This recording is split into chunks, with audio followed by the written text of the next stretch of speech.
How's it going, everybody? Hello, hello. Hey there, Killer Sheep. Thanks for the Prime sub, the 8 months. How's it going, Ninja Pairs? Good luck getting over that bronchitis. That's no fun, for sure. Zavern, thanks for 12 months, the full year. Only on spring break and can catch the stream regularly again. Well, it's good to have you. Howdy, Steve with a B. Hey there, Scraganoth. Hello, hello, 039. Bury the chopstick. Alithmar, thanks for the Prime sub. How's it going, Ninja Pairs?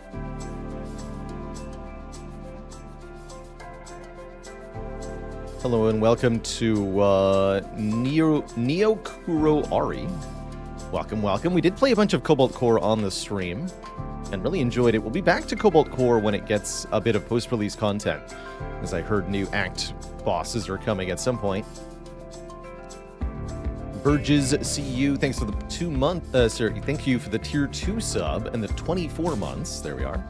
And Josh B with the 7 months of support. Thank you. Thank you.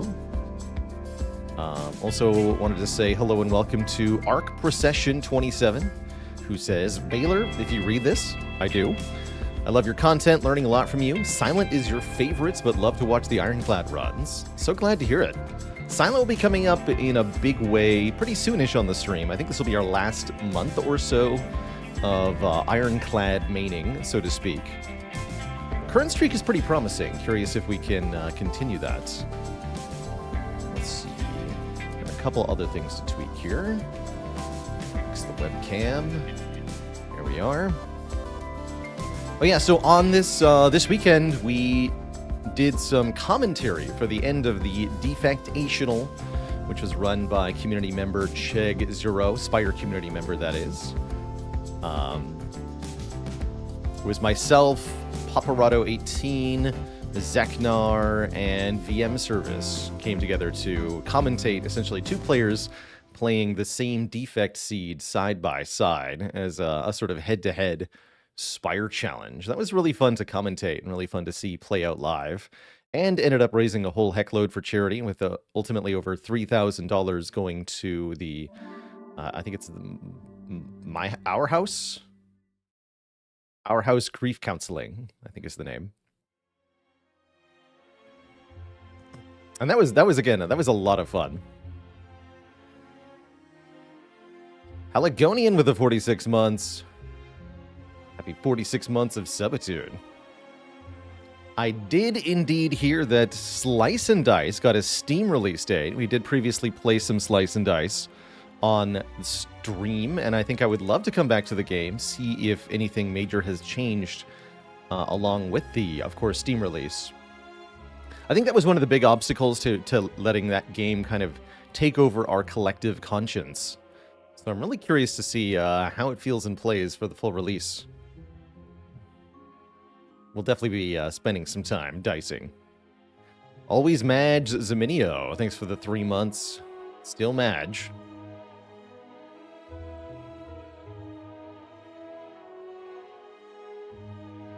And Tom with the 2 to the 6 months. 64 months. Whoop.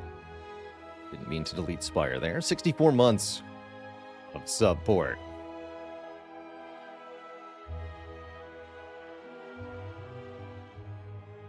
Yeah, a bit unfortunate about the slime boss fight. It was really funny. So in the finals of the Defectational, Captain Noobzor ended up perishing to the slime boss after splitting the slime boss at exactly 75 health. And Captain Noobzor said of the incident, I knew that slime boss was going to exactly 75 there. I didn't miscalculate. I just forgot that he splits at 75. Well, that'll do it. GG's. And potentially the whole run was lost from there, because that slime boss fight did end.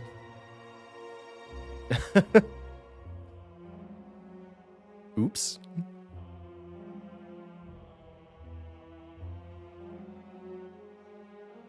So, let's see. For a VOD of the Defectational, since that was broadcast on Cheg0's channel, it should be on Cheg's VODs. And I remember seeing Cheg share the link somewhere, but it should be here. Let me just double confirm that I typed that in correctly. Yes, yeah. So 3 days ago, there's the defectational VOD.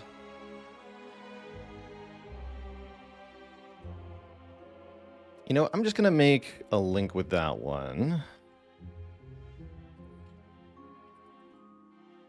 Defectational.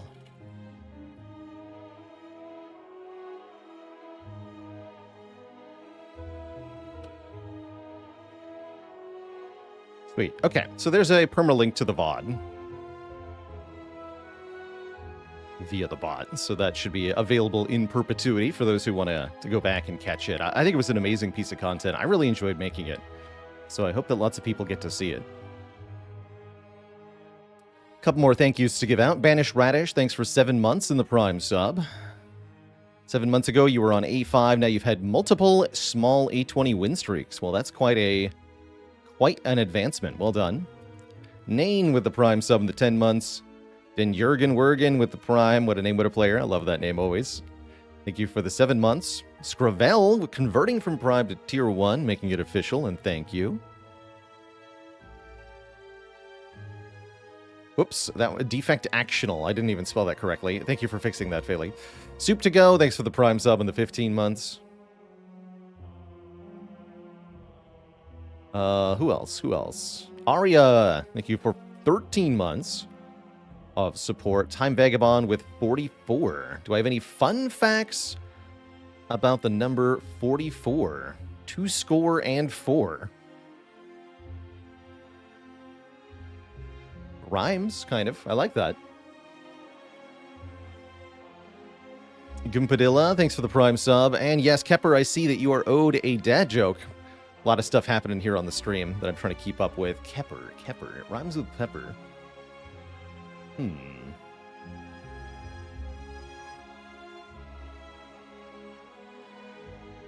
If you were to attack someone with a stick, would that be assault and Kepper?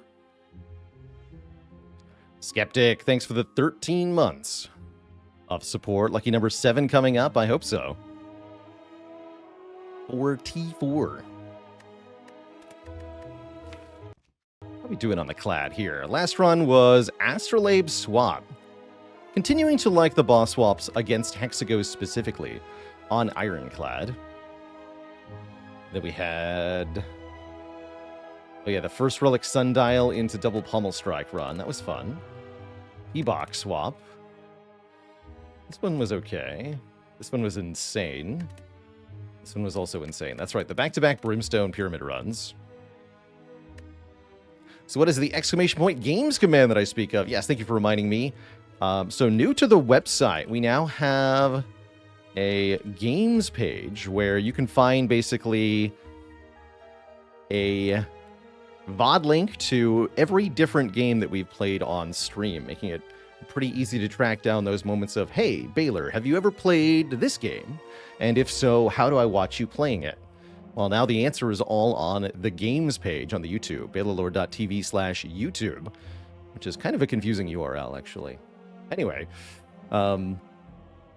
it's all there in one place, so you can find that one time that I played XCOM 2 on stream. You can find the Dicey Dungeons playthrough. You can find all of our Slice and Dice wins, stuff like that. Yeah, you can. I think you can even see the Nuzlocke challenge that I kind of gave up on towards the end. It was fun to do, but did not fit the stream, I don't think, all that well. It was funny. But yeah, there's some cool games on there, and lots of people in chat remarking, oh, hey, I didn't know you'd played X. Well, guess what? I have.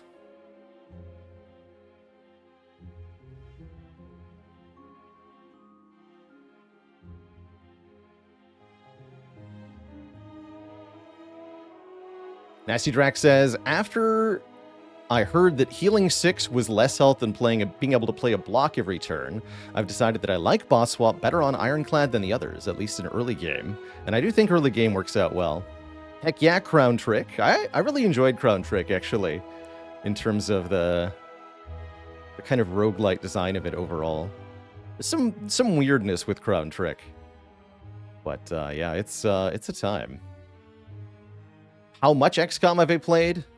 Not a whole lot of it has been captured on the archives, because so much of it was a long time ago. But I have well over 1,000 hours of modded Long War XCOM time played. That's XCOM Enemy Within with the Long War mod. Long War 1, not Long War for XCOM 2, which I've actually never played.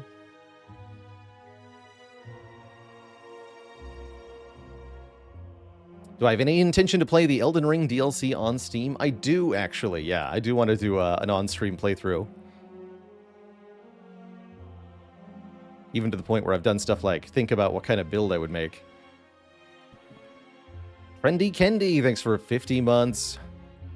Yeah, I'm definitely looking forward to the DLC release for Elden Ring. And in order to avoid sacrificing all of my off-stream time to this game, I'm just going to play it on-stream. That way I can have a life and still play Elden Ring.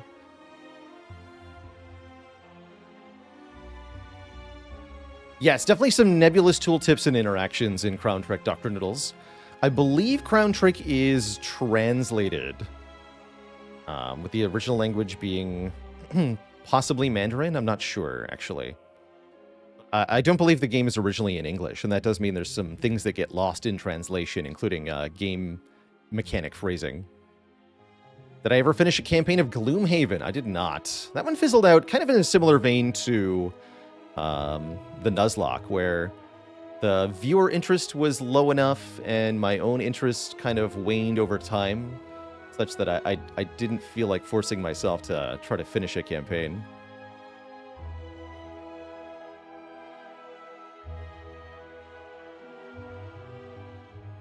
Do I ever dream about the Spire? Not that I'm aware of. Don't usually remember what I dream. Yeah. Yeah, I love the Spire is listed there. Just like, yeah, you have that, and it's all in there. Cam Guy DV with the 2 metric years. Thanks for 20 months of support. Has Mega Crit ever said anything about a Spire sequel? They are working on a new project. I do not expect it to be a Spire sequel. It will probably involve cards, though. It just seems likely. But yeah, and if I were them, I wouldn't even try to make a Spire sequel. They have already made so much money off of Slay the Spire that they don't need to try to expand the IP for that reason. And I don't see any reasonable iteration that would improve the game substantially. So I think if they did release Spire 2, it would forever live in the shadow of its former, of the first game, and cause it to be poorly reviewed for that reason. So if I was them, I would take something in a different direction. Guardian of Mjolnir, thanks for the 4 months. You're welcome for the content. Vincent in chat asks, if you have Tungsten Rod and Tori, how much damage do you take if the opponent would deal 6? You take 5. Tori doesn't have an interaction in that case. Otherwise phrased, Tori goes first, and then misses its chance to activate if it's a 6. Hey there, Rackbar. And yes, another big shout out to Olivia 5K for continuously making the website front end, which is incredible. Will they ever make a 5th character? They will not. Not for Slay the Spire, anyway.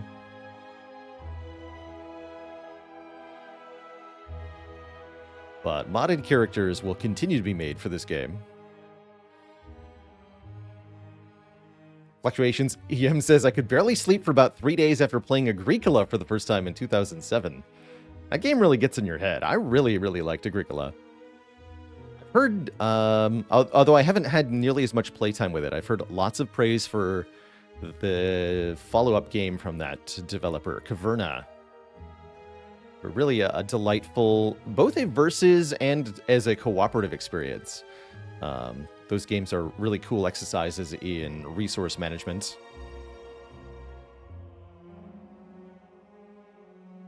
Nezumi Samurai, thanks for the 15 months of support. Yeah, Firebird Lover says, Caverna is just better than Agricola in all the ways. I've heard many say that.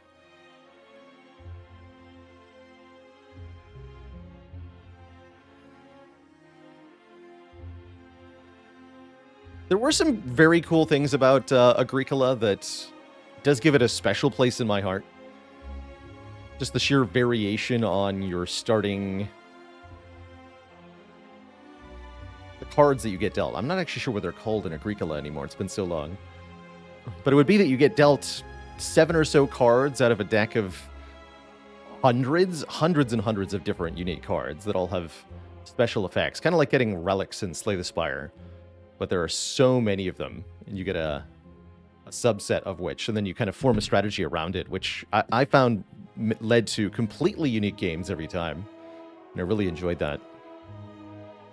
Irish Arville, thanks for the 2 months of support. Agricola. Agricola.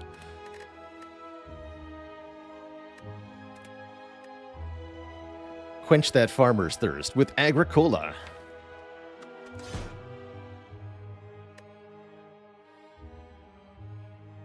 All right, let's embark on our 7th Ironclad run here. Let's see what the Spire has in store for us today. Hexa? Guardian. Lots of elites. We could take as many as 4. Although I also see a very defensive path. We could do Recite, Shop, Recite. Maybe opt into the elite after the shop. Ooh, I like that. No matter what, we almost assuredly want to take out these 2 elites. These elites after the Act Chest are always going to be a bit easier.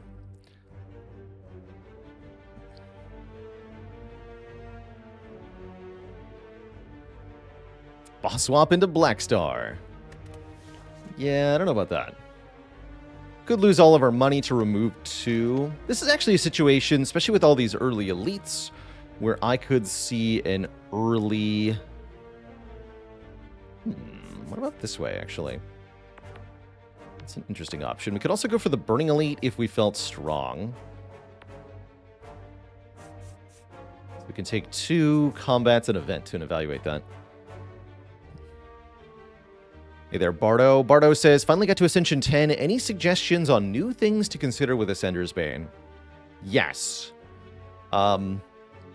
Ascender's Bane basically means that your worst case scenario hand is always going to be a little bit worse. So whatever the worst hand you could have had, now replace the best card with an Ascender's Bane instead. That means it becomes, I think, all the more important to remove strikes and defends, because you really want to avoid a late game card draw that looks something like strike, strike, Ascender's Bane, defend, defend. If you draw that against Time Eater, you're in for a world of hurt. So more removes and more card draw to make those disaster draws a little bit less likely. You also have to consider cards that might interact with the Ascender's Bane. Clash is a big one on Ironclad, for example. You can't play it if you have a non-attack card in your hand. Well, the Curse is an unplayable non-attack card, so it basically bricks Clash completely. And there's a few other situations, like with the Unceasing Top or card draw in general, where the Ascender's Bane can be a bit of an issue. But in general, it just means you're a little bit slower with 1 draw lost each fight, effectively, and that is a little bit of trouble. Lastly, note that on Ironclad, the Ascender's Bane is 1 free exhaust each fight, so if you take things like Dark Embrace or Feel No Pain, this actually becomes sometimes a good thing. Malkavian, thanks for the Prime sub in 4 years, 48 months of support. Holy heck. And French Fry Apocalypse with 19 months. We must spin, we must win. I think this might just be choose a card. I really do want to keep the starting relic. I do want to develop the deck such that these early elites are less threatening. And if we can trounce 3 elites, then life's going to be good. So I'll take choose a card here. If it weren't for the shops, I would consider remove 2 a bit more strongly, but I'll take the choose a card. And I think I'll take a True Grit as my first card here. That gives me a better than normal block, a good answer for Guardian, and a great head start on Exhaust as a synergy at large. We can also expect this to save some health in the opening fights, in the Act 1 easy pool. Clothesline is fine. I don't really like Clothesline very much, but I do like True Grit quite a bit. So we're going to take 3 floors and then evaluate. What do we have? What do we not have?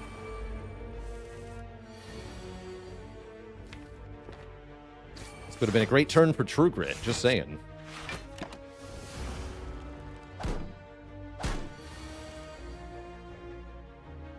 Tend to find that rare relics are situationally helpful. Yes, rare relics are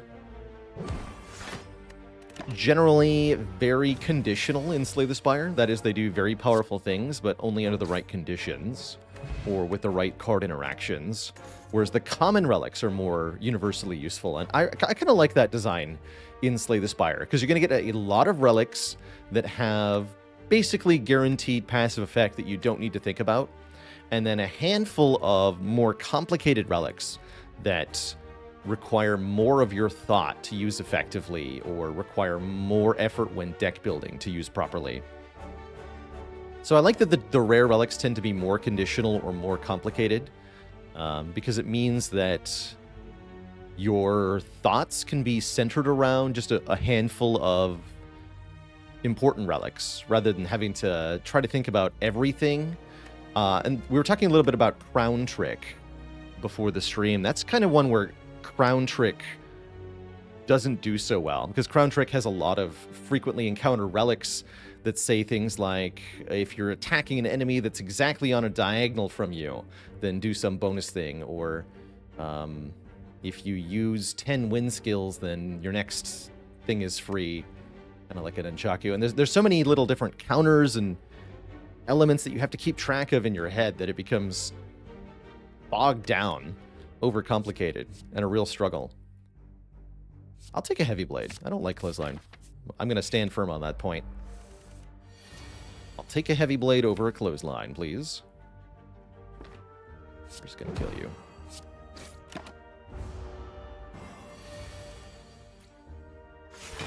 Clothesline just feels too slow. It's no better damage than Strike. I like to think of it as maybe big Iron Wave.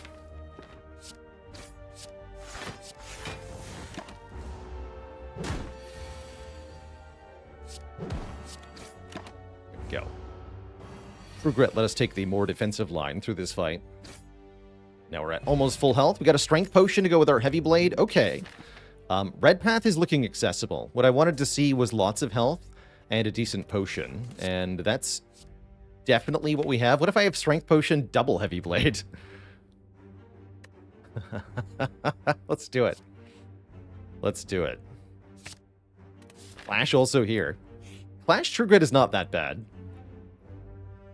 But Cleric is here to offer us a card remove.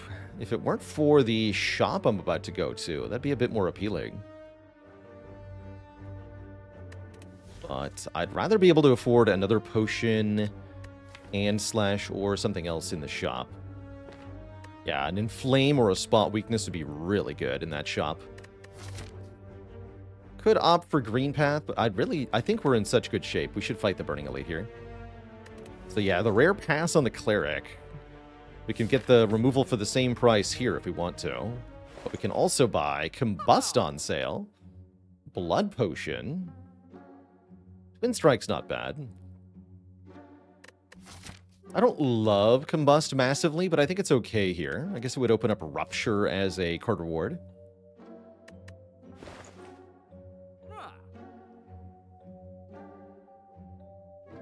Buying the Blood Potion seems very reasonable.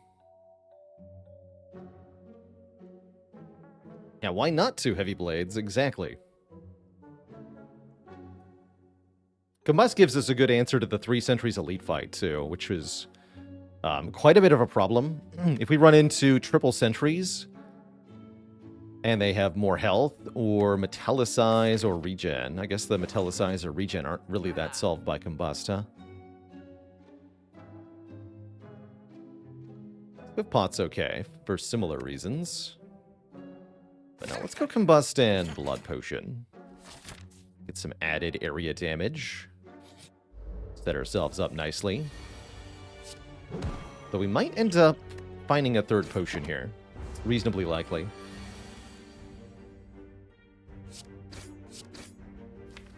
Guaranteed 20, so he just defends.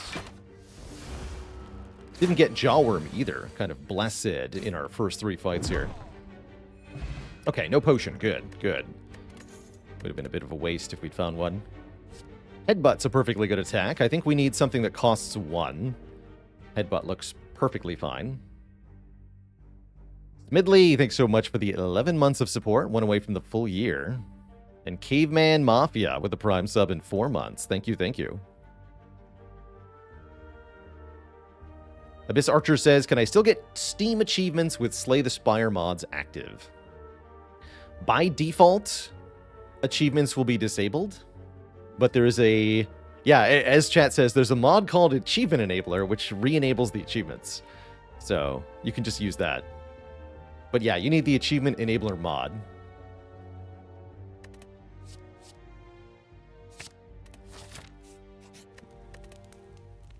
Pretty funny. Do we upgrade Combust here? Sometimes I don't upgrade Combust during my run. Upgrading True Grit early is kind of convenient, but doesn't really help me kill the elite. As far as killing the elite goes, I like the Bash upgrade, maybe a Heavy Blade upgrade with his Strength Potion. Would make the Heavy Blade do, what, 4 more damage? 4 more damage, 2 times 2. That's okay.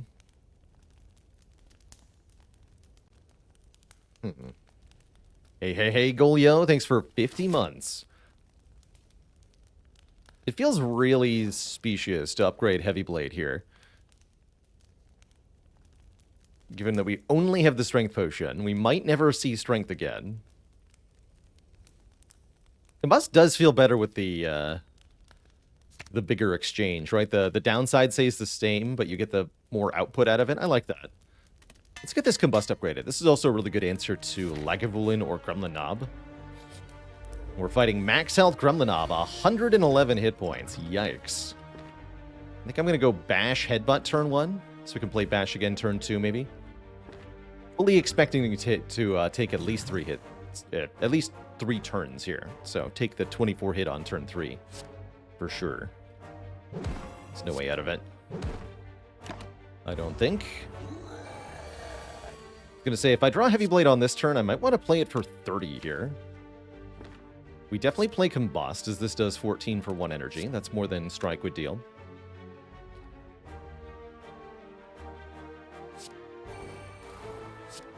So I don't think we're ever killing next turn. Is that correct?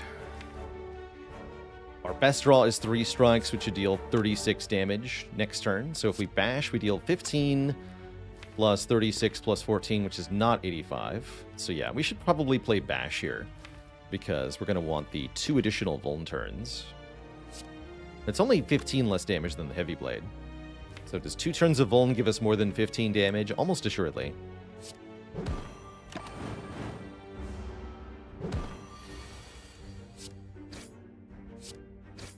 Playing a defend on this turn saves exactly 1 hit point, which I suppose is good enough.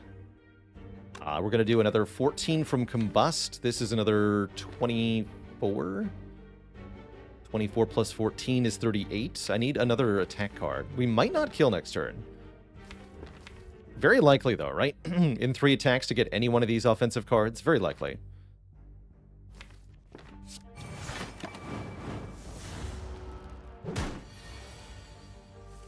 Good. Okay, we kill the Gremlin Knob. We get Red Skull and a Strength Potion. So these Heavy Blades are not looking too bad. Red Skull says when we're at or below half health, we have 3 additional strength. One of my favorite early game cards to get. There's also Pummel Strike, Burning Pact. I think I'll take a Pummel Strike for a 1-cost attack that draws. And then, yeah, we can't go 4 elites, but we will go 3. Definitely. Definitely going to go 3 elites now.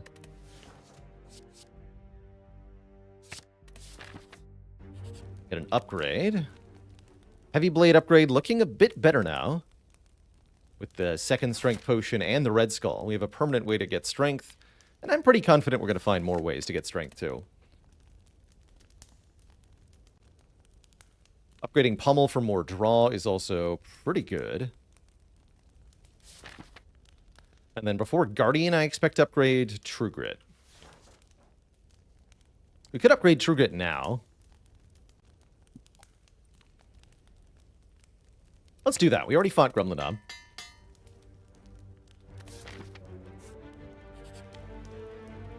Another relic. Peace Pipe. We can now remove cards from the deck at rest sites. Or we could take the blue key. Peace Pipe can be quite powerful, although I think it needs a bit of heavy investment to really pay off, allowing you to quickly purge all of the starter cards from the deck. Could make for an easy Fusion Hammer pickup as well. I think I'll pick this up. There's a relatively good likelihood we could use this. And let's go Elite now, get a couple more card rewards, or do I want 2 more events? I want 2 more events, actually, looking at the current situation. The first event, secretly just 5 slimes, but guess what? Combust is here. So that ain't no problem. In fact, I would prefer to take a little bit of damage here, so that we can have Red Skull active. Although, maybe we need to take a bit too much. 48 is a bit more than half. Certainly. And I only need to take 6 here. Let's do that.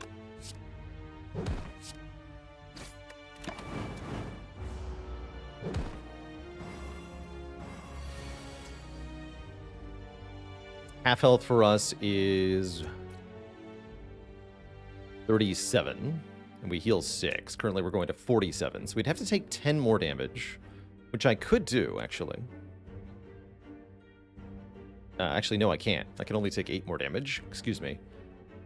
8 is the maximum. So that would still not activate Red Skull. Okay. So we should just kill them all, then.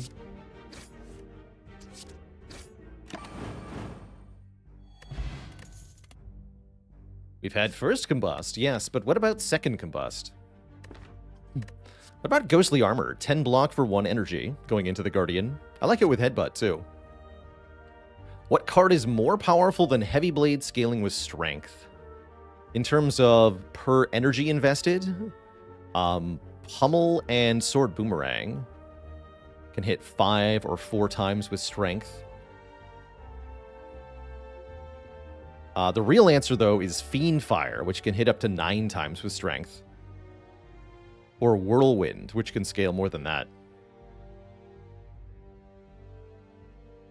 McLeod, thanks for the Prime sub. And holy heck, that's a lot of waffles in chat for new cutie Verges CU. Welcome, welcome to the illustrious list of channel cuties. Let me get you added right away.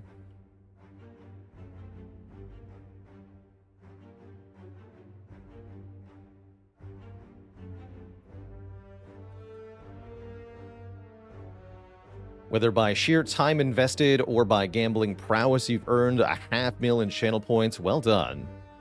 Well done.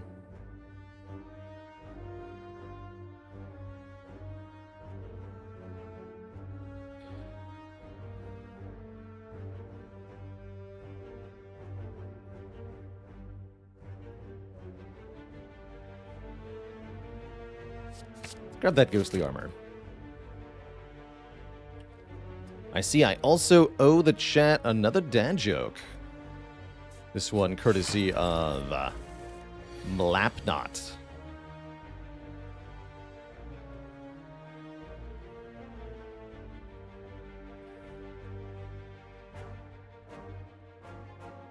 If we decided to prank this enemy while they were sleeping and draw silly things all over their shell with a marker, for example, would that be lag of fooling around? Oof, no refunds.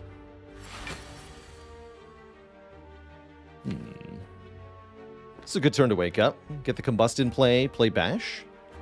Do we Strength Potion here? Might be wise. We should have Red Skull for the next fight. Yes, let's Strength Potion here. See you later, Ghostly Armor.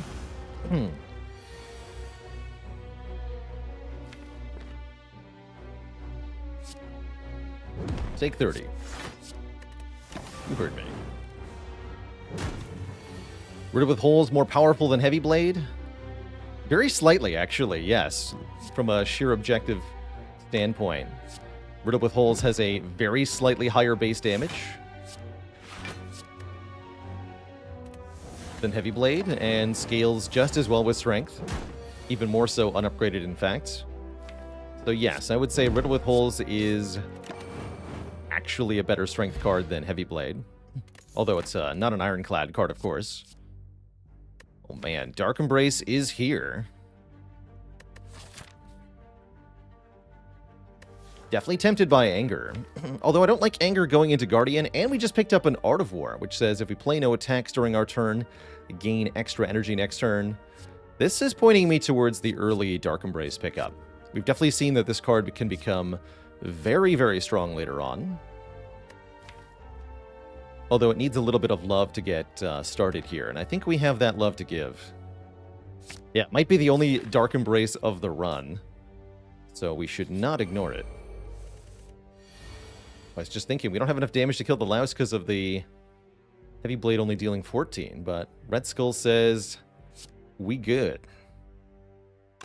Could actually just play 3 defense here, only take 3. Get bonus energy for next turn. I like that with Art of War. Let's do that.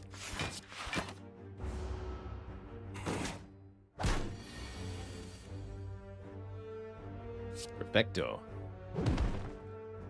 Didn't need to play the Combust this time.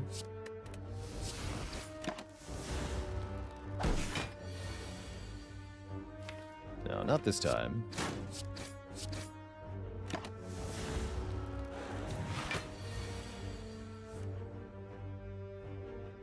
Bonk. Near perfect health going into the Elite. We'll have Red Skull active, but also a lot of health to work with. Rug and Armaments seem like good cards going into the Guardian, especially with Art of War. I'll take a shrug here. Is it true that Dark Embrace used to be rare and Corruption used to be uncommon? Yes, that is true. When we revisited Spire 1.0 back for our 5-year streaming anniversary, we saw the reversed rarities on those. It was kind of funny. All right. Gremlin Knob, the rematch. This time we have 3 strength, and I did not bottom deck my bash. So I think life is pretty good. I was wondering about that.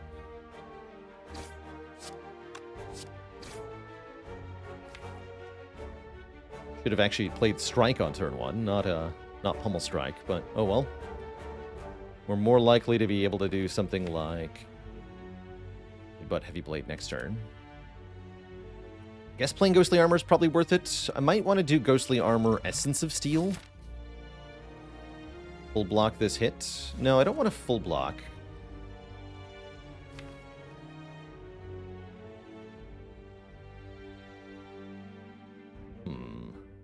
Let's see, if I draw Headbutt Heavy Blade next turn, this is 23 plus 12. Does get a kill. So does 23 plus 9. So Heavy Blade Strike also kills. What about Strike, Strike, Headbutt? Is that enough? That'd be 9, 9, 12.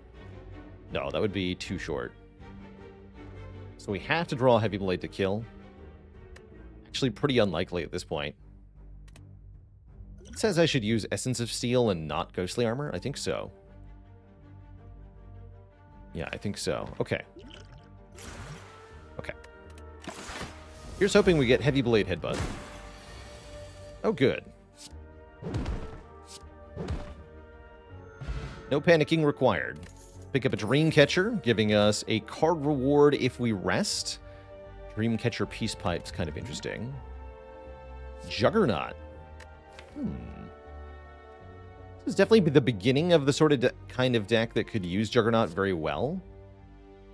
5 damage to a random enemy each time we block. We'd ideally want to Feel No Pain to really kick that off, but between the Art of War and the Peace Pipe, I could see Juggernaut paying off.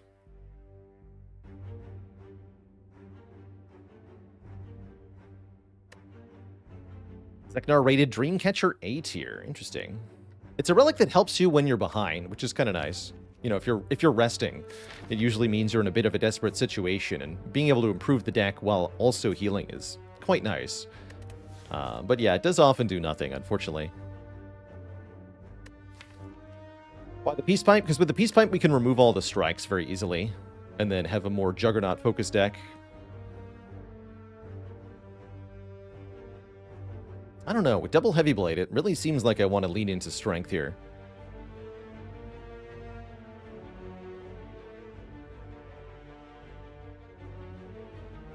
I'm gonna skip for now. How about Reckless Charge? With the Dark Embrace, I do like a Reckless Charge. Don't love it with Art of War, though. But it could work. Yeah, does Ethereal count as exhausting? Yes, it does. So Reckless could be okay here.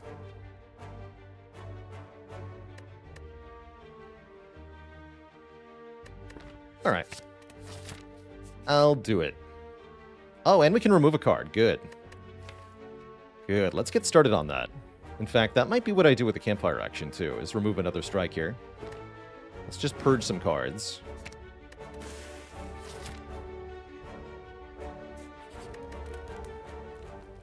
No, purge. Purge strike.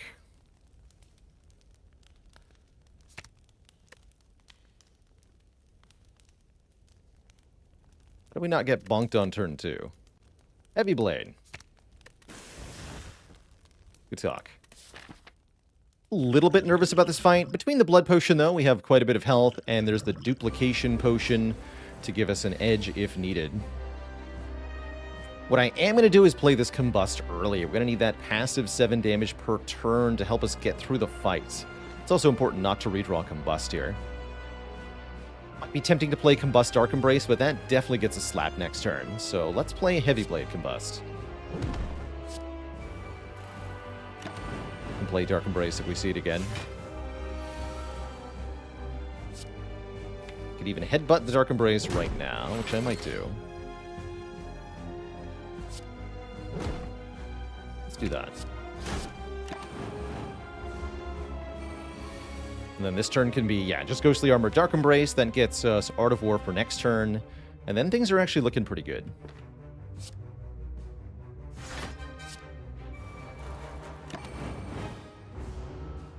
Yeah, I guess this fight's not going more than 29 turns. I would say that it's not. Not going to do that. That is not going to happen. All right, take 3 here, including the Combust is fine. We have a big draw with 4 energy next turn.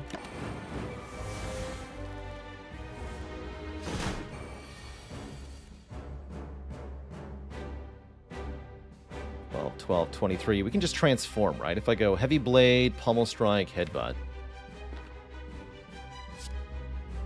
And I think, given that we're combusting, we definitely want this to be as short a fight as possible. Other option is Ghostly Armor, Headbutt, Pummel Strike, Ghostly Armor. But I don't think so. Gandalf Bond, thanks for the Prime sub and the 2 years of support.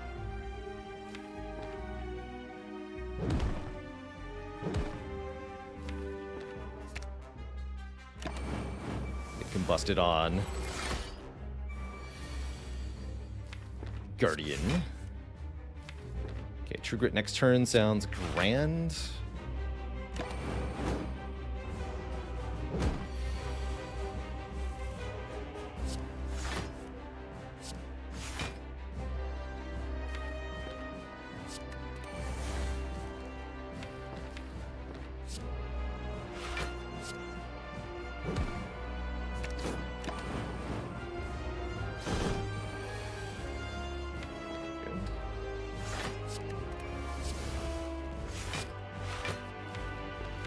No need to Reckless Charge, I don't think. At least I certainly hope not. Good.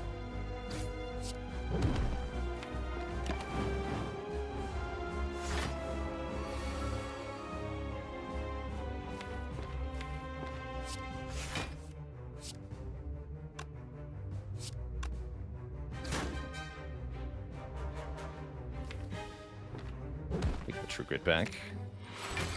Can't do any more damage this turn. I guess having the daze in the draw pile is good, though, so play it.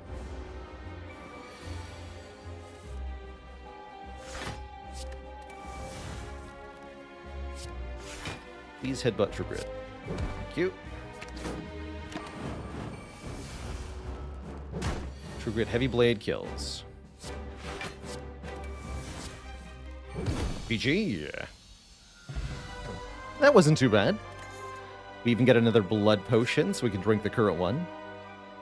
We're offered Fiend Fire, Immolate, and Exhume. It's a really good Fiend Fire. ASD Flava Planet, thank you so much for the Prime sub. Got a 4-turn A20 hard kill yesterday. Well done.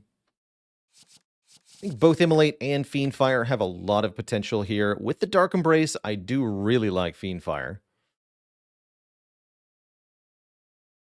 Fiend Fire pretty much wants an upgrade. I guess the same is true of Immolate. In a way, we already have AoE in the Combust, but certainly we would appreciate Immolate's ability to further assist with that. Does taking 0 damage from things like Rod and Combust still count as self-damage? No. So, for example, the Runic Cube won't draw you a card if you take 0 damage. I missed your sub, Duke of Lameness, my bad. Where are ya? Duke of Lameness with 9 months. Twitch baby, get indeed. Sorry for missing you there.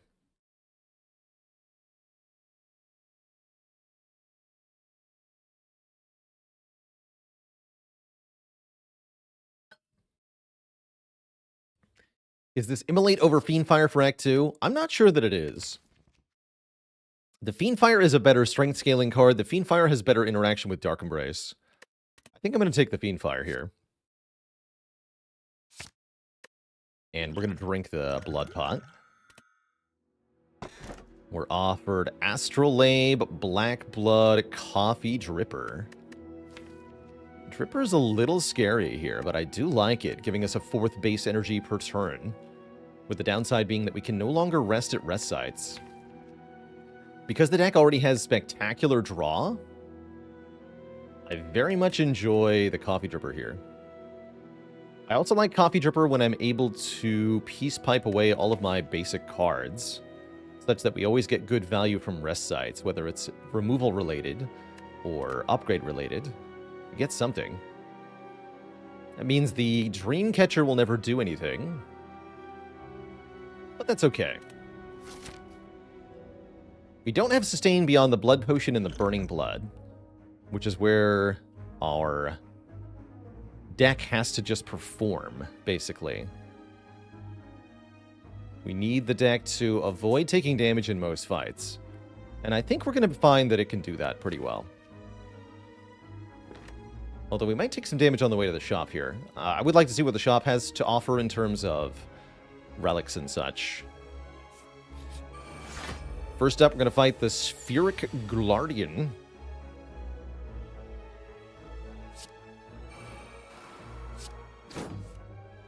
Yeah, we'll play Combust here. Get our Dark Embrace down turn 1. Turn 2 is a bit iffy. Not too bad, mind you. But note that Heavy Blades only deal in 14, so it's kind of weak, so to speak. May have to use the Duplication Potion to get out of here. I hope not. That's certainly a possibility. Ooh. Well, forget that. I can't. Didn't even draw Fiend Fire here. Bummer. Big bummer. So we just play everything then. There's no choice to make here, other than what to headbutt, which will just be Pummel Strike. Take some damage. Guess that has to be fine. Get out of here.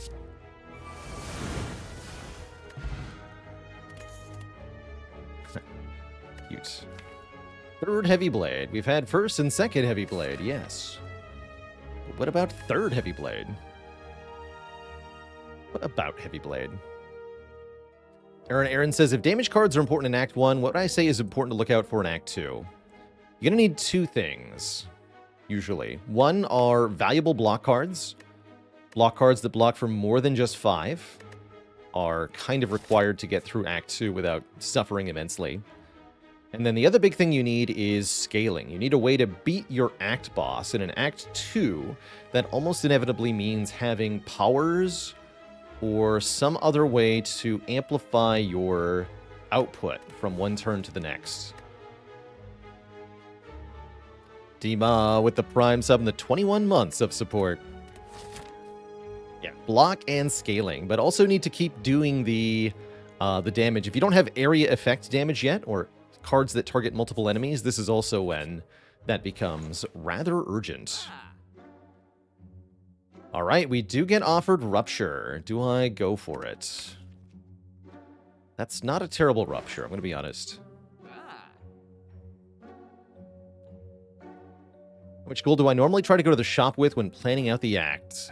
300 is kind of the ideal, but anything more than a common relic's purchase price is often worth it.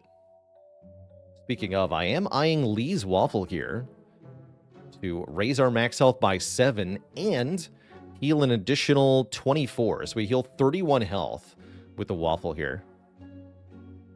Does Rupture work with Combust? Sure does.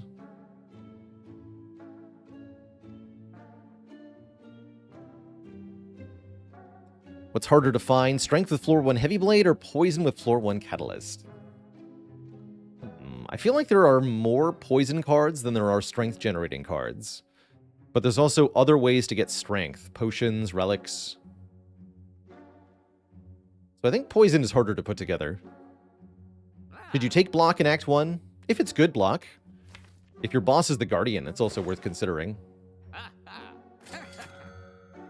Let's take that Rupture. Do I ever take Exhume here? No. Well, Exhume Fiendfire could be a thing, but no. I'll take Rupture. Feels bad to buy Rupture, but here we are. Here we are. Hopefully upgrade Rupture, then we can think about fighting a couple of elites, maybe. Uh-oh. Oh boy. That's not what turn 1 versus Chosen wants to look like. It's a bit better.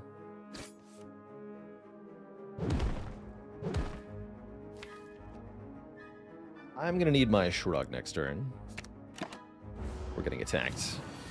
Only for 9x2, thankfully. No sign of Dark Embrace yet. Please no. Please no. Dang it.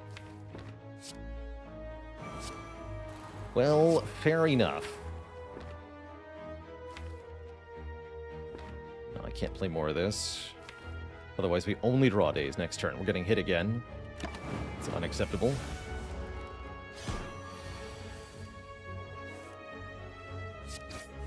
It's not much better. Well, that was just a bad draw order, unfortunately. Good news is we had lots of health for that.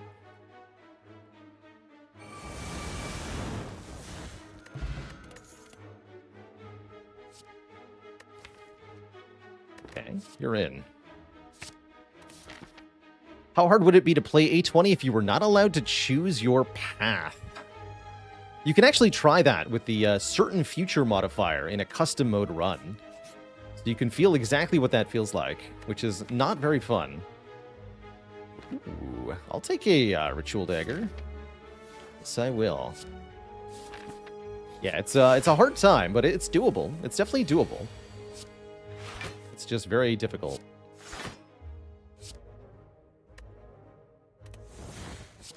Combust in this fight seems questionable. Let's play another defend here. Full block this hit. Pretty good to full block turn 1 of this fight. Turn 2, however, different story. Definitely a different story. Bash Heavy Blade you, or I could just Fiendfire. Next turn also looks terrible. Awful. Okay, in that case, just bash you. Heavy Blade you. Let's kill the Parasite first.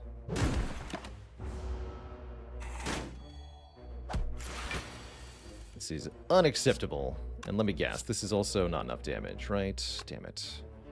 Only if I dupe pot the dupe potion, dupe pot the ritual dagger. Bummer. I guess that's worth it. Fine.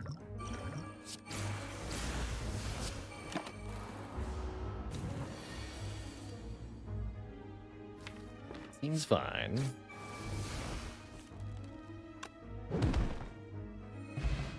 Get an elixir, allowing us to exhaust cards in hand.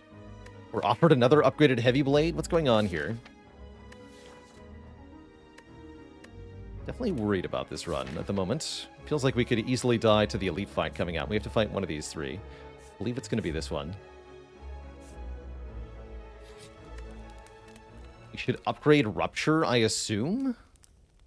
Although Fiendfire and Ritual Dagger are valid options. Actually, upon retrospect, maybe we should be upgrading Fiendfire here for the immediate upfront added damage. I think that's right. This could let us kill Gremlin Leader or Book of Stabbing more quickly. But I'm definitely worried. Chosen +1. Yikes. Is that a kill on the cultist? Let's see. We have 19, 28, 49. Oh well. Still do it. I'll still do it.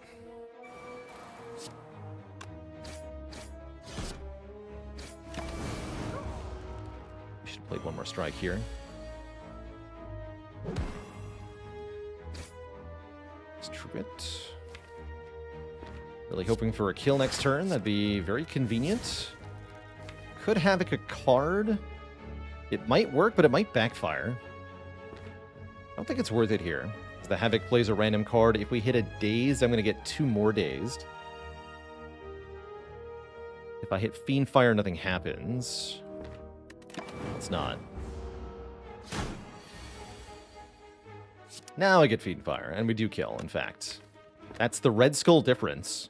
I guess buying the waffle was kind of a mistake because we just needed to be at half health anyway. Maybe. Still, I'm grateful we're alive right now. Fire pot's good.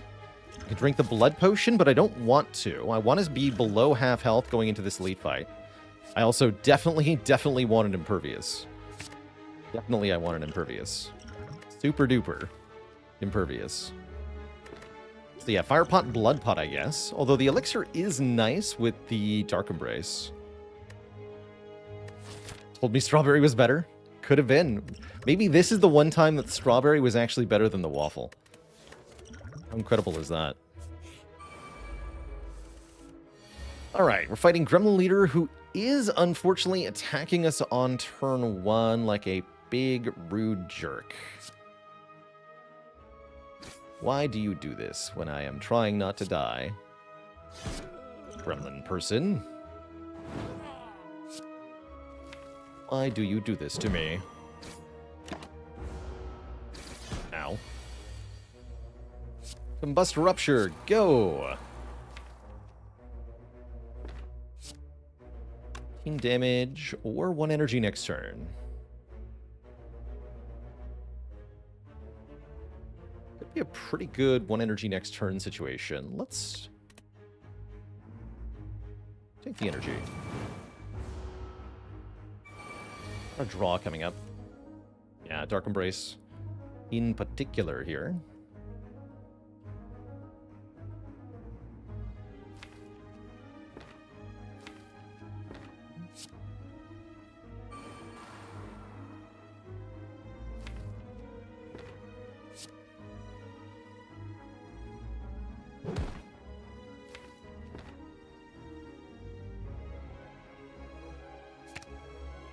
Regret the Impervious? Or I could just play the Impervious.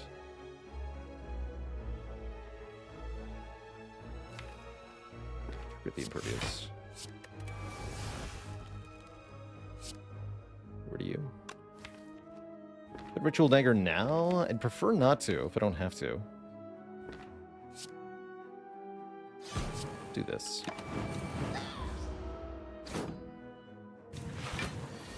do get attacked. Oh, and I don't draw the Fiend Fire or the Shrug or the Havoc. Heck, this is not what I wanted. Dang it. It's really counting on Fiend Fire in hand this turn.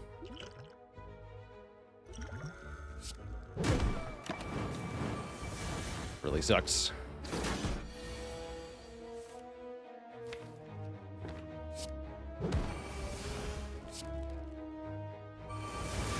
Don't even get the dagger.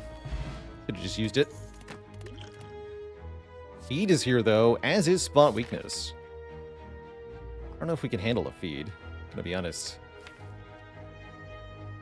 Spot Weakness, though. That is quite a card. Oh, yeah, we also have the dagger competing with the feed. I'll take Spot Weakness here. Definitely worried about the health situation, though. I'm wondering if we need to avoid this elite and go to the next shop. Certainly feels like it. Strike Dummy.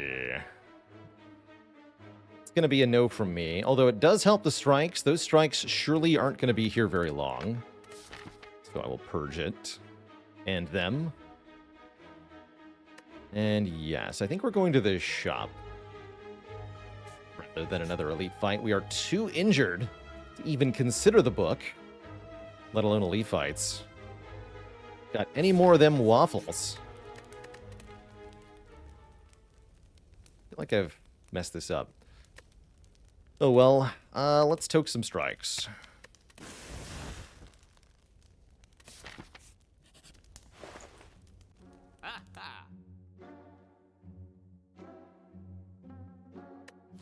That's pretty big. Did we survive Champ with a second wind? Maybe. How do we survive Champ at all with only 18 health and Rupture Combust? Damn it. At first wit, because we have Spot Weakness. That's how. We have Spot Weakness. Give me that. Spot Weakness will do what we need, hopefully.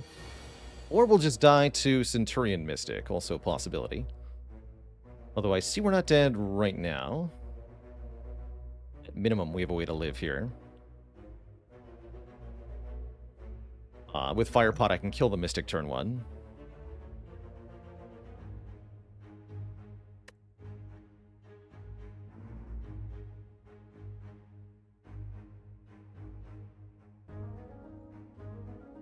So we live on 4 at worst.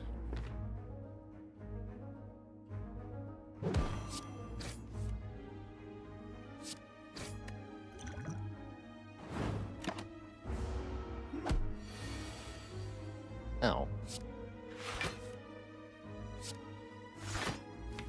Anything in here that kills me? No. Good.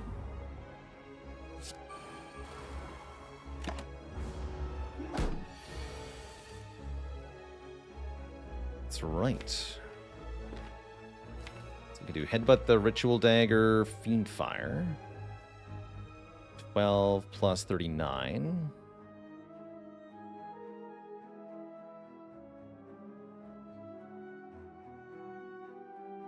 Won't be enough.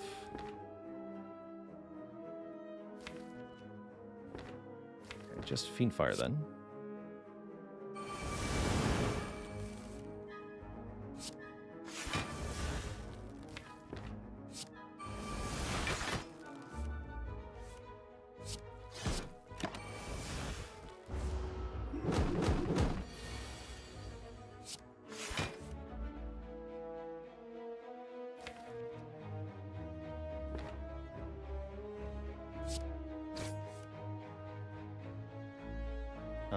Havoc time. Alright, you're dead. No dagger for us. Nitrous Oxide, thanks for the full year. Playing it by the year. This has not been a good dagger. I feel quite bad about that. Taking another fight seems dumb. Although I'd love the heal. I'm gonna risk it for an event here. All right, all or nothing. We were knocked unconscious, excuse me, by the Colosseum. We have to beat first 2 slavers, who might just kill me on turn 1. And if we can beat that, we'll fight a Gremlin Knob and a Taskmaster. But yeah, about that turn 1,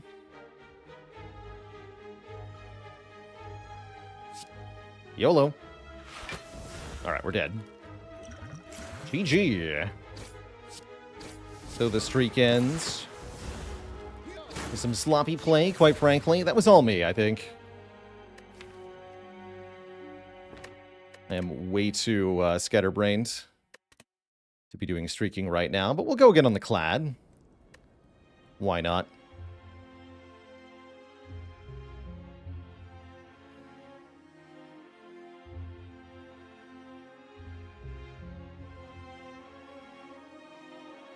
Should have taken 5 more heavy blades.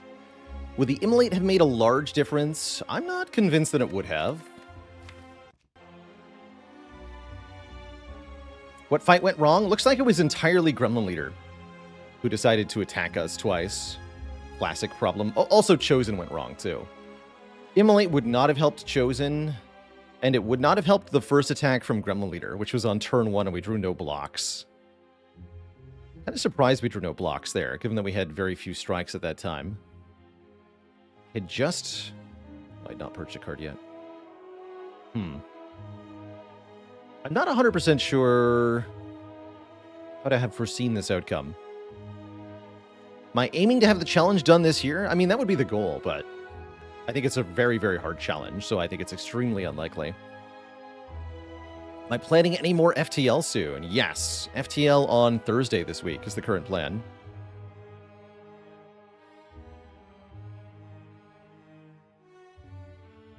Was coffee our problem? I don't necessarily think so. I'm curious what Astrolabe would have done for us. Definitely being able to rest would have helped, for sure. No, our problem was that we took a lot of damage. That's what the problem was.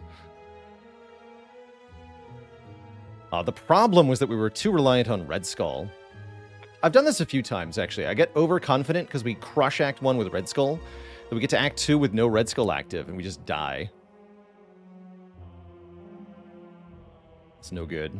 I think having 2 heavy blades was part of the problem here. These did not work out in the intended way. Oh well.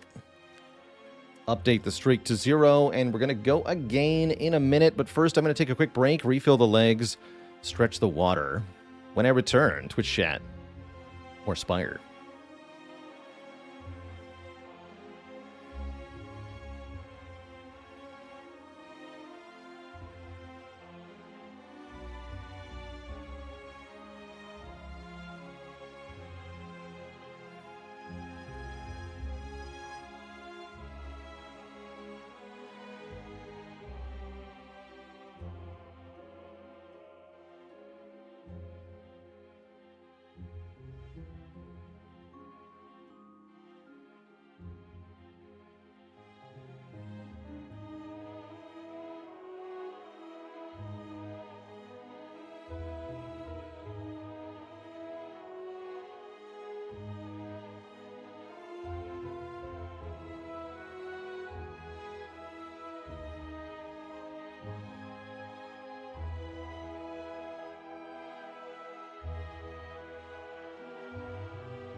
All right, Twitch chat, we are back. Indeed, you can know a lot and still lose. Just knowing what's ahead is not the same as being able to be prepared for it. And Spire is mercilessly random with the enemies you go up against and the rewards you get. So sometimes it's just not good enough. Oh, actually, the other thing that we could have done differently, and I'm sure this is a surprise to nobody, but guess what? Rupture and Combust is not very fast strength. So we did not get strength set up with the combo very quickly at all, and nowhere in Act 2 did this Rupture actually do anything. I guess we're mainly hoping for Champ helping us there, but even that wouldn't have been all that good. Lone Star 300, thanks for the Prime sub. Taking a rare relic this time, I'm pretty sure. Not happy with how last run went, but I'm looking forward to redeeming ourselves here. Let's trade 18 health and get 14 health. Stonks? Stonks, I think. Neural Tactics, thanks for the Prime sub and the 9 months. If there was an Act 3 event that was equivalent to the Anvil in Hades replacing an energy boss relic with 2 random ones, would I ever take it? Ooh, I think I'd be really scared of Velvet Choker with that one. There probably would be some situations where I would take it. Risk reward, as the whale says.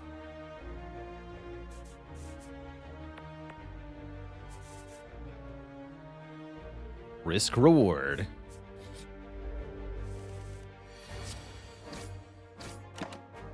Actually missing quite a bit of health, so we can benefit from a healing event. Or from the Burning Blood healing us sometimes. Though only sometimes.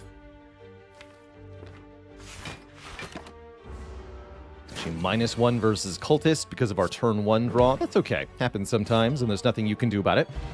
That's actually a really good example of where Spire can be very mercilessly random. Depending on your starting draws against your opening combat, you might take 0 damage, or you might get hit for a bunch of damage, and there is room to make mistakes and make the situation worse, but there's no amount of play that can perfect the fight if the draw order isn't cooperative. For example, Jawworm, who always attacks for 12 on turn 1. If you only get 1 block card, well, guess what? Too bad. You're taking damage.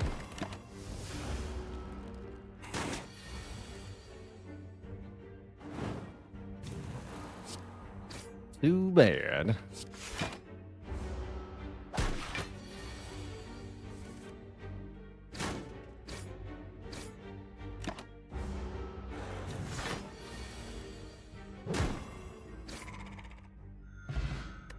Alright, we have 60 health. We're offered a Dropkick, a Flame Barrier, or a Warcry.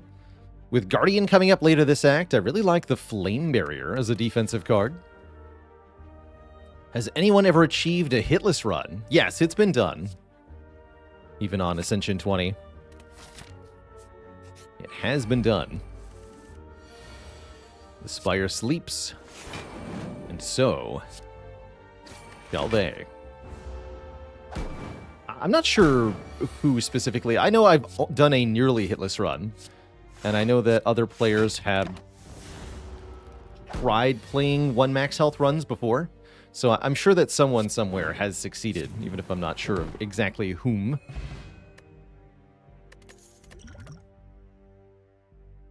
Anger? Boomerang with Inflame is not the worst card in the world. I'm generally speaking a fan of Anger, though. Although not necessarily against Guardian. Best character to do hitless would be the Watcher, I would imagine. Although Silent would probably be a close second.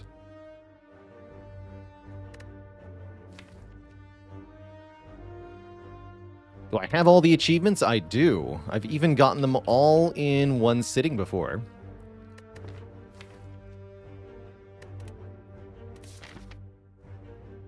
That's right, you don't take damage if you kill all the enemies on turn 1, so all aggro is one of the easier ways to get things done. Looks like that floor shop is not going to be it. I don't think Red Path is quite what we have here. 1 elixir is not a good enough potion. So let's go for the fights. Get paunched.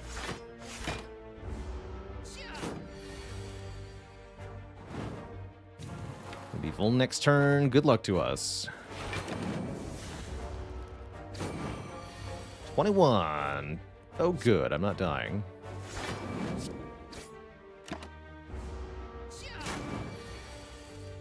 Thanks for not killing me.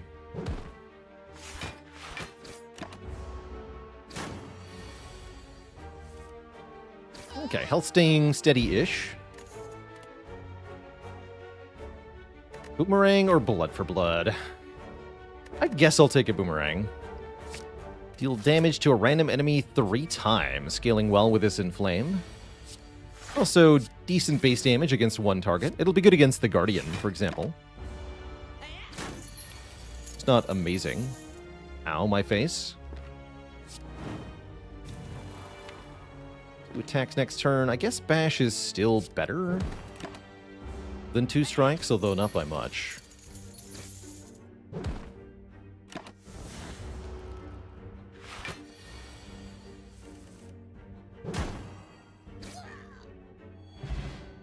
Get a potion, another potion, the skill potion. It's not very good, but will do. And I'm also perfectly happy with a headbutt as an early attack, generally speaking.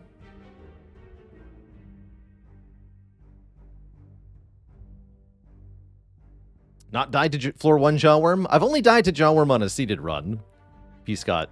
But we have died to Jawworm, if you count the Pandora's box into 8 barricades or whatever.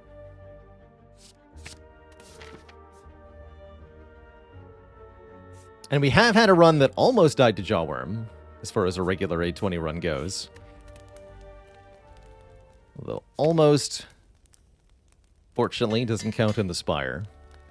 Only horseshoes and hand grenades. Could go this way instead. Doesn't seem any better. Whatever. Fight the elite now. It's a knob. Good. Possible chance to use the skill potion here. We could get Offering, Bloodletting, Double Tap, Flex. Not that many good options. Did I end up winning that run where I took 50 to Jawworm on Silent? Not only did I win that run at Tamishia, but it's now part of the rotating world record streak. So yeah, I super duper won from there.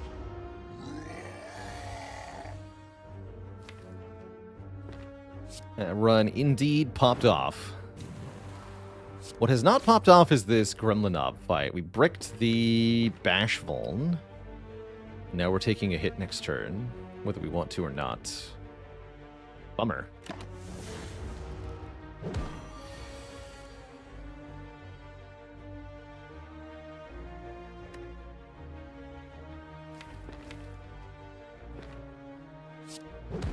Big bummer.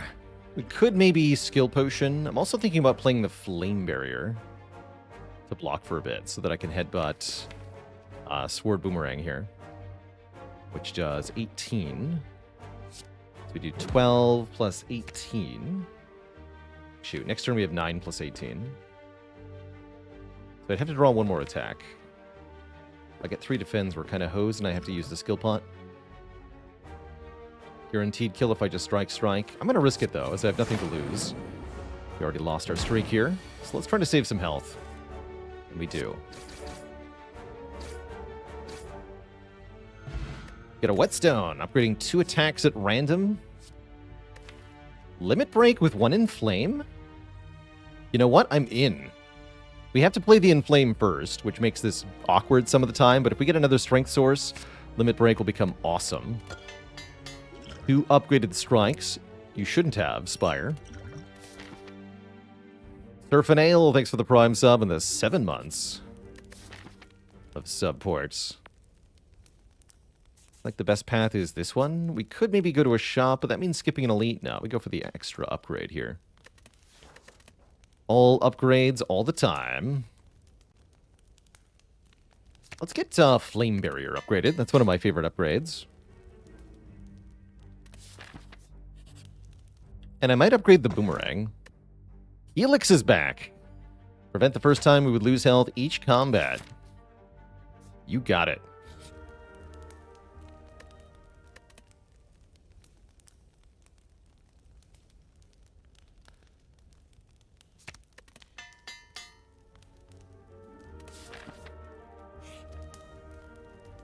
And a card remove.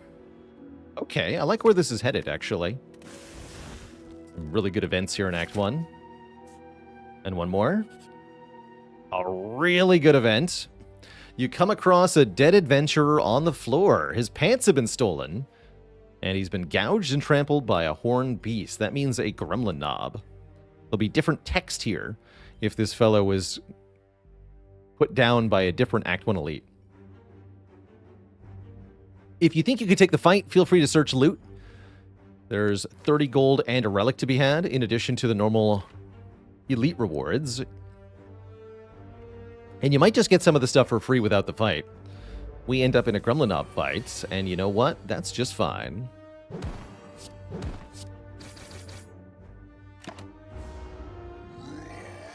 Yes, Rorg. Very spooky. Alright, 22 health. We never do 22 next turn, right? We got 12 plus 8 at best. So we're never killing next turn, and I think that what means we should do is use our block potion now to block this hit. Then next turn, or we still have our buffer from the Helix, and the buffer can block next turn's hit, such that we kill the Gremlin Knob with effectively no damage taken. I like it. Yeah, we're actually just 1 damage short, huh?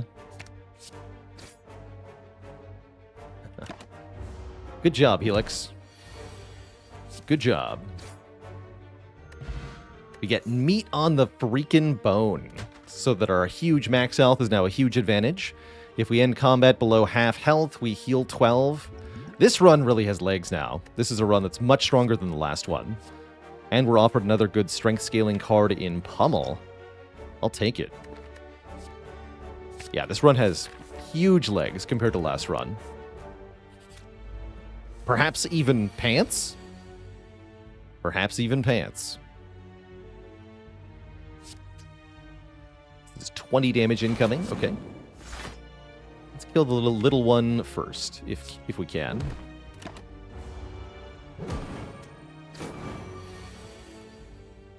If possible, kill small slime.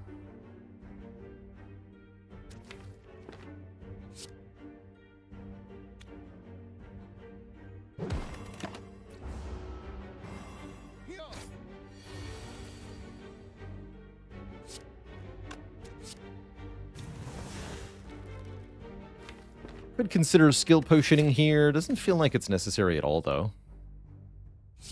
So I won't.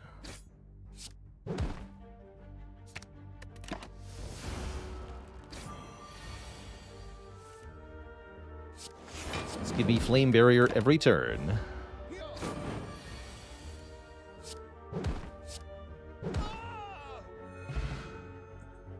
Hello and welcome, Skyworld94. First time you catch my stream, you found me on YouTube and you think my content is really amazing.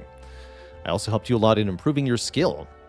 It's fun to have some Spire content on the site while putting together your own mod for the game. Well, I hope your mod turns out great, and I'm so glad to hear you enjoy the content. There's going to be more of it, that's for sure. Let's grab a True Grit. I like an early True Grit, especially with Guardian coming up. Pommel Strike is very reasonable also. Pommel Strike is very reasonable also. But I like the True Grit's ability to help us recur this Limit Break in fights where we can play that more than once. We might consider upgrading Limit Break eventually.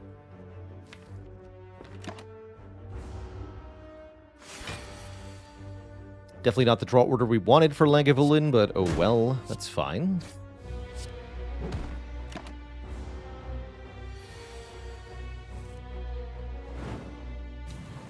We'll get to do 36 with Sword Boomerang. That's pretty good. Might even be able to kill next turn with Pummel. Indeed we can. But can we do better than killing? That's my question. Let's see, we're currently at 51 out of 89 health. If we go to 44 health or less, Meat on the Bone will activate, and we'll heal for 12. So we only need to take 7 damage. And if I play Defend True Grit, I'll take 8. So we can play Pummel, Defend True Grit, take 8, heal for 12 more. That's a net gain of 4 hit points versus just killing right now. So, as usual, when you see a good move, look for a better one. Winning right now is a good move. Taking some damage right now is a better move.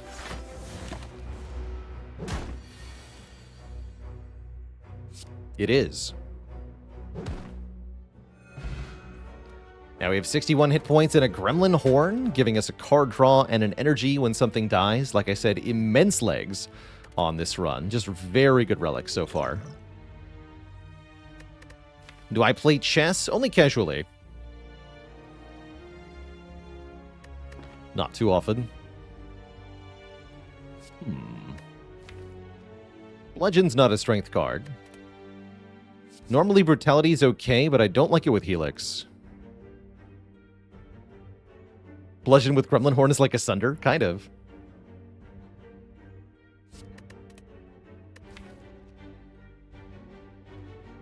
Kind of.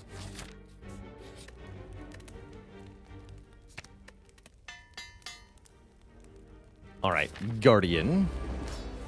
Could be a pretty easy fight, although I see, again, Limit Break still doing the early game Limit Break thing, where it's useless the first time we see it. That's okay, we have buffer. We don't care too much here. Let's just lose some cards. Have an okay time.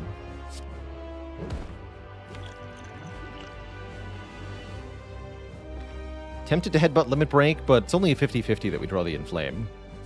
A strike back. Yeah, we wouldn't have gotten the Limit Break Inflame. Boo, I say. Boo.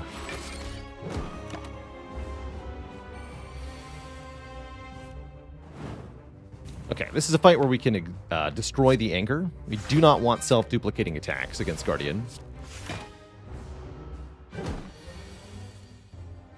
We do, however, want 6 points of strength and upgraded Flame Barrier, kicking butt.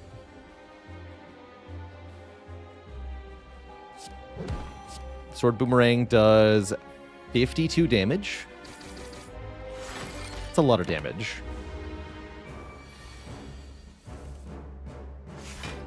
More than enough.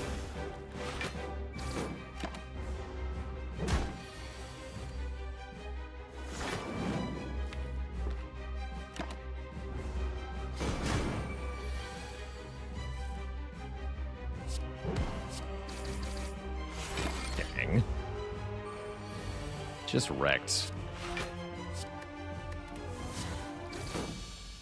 GG, Guardian. We perfect that fight. If you count the Helix, anyway. Get some money, get a potion, get an Offering. I love Offering with Helix. Double tap's not terrible, but in a deck with a Limit Break, we definitely want to be able to draw the Limit Break and the Strength stuff, basically as quickly as we can. And Offering will help with that quite a bit.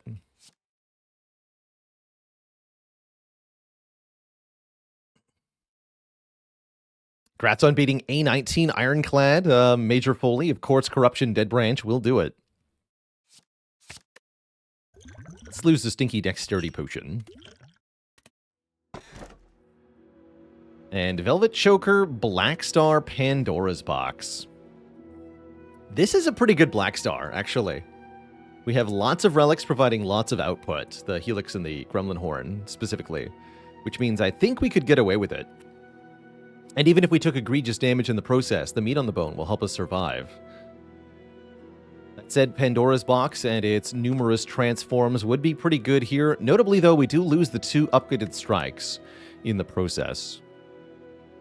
So I think I'm more inclined to take a Black Star, giving us extra relics from elites here. We could take Velvet Choker, limiting us to 6 cards per turn. 1 Offering is acceptable with Choker. Anger's a bit bad, but the rest is fine. So you could transition to Choker here. But I want double relics for sure. So I'm going Black Star. I think this is a good case for Black Star because we already have a lot of relics that are making us pretty strong on a baseline level of power. And we have our potions full.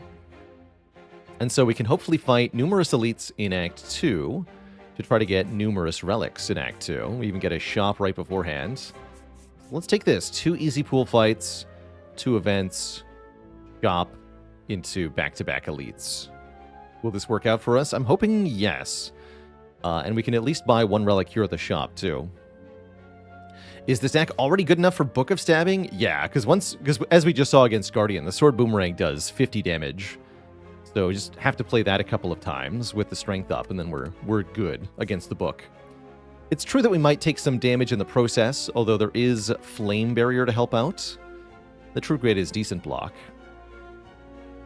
We'd probably take 30 or so damage to the book, but we do win that fight, for sure.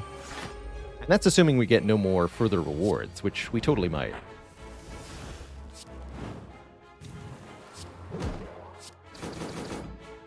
Take that.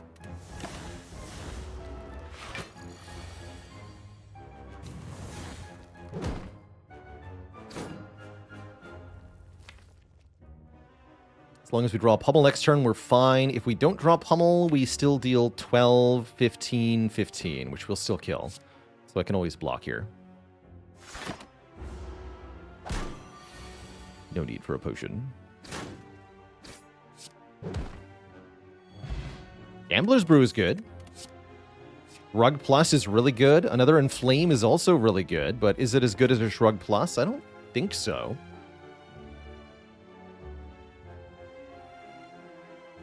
It says Plus, you must not refuse.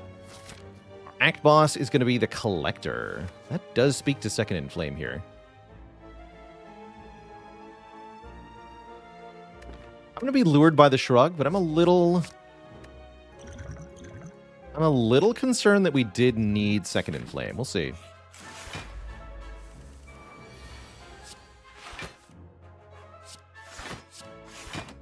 Full block. What would I change about Burning Blood to make it a more competitive pick? You mean the Black Blood? The heal 12 Thinkerino?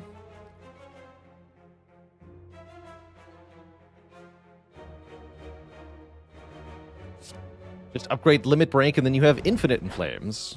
That's kind of true.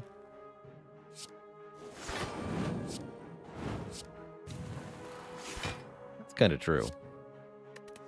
Yeah, Black Blood. Okay, what would I change about Black Blood? I think at 12 hit points per fight, it is actually pretty good. What I'll say about Black Blood is that I don't think is readily apparent from the stream is that Black Blood is much better in non-heart runs. And so if you don't go for Act 4, the Black Blood is a much more competitive pick in general. Because then Black Blood does what it really needs to do, which is get you to the Act 3 boss with almost full health, so that you can brute force your way through the boss. The big thing Black Blood doesn't do is help you at all in Act 4, where you only get one 12-point heal after Spear and Shield. And that's where it really starts to fall flat.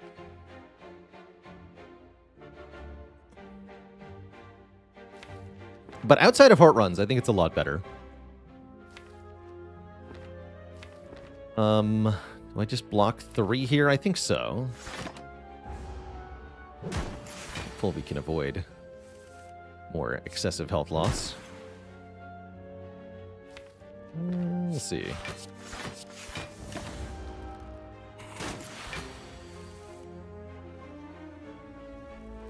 This won't kill, will it? Foolish. Should not have blocked for 3.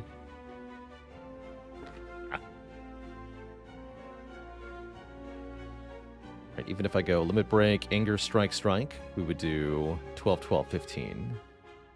Not enough. So I either Potion or I take 14. Sell Potion. Potion is fine.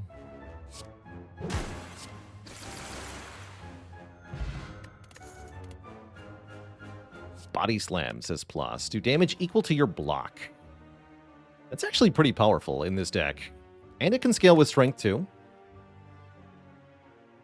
Get in here, Body Slam. Get in here.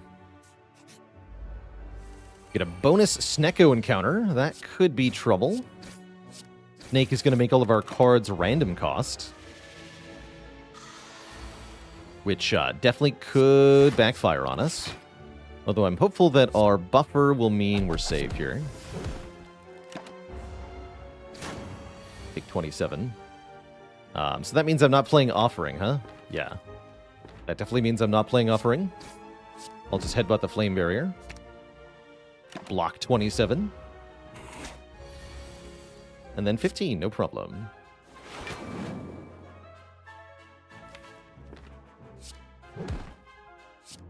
Get rid of that card.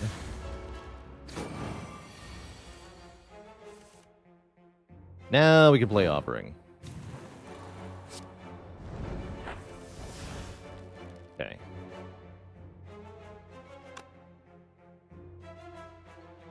Looks like we're never killing this turn, unfortunately. Probably just defend Body Slam? I think so.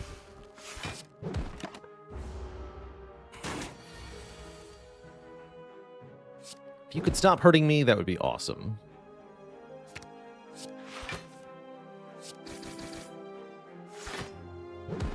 Okay, I think we're out.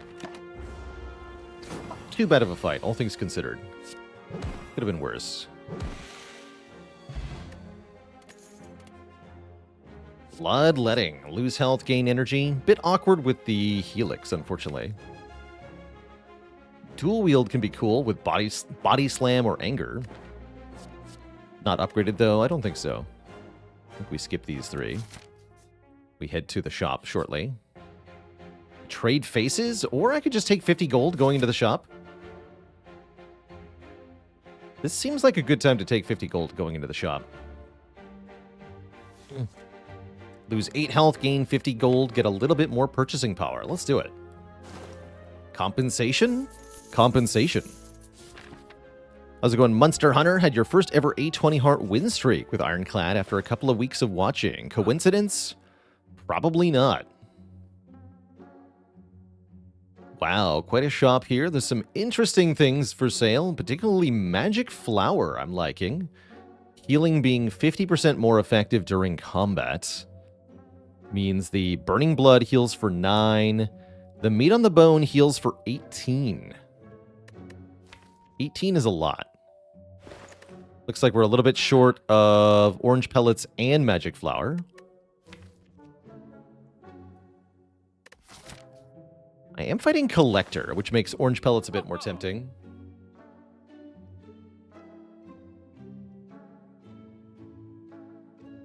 Pellets could let us use Flex or Flex Potions. I think I might buy Magic Flower. Not something I normally do, but I really do like it here. Do it. And I'll remove a card as well.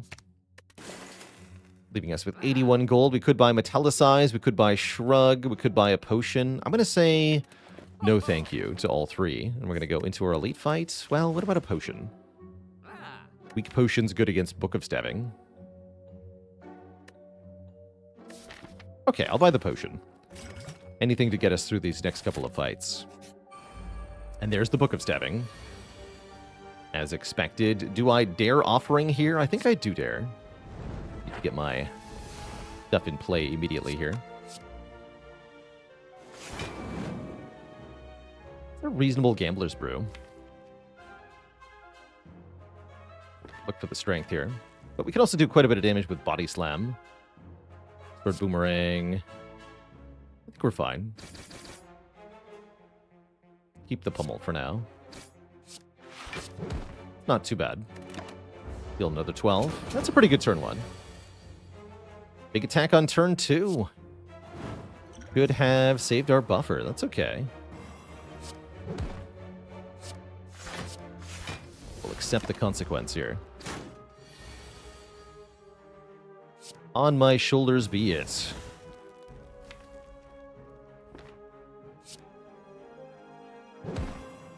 Ow. Having 4 wounds added is pretty bad.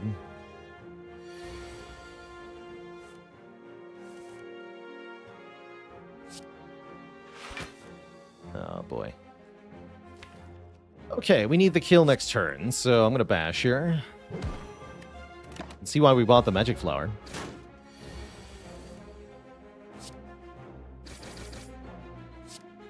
So close, but not quite. But the Gambler's Brew will assure us, hopefully, something that kills here. I discard 3. Guess I could get Wound Trigger it. Is it better to just gamble 4 here? I think it is. Yeah, gamble all 4. We're good.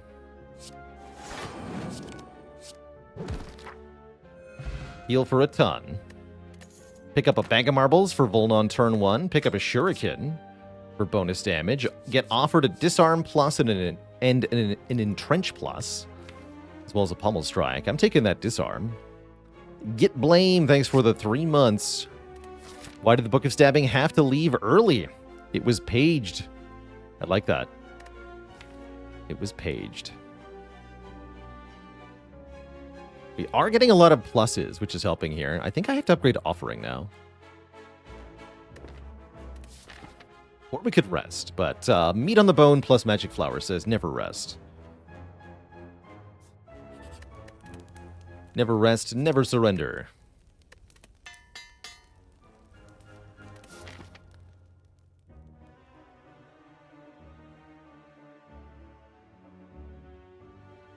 Couldn't the Book of Stabbing come to a party? He was already booked. So we just go, what, Flame Barrier Defend here? That means no Vuln? I don't know about that. Is it ever just Bash Strike? Didn't have any friends. That's right. Take 20 or take 0? If I take 0, then I don't do any damage. I'm concerned. No, I think we need to deal the damage. Or we're gonna die.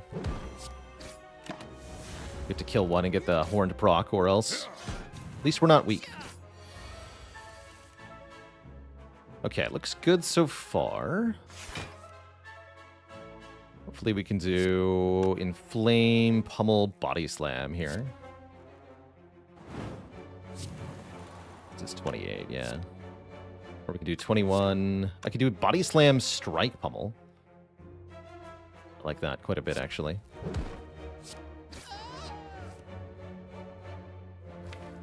Yeah. Definitely a spooky fight. Uh-oh.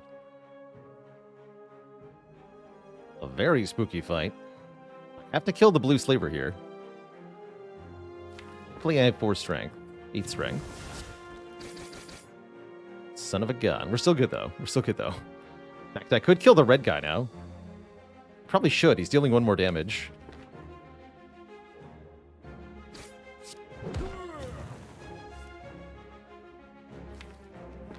Take 6 to save.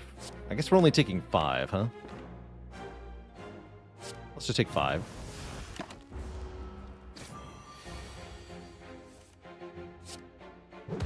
Okay, close call, but we now have 38 health. We have a Pen Nib, we have a Juzu bracelet, and we have a Reaper. With Magic Flower.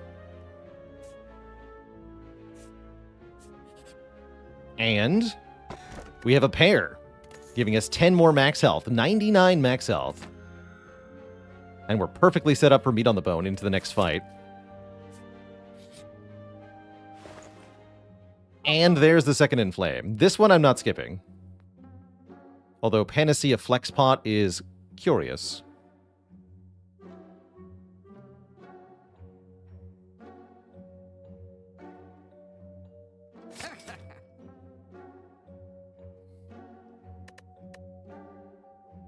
Most curious.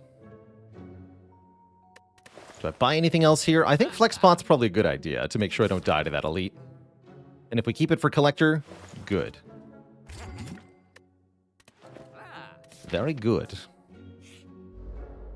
You two, heal me. Wait, not like that? Interesting. Flame Barrier Defend is not a full block. By Reaper, we heal for 13 times 2. And then take 9. I don't think I want a Reaper then. Go Flame Barrier. Take 0. Keep the Reaper. Yeah, let's go Flame Barrier here. There will be more strength in the future. Right now, for example.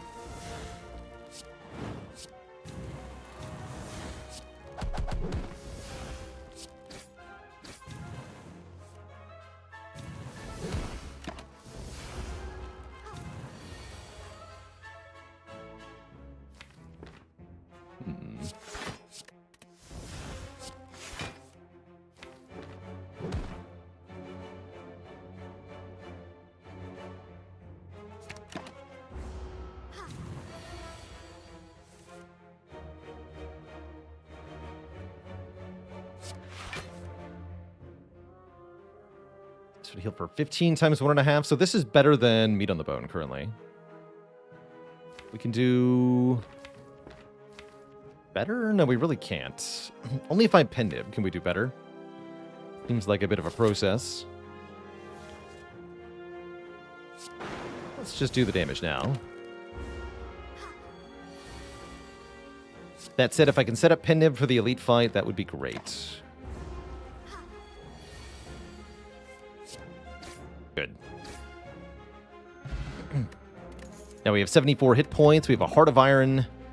We want a Whirlwind or Pommel Strike. I think Whirlwind is actually really good here. Although we don't have a lot of energy to spend on it. We do want an AoE card. We do want a card we can play for 0 with the Shuriken. We do want something that scales well with Strength. And Whirlwind is all of those things. Dander with a Prime sub in the 50 months. Thank you for 5 metric years of support.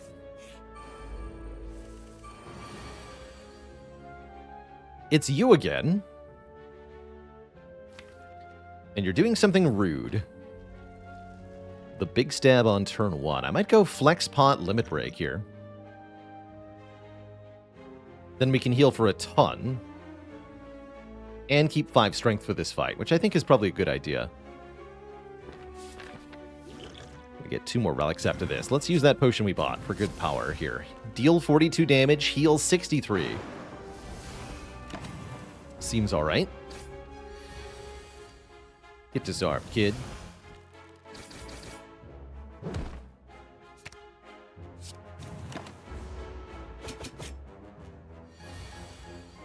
Get disarmed.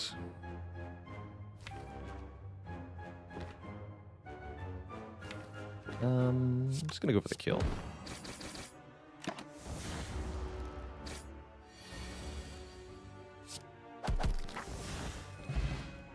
Smiling Mask for cheap removes. War Paint will upgrade 2 skills at random. And there's another Reaper or a Dark Embrace Plus. Wow. Those are good cards.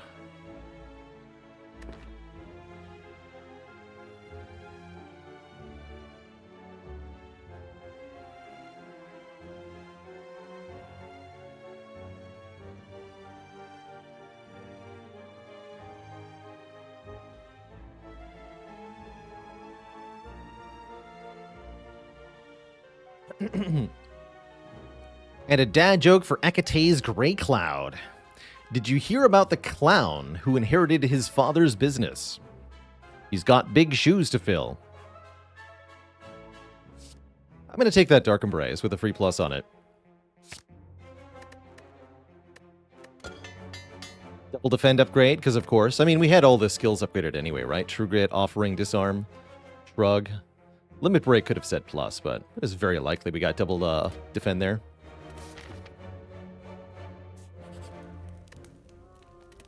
Don't know what I expected. Something higher quality, maybe.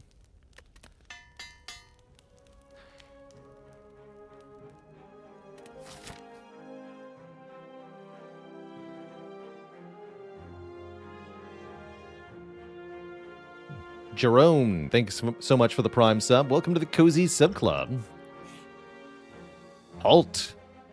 Today is the day I must settle the score with the murderer of my beloved pet Noodles.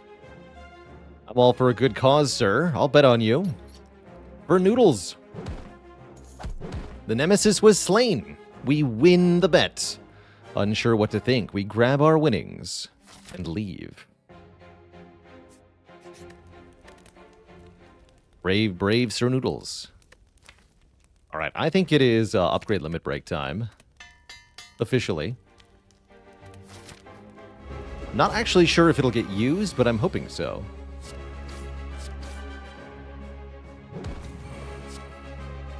Six. I'm going to wait with my pen nib here for the minions. In case of whirlwind or something. Yeah, exactly. Exactly because of this draw, basically. Ooh, limit break, though.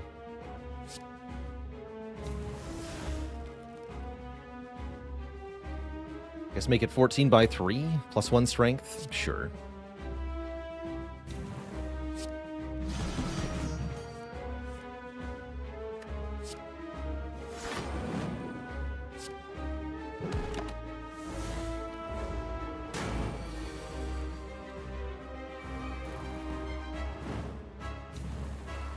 The next turn is the debuff turn. These are hard. Next turn, debuff. Right, forget the Vuln. We got 16 strength now. Shouldn't take too far from here.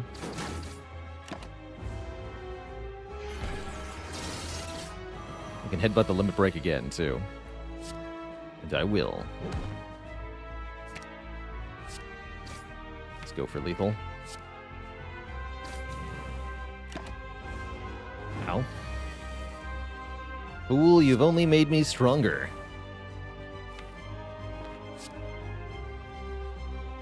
I would like my health back.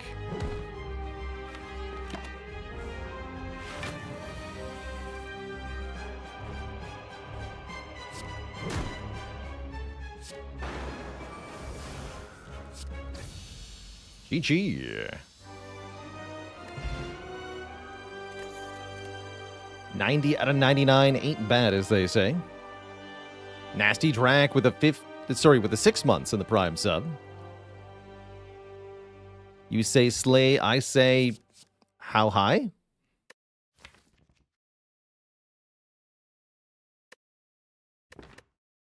If we want more energy, we could consider Berserk here. Berserk with the Helix does work sometimes. Although I'm hopeful we'll get energy from the boss relic coming up. Might just be a skip here. We don't need the AoE from Immolate. We already turned down Brutality with Helix. I think I'll skip. Can heal back the loss from Berserk. That's also true. But yeah, we can just get energy in the form of the Coffee Dripper here, which is perfect. Can no longer rest at rest sites, but I've got super powered Meat on the Bone, super powered Reaper. Seems fine to me.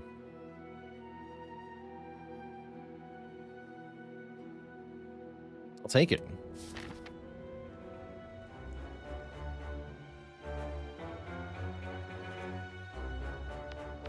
Gotta go for the Burning Elite. Thankfully, we can get 3 elites this act if we want to. Go to a shop first. Might as well. We have so much money. Might do two stores. But I also might not. We'll see.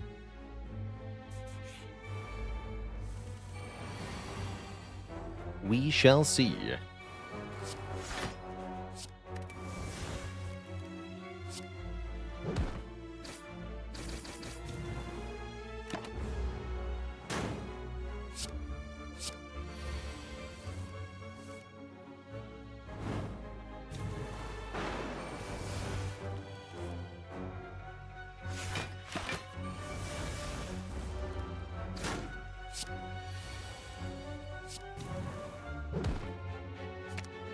Get him.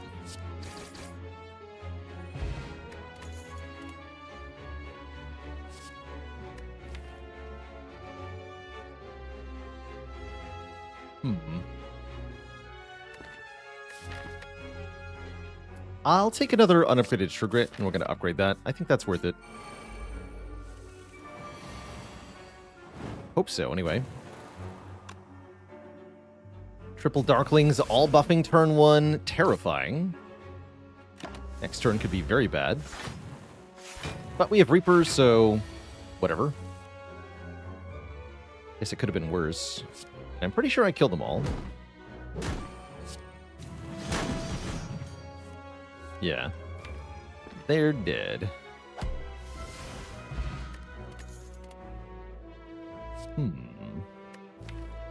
Iron Wave with a plus. Not too bad.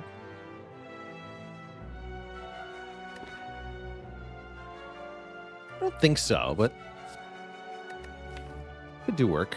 Don't really want a Heavy Blade unupgraded either. Already got the Sword Boomerang and the Pummel.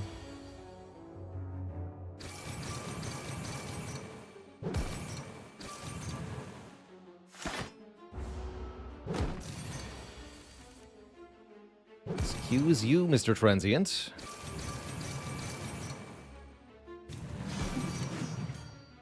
My buffer.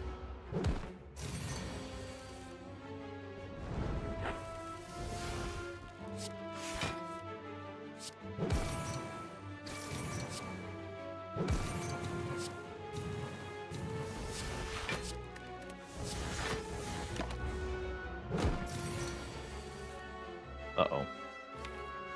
Ouch. That's going to do about 40 damage to me, and there's nothing I can do about it. Yeah, that's, catastrophic. What that is. Thankfully, we have Reaper. Ow. Blank epilogue page, thanks for 54 months. Support.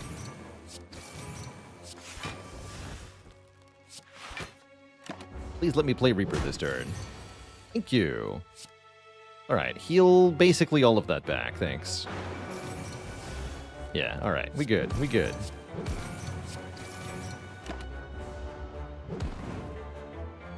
Easy peasy.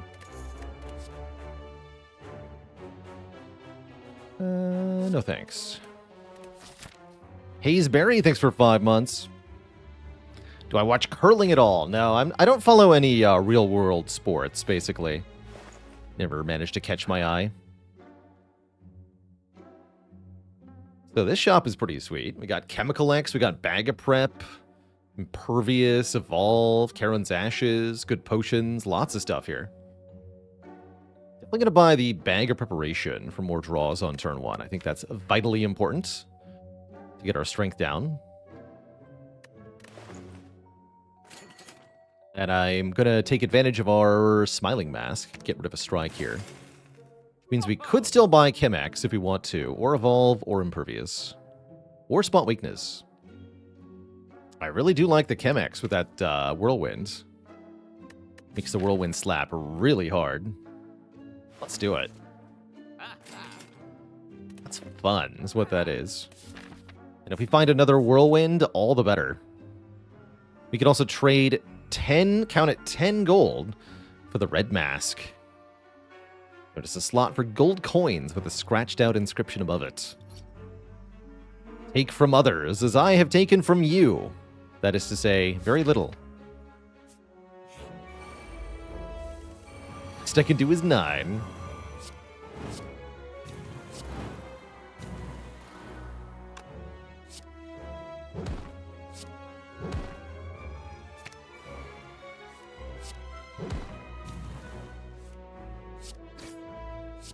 Daggers be gone.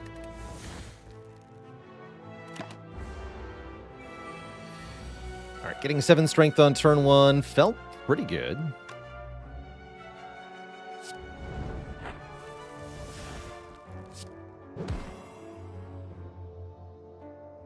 They felt pretty good.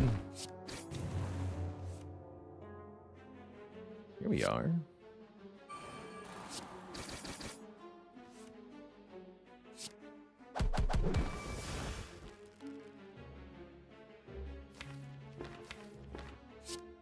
Be back for you, Reaper. That almost kills. I'll be back for you, Reaper.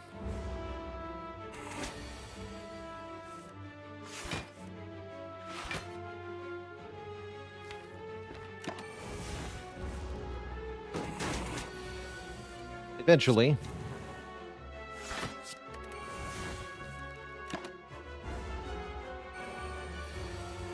Here we are. Bash into Reaper. Massive healing, massive money. Red masks for 10 gold into immediately finding the old coin and going to 330 gold. Maybe we do go to this shop. Also get Darkstone Puriapt, and there it is, the second Whirlwind. Instant payoff with Chemex. Wow. Wow. How's it going, Popo? Wow. Welcome to your first Spire stream. Have a seat, relax, and enjoy. Uh-oh, but what's our spiker solution? What is our spiker solution?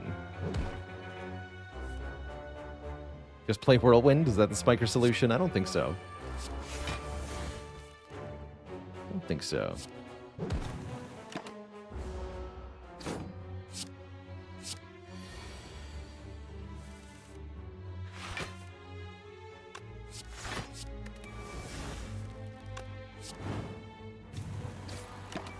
Look at the spiker, I guess. It's all good, though.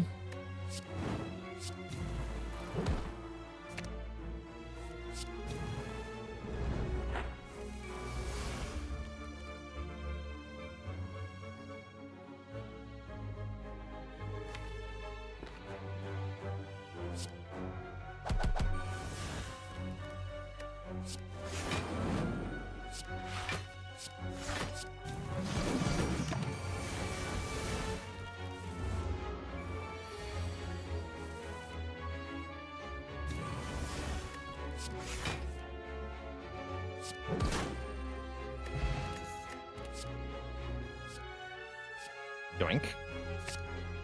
Now I don't even need to upgrade the other one that I have. Although I probably still will. But first we're fighting our Burning Elite, which will be a regenerating nemesis. Not so easy. Looks like a really solid turn one, though.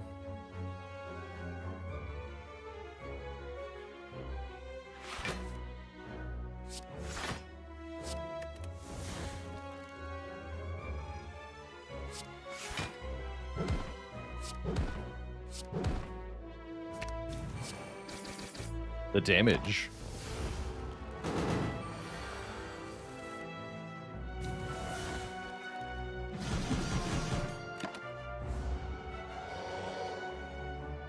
Spin to win.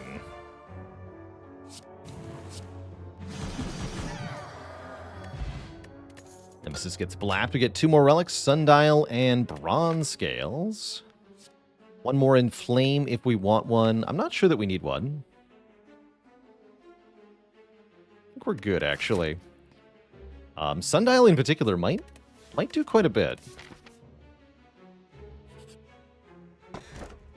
Reserved Insect, you're late. Gotta take the blue key instead. We'll fight the Tangela. We will.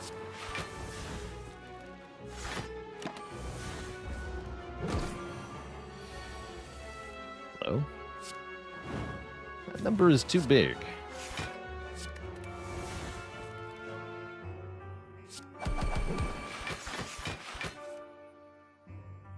That's better.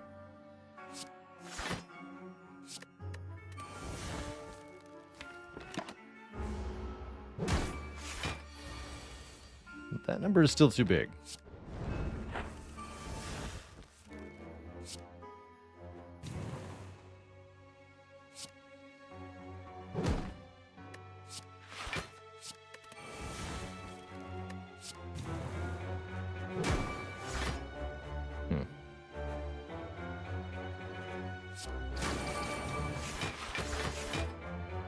Good.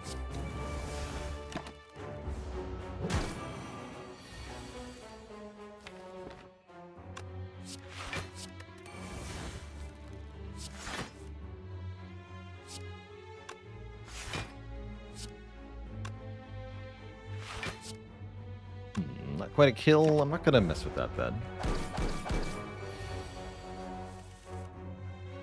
Not quite. Gambler's Brew is pretty good. Don't need any of these attacks.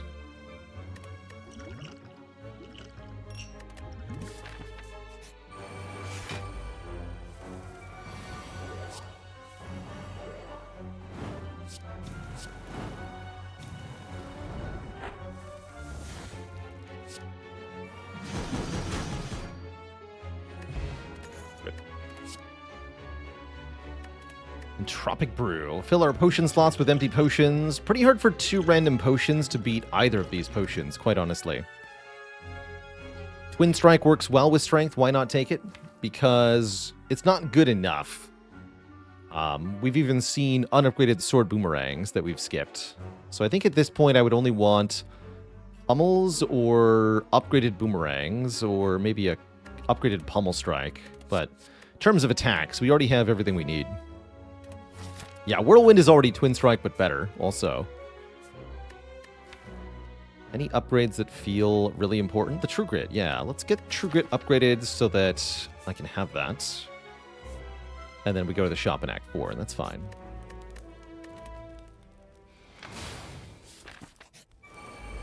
Once again, the quad shapes. I like it. 21 to all enemies, huh?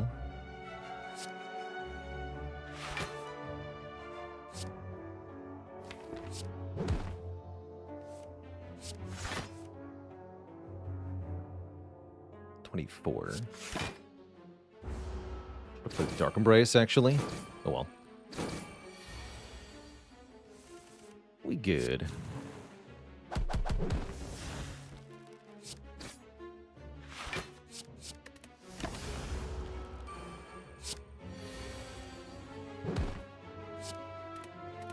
Raven 3010 with 39 months of support. Thank you, thank you.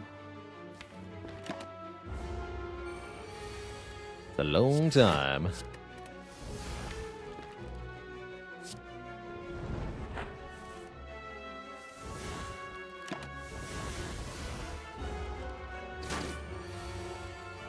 There we go.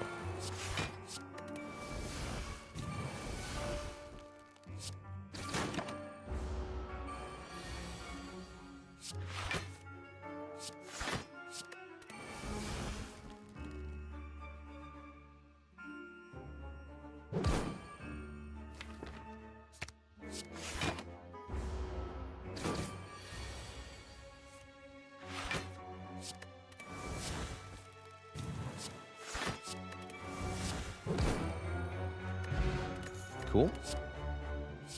Corruption. All skills are free. Whenever you play a skill, exhausted. Yeah.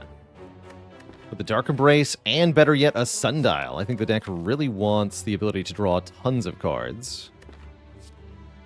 Evolve's not too bad either. There might even be some fights where we don't want to use the Corruption, but too many of them.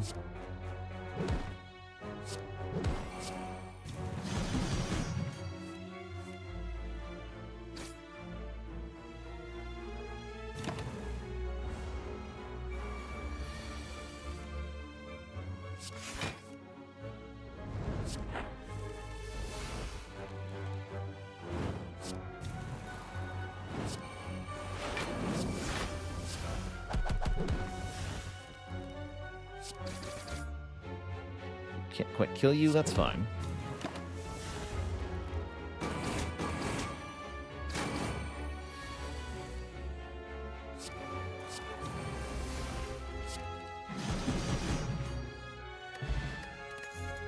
Ancient Tea Set can give energy. Singing Bowl can give hit points. Assuming I don't take another Dark Embrace or an Armaments Plus. I like that Arma. Although most of the deck is already upgraded.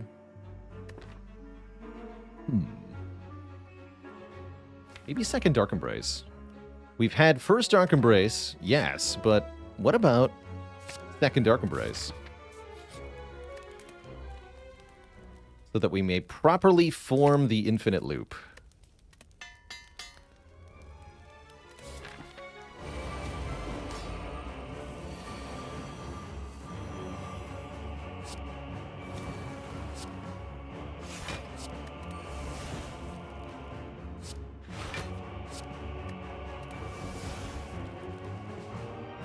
Go Dark Embrace, defend.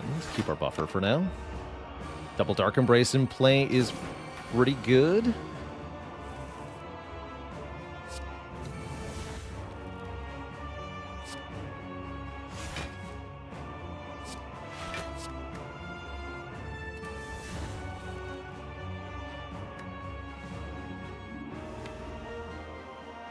Uh-oh.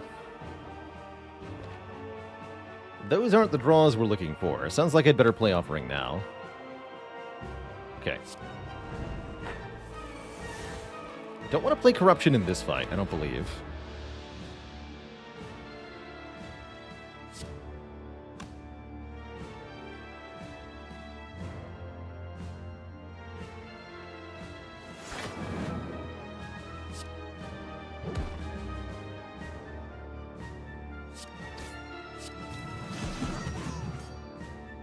Go. Nib will be set up for next turn. Okay.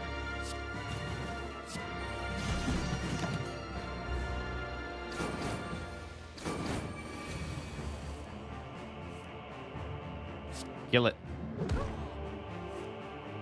Don't play the Inflames. Don't play the Inflames.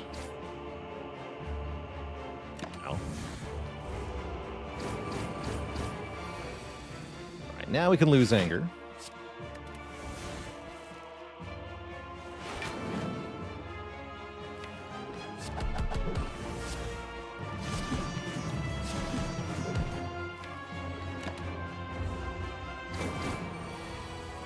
Now we can go Limit Break, Shrug, True Grit, True Grit. Limit Break.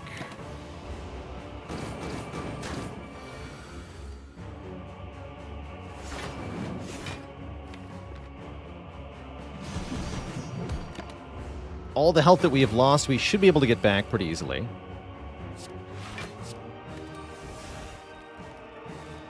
At least that is the hope.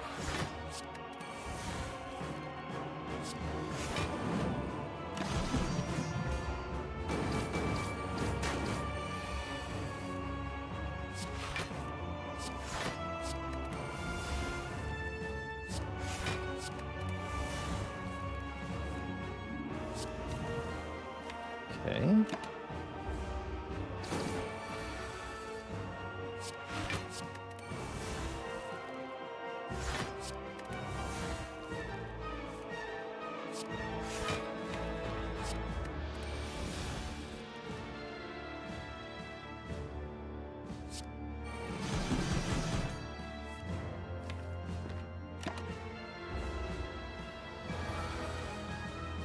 Why was the Ironclad an unpopular manager? He liked to limit breaks.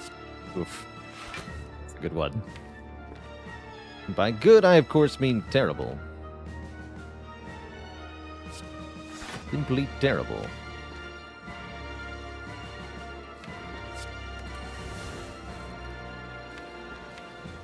Absolutely awful.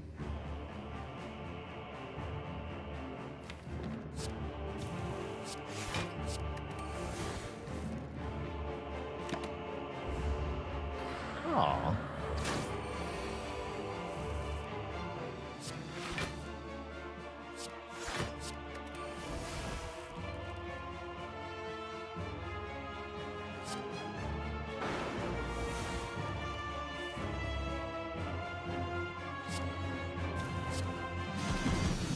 GG. And now we're on to Donu and Deka, the so-called Shapes brothers. These two shouldn't be as hard as the Awakened one was. At least I hope not.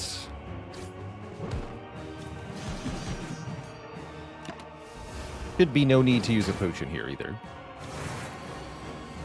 This time we can Corruption on turn 1. Or, you know, as soon as we draw it here. I think it'll still be worthwhile. Although that does limit us to what, 12 strength? Maybe the second time we see it.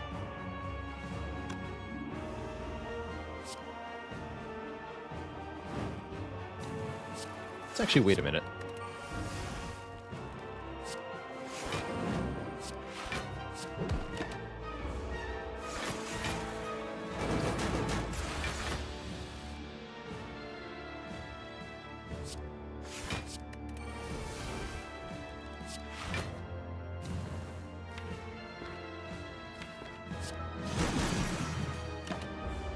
Take some damage here.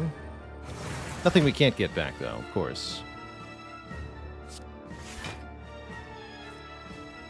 There we go.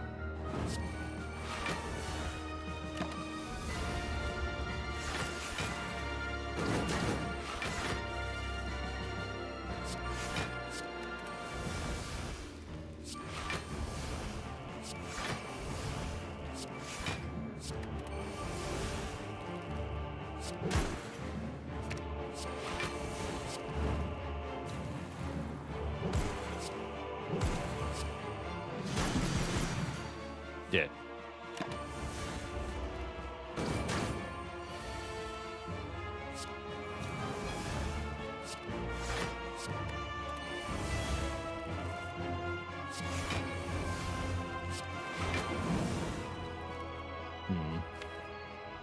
Need to play Reaper here.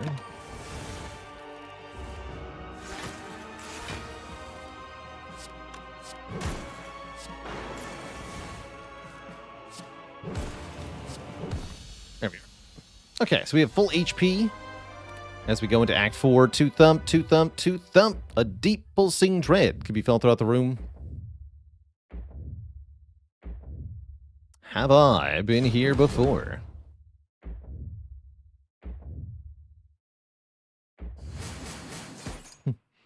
Hello, you stinky organ.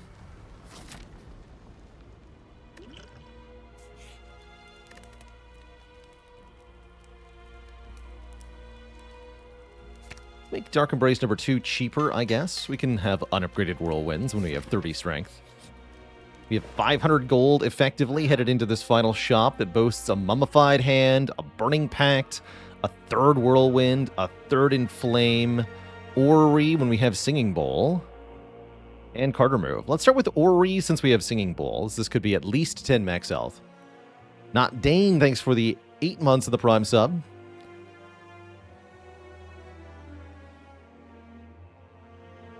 You ate a baby insect in a blanket sandwich. It was a cozy grub sub. I begrudgingly accept this pun. Thank you. 2 max health. 2 max health. That's better than 2 max health. Take the Feel No Pain Plus. Exhume is pretty good too. So is Sentinel. Hold on. What about Battle Trance?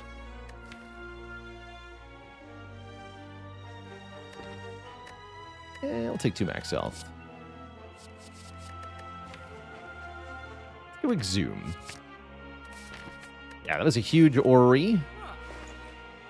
Take the Mummified Hand, leaving us with 45 gold, just enough to buy the Inflame.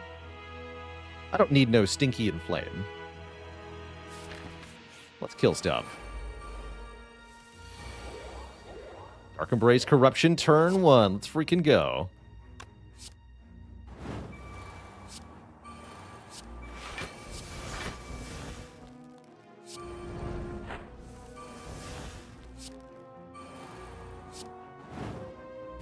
Mummified Hand, Chain Reaction. Pretty good.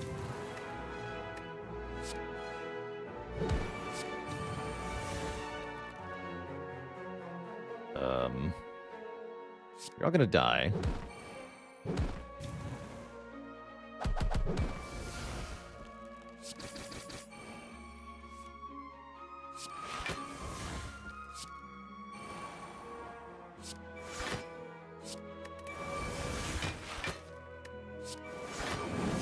Play my entire deck on turn 1, and I win.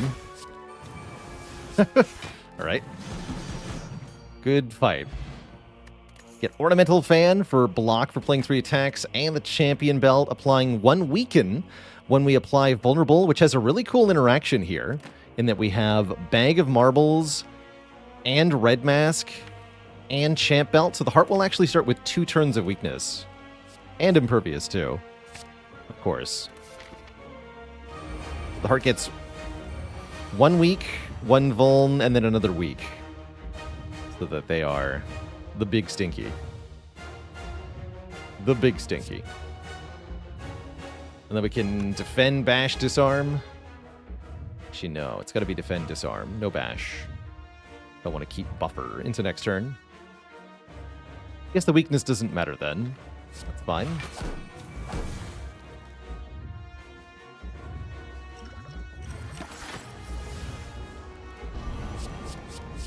How strong would a reverse champion's belt be? I think that'd be pretty cool, actually. I would like to see that.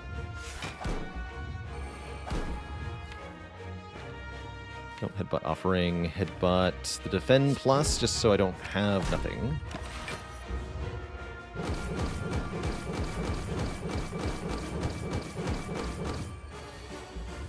$63, not my problem.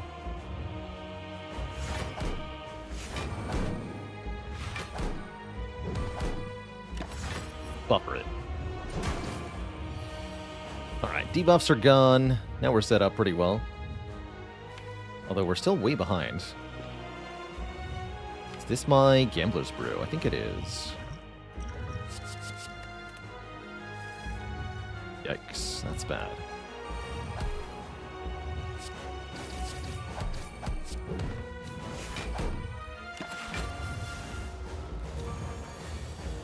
Here we go.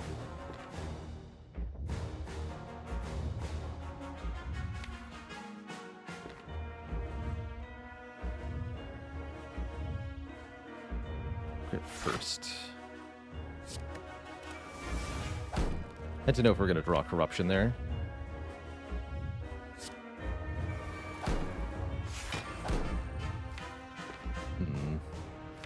If I play True Grit, I do draw the corruption, so I think I have to not play True Grit if I want to play corruption. Alternately, we don't have to play corruption in this fight. Maybe that's better. Skip the corruption.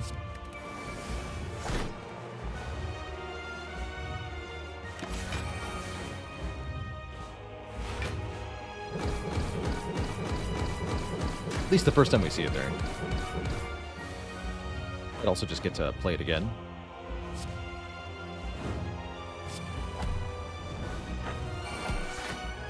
Like now, for example. Now is a pretty good time to play it. I think we're fine.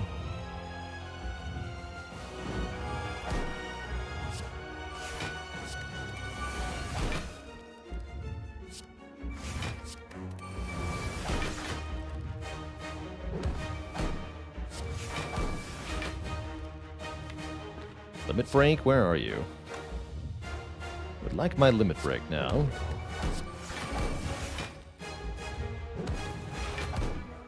This is not happening though. There it is. Give me that back, do it again. 32 strength. Pen nibs ready.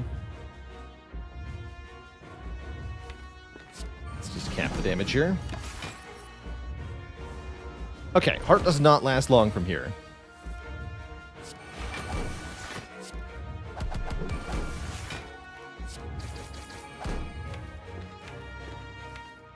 Although potentially neither do we.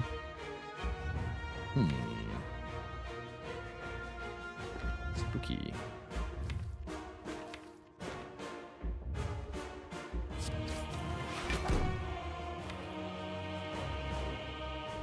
There is a draw where we get no block next turn, and I don't love that. Let's draw a bunch. Okay, now we get block next turn. Okay. That's better.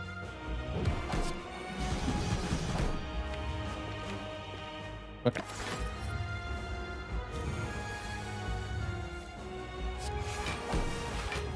Yeah, we're good. We are A-okay.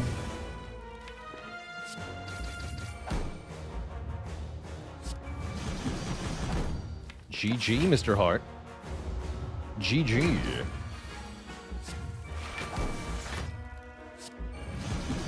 Spin to win. I'll take it. I will take it. Fresh start on a new streak. Not too bad. GG. One and all. GG. We spun, we won.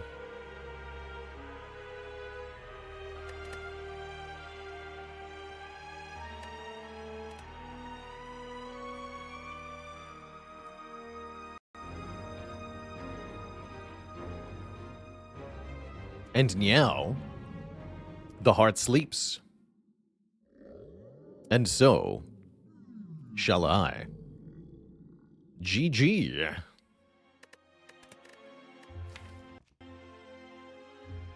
Wish we hadn't lost the previous run to Slavers, but overall, I loved that run. And I'm still feeling very good about where we are overall on Ironclad. Double Text, thanks for the Prime sub and the 4 months. Happy new streak indeed. Next up, Twitch chat. I'm going to play one more as the Clad. We're going to go for a third run here, but before I do that, I got to take a quick break, refill the water, stretch the legs, all that jazz. When I return in just a few minutes, we'll play some more. BRB.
All right, Twitch chat, we are back.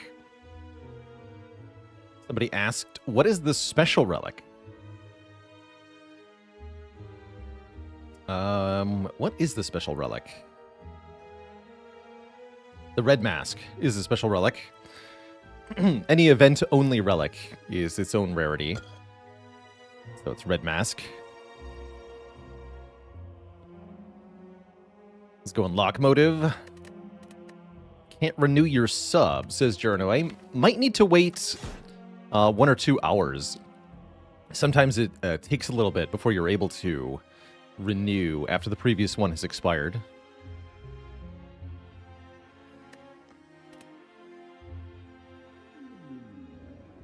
Greetings, Chew. 7 max health for a rare relic is pretty much always the thing I will click on.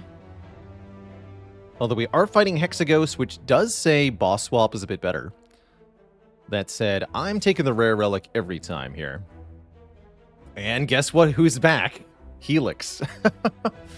How many Helix runs do I have to play? How many Helix runs does it take to get to the center of the Spire? All hail Lord Helix. I think it was just last month, actually, we passed the 10-year anniversary of the original Twitch Plays Pokemon. Pretty insane.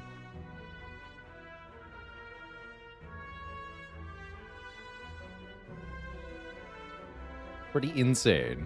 Jaranoi with the Prime sub in the 23 months.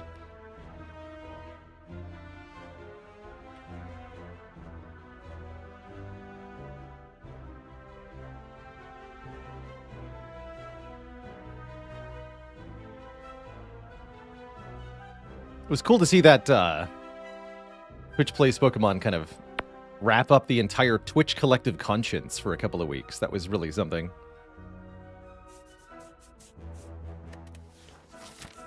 Risk reward.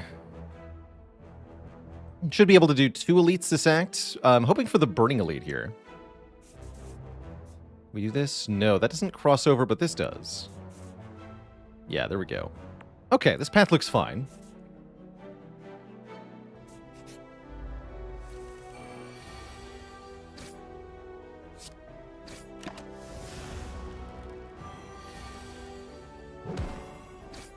Praise Lord Helix.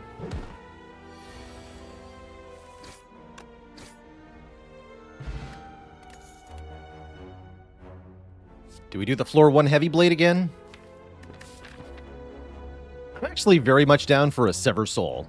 It does more damage than heavy blade without strength, and can exhaust all non-attack cards in our hand, including burns from Hexaghost. And I think Sever Soul, poor man's Fiendfire, is actually a pretty good early pickup.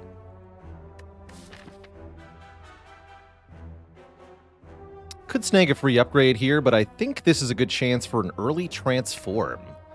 Let's turn a strike into something else. Into a Pommel Strike. That's just better.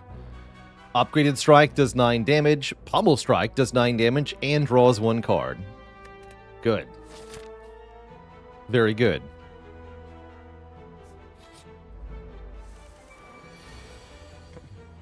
Sorry I missed you the previous times there, Vincent. Vincent says, really want to hear your opinion about a specific kind of potion.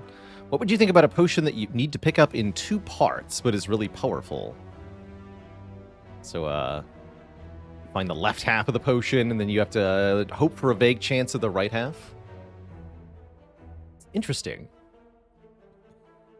I had thought about potions that could be used twice, like either a weak potion that gives you 2 uses, or it could be a way to reprogram the Sacred Bark.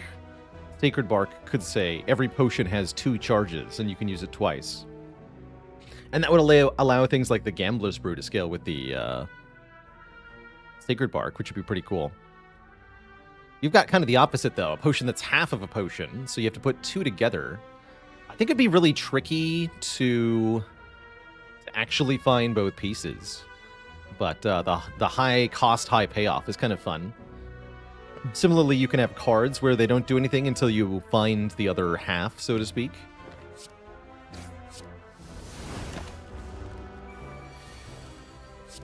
I think the player doesn't quite have enough potion slots for that to be too good as a mechanic in Slay the Spire, as you really have to use them quickly or lose them as new potions come in. But I do like that conceptually. I do like it.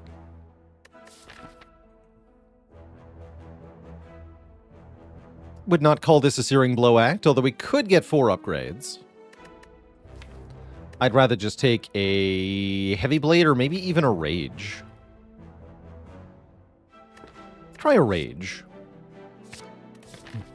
Whenever we play an attack, gain 3 block. As for the Golden Idol, I will take that no hesitation. But since we're at full health with a Helix, what I'm going to do is take the 23 damage, rather than lose more max health or take an injury here.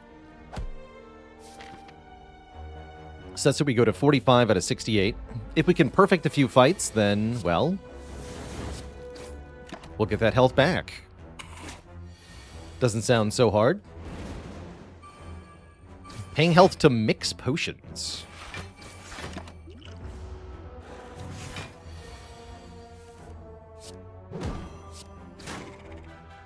Be cool if you could, speaking of potions, I think it'd be cool if you could use a rest site action to get potions somehow. For example, what if you could, at a rest site, brew 5 random potions and refill the potion belt? Kind of like a cauldron.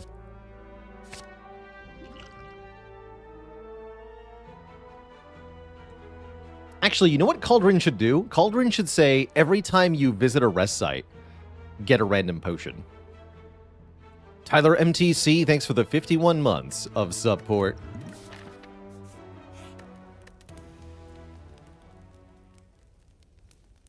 Some good cards here. I will up Spot Weakness.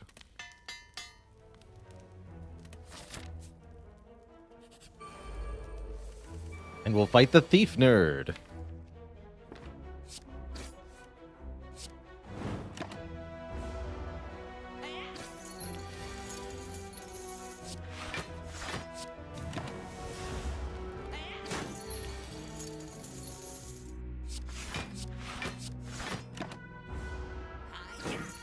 Now perish.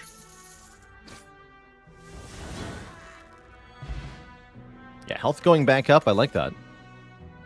We have enough strength that Twin Strike is perfectly fine. I don't hate Twin Strike in the early game. It does the job. I like it more than Sword Boomerang most of the time. Less than Heavy Blade some of the time. Dunscott says, would I rather take Spot Weakness or Inflame if both are offered? I think I prefer the Spot Weakness for 2 reasons. One is that Spot Weakness works repeatedly, particularly with Headbutt, allowing you to scale strength upwards a large amount, especially if you can exhaust the rest of your deck. In that way, 1 Spot Weakness will let you beat the champ in a way that 1 Inflame will not. And secondly, since Spot Weakness is a skill, it makes it more rewarding to take a Corruption. And it doesn't make the Awakened one angry. So for those 2 reasons, I like the Spot Weakness more in general. Interesting Gremlin Knob fight here. I'm not thrilled with all of the attacks on turn 1. Might just go several Souls Strike here. No bash. I think no bash.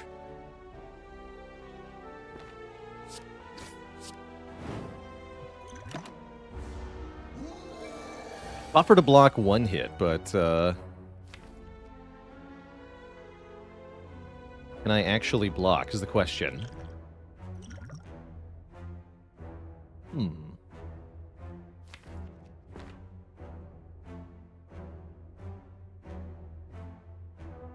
Interesting.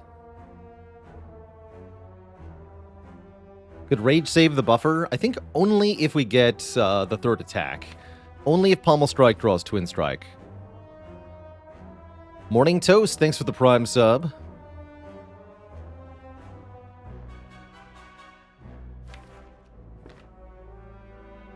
Only this bomb had been used on turn 1.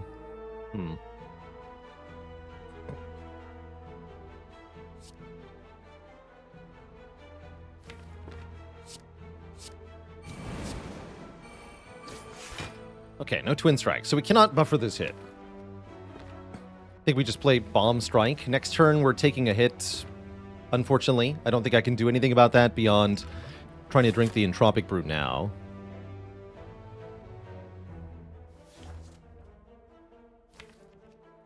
But I'm not even sure that's worth it.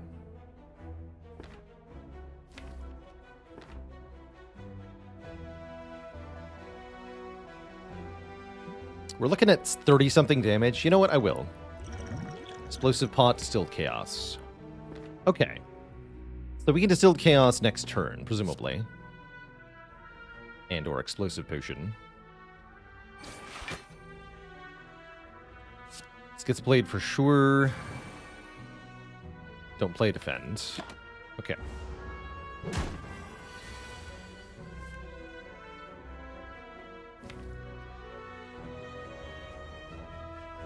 Isn't it true that Distilled Chaos could hurt us, though? Maybe a bit. Very likely to hit damage, though. Let's do it. Hiya! Got him.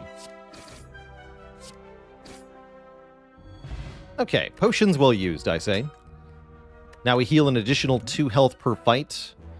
And we're offered some cards. Sword Boomerang's okay with spot weakness, but I've already got a Twin Strike. I don't feel like I need another common strength scaling attack at this moment. Do I feel like I need an Armaments? Not really. I think skipping is pretty good then. Let's do that.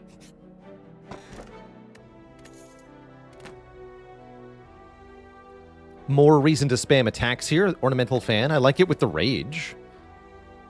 4 block if we play 3 attacks. So now we want 0 cost attacks. Now we want more card draw too.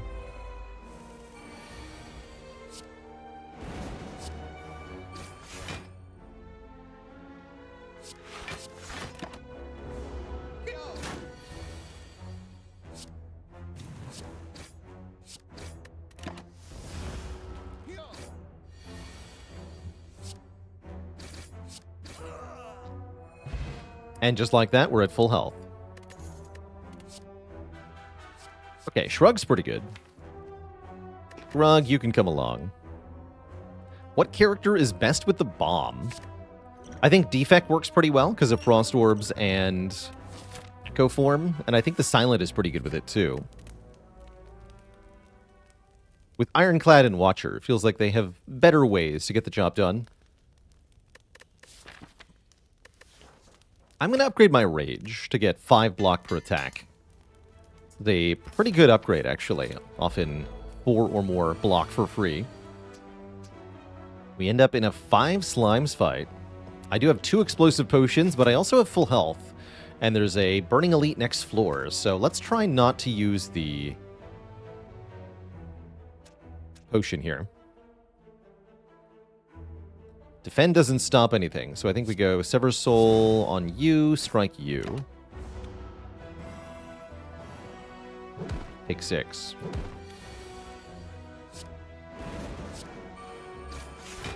Oh, the blocking. Play 3 attacks. Block 19.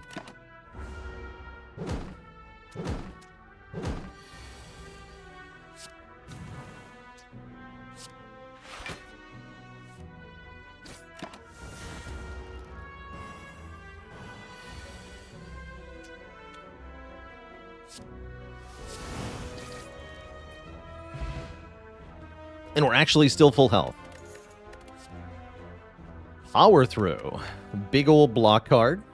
I like Power Through with Sever Soul. With an Evolve later on or a Medical Kit, Power Through can become amazing. If I want some area damage, we could take a Cleave. But I think I'll go Power Through here. Very good mid to late game card. Keep double Explosive Potion, since we're at full health.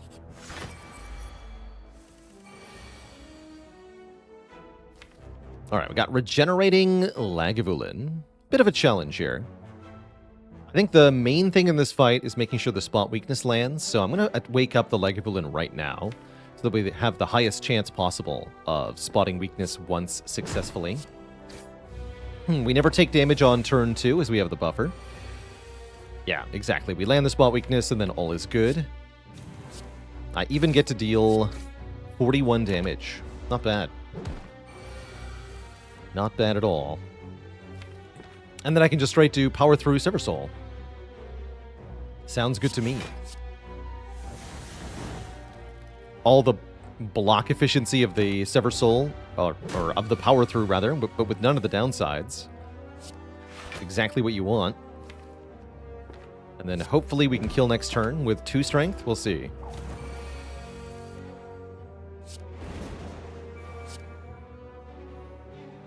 $20, 36. Yeah, that's enough.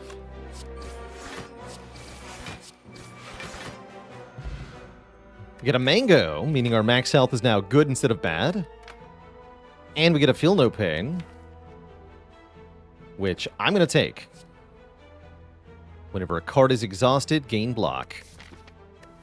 You'd love to see it.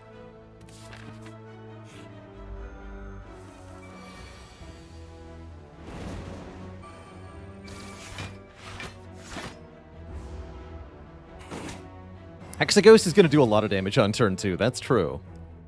It's kind of spooky, in fact.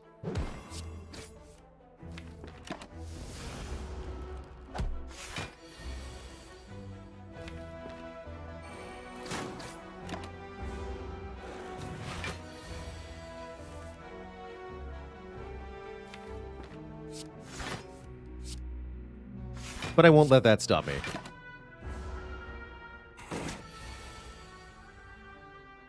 Full health is just what you get when you're this strong.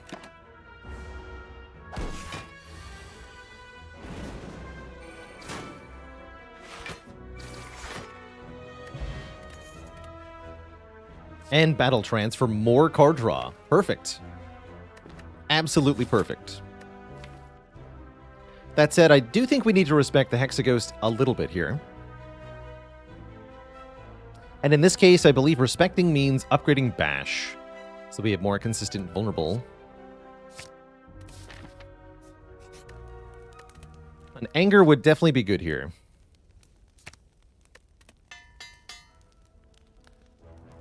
This is way too much health. This is way too much health.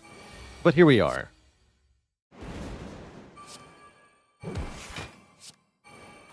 Didn't break the spot weakness on turn 1. That's good.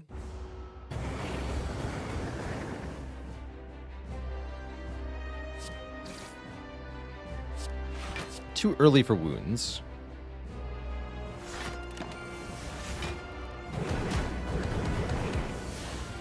There we go. Spot weakness works.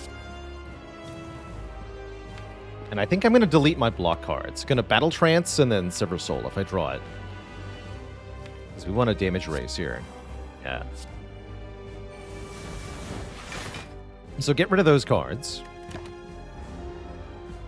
That way I can draw the Bash, the Twin Strike, and the Spot Weakness more often. That's our goal here.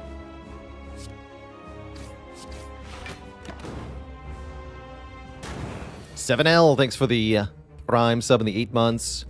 You keep watching, I'll keep cladding. Sound good? Next turn sounds great.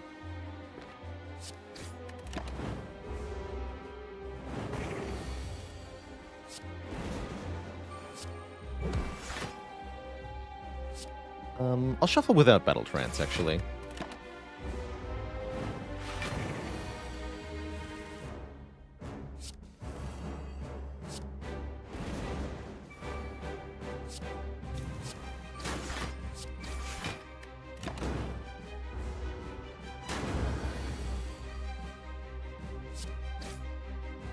We're good.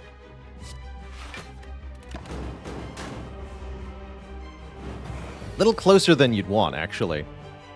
But we good here.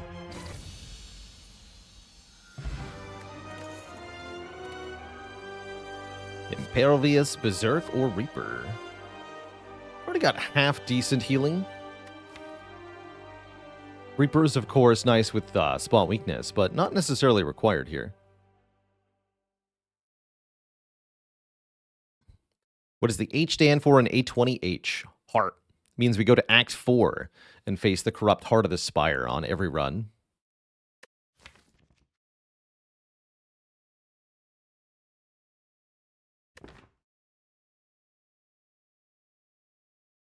Stands for heckin' hard. Stands for fossilized helix, is what it stands for, apparently.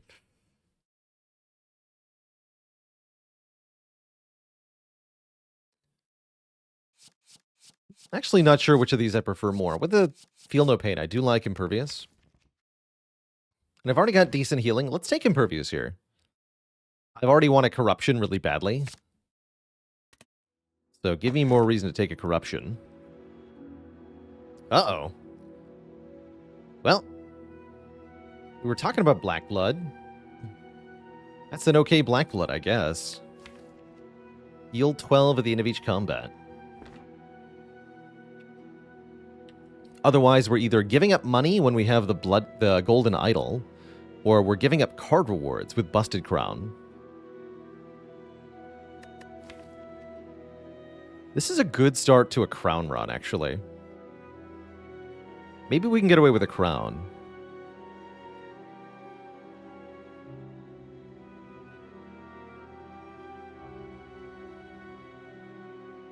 Kind of feel like it's still Ecto. It might still be Ecto.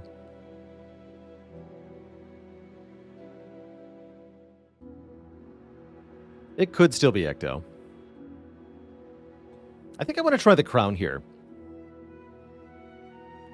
I'm not completely confident in crown going forward, but I would like to try it out. So we're going to do that. 2 fewer cards to choose from, meaning we only see 1 card after combats. But we can still buy things from shop, and we're going to make more money than usual, which could allow us to get some stuff done. I'm liking the path overall already, actually. No early shops, huh? All 3 of the shops are here.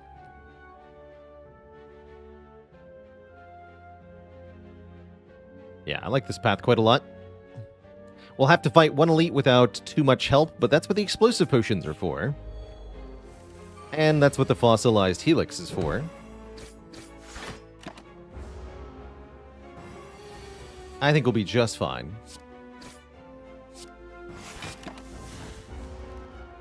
31. Dang it.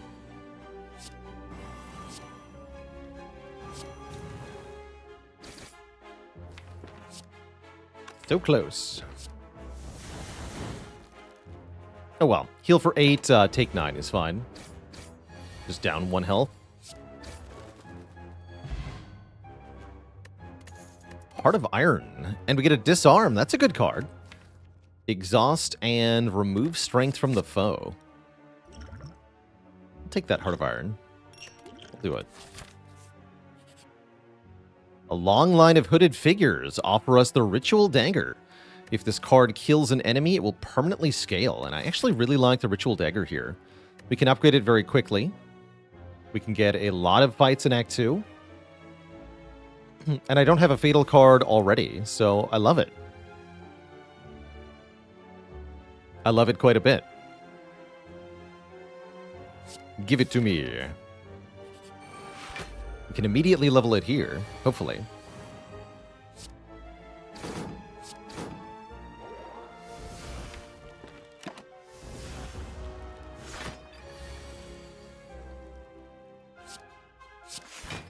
But maybe not.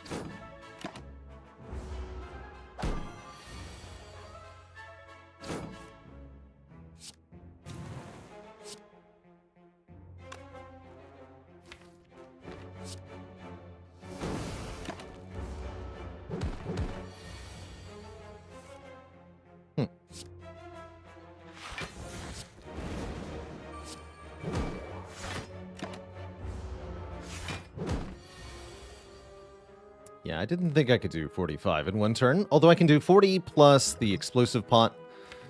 That means no Ritual Dagger. Dang it. What a lousy fight.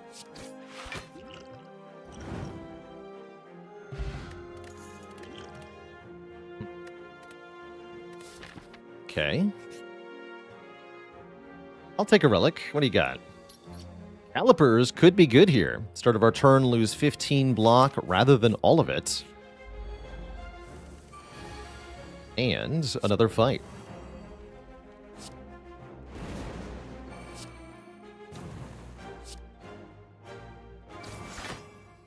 Still impervious here. Impervious with calipers can do quite a bit as well. Not yet.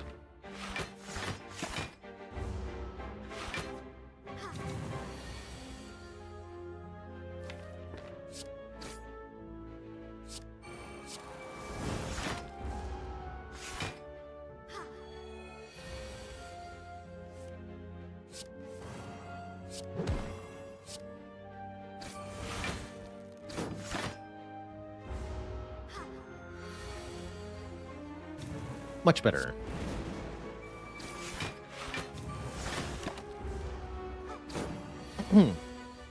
Is Dagger enough by itself to justify Exhume? I think so. Yeah, I think so.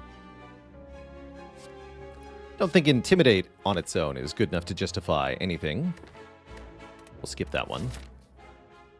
And yeah, I'm going to upgrade the Ritual Dagger right away so we can further the scaling on it and hopefully get it to huge amounts of damage as quickly as possible. Hopefully. We also stroll into an elite fight. It's the 3 red guys. And I'd say our turn 1 draw is pretty good here. We got Spot Weakness, we got Rage, we got Pommel Strike. And I'm thinking about using the Colorless Potion, too. Let's do that. Yes, 3 red guys. That's right. I can Secret Weapon. Or I can Flash of Steel. Secret Weapon can fetch the Ritual Dagger, but can I actually kill on turn 1? I'm not sure. Let's go Flash of Steel.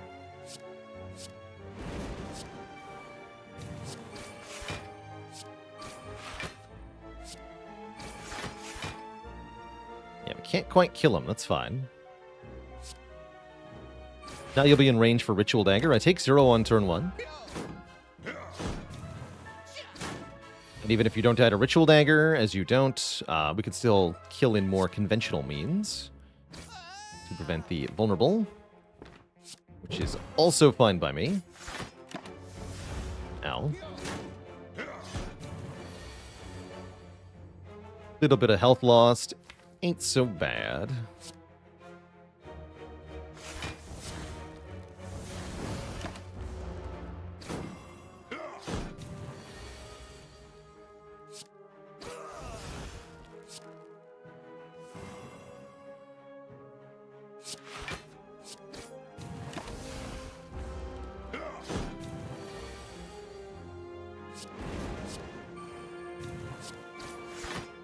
Nice.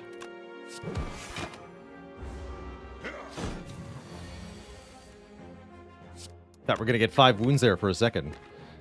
No, very good fight. We get 36 gold and Tori. Reduce unblocked attack damage. We're also offered an Anger in case we want a card that can scale here. Well, or a card that can self-duplicate. I do like it with the Fan and the Rage. I'm not sure I like it overall.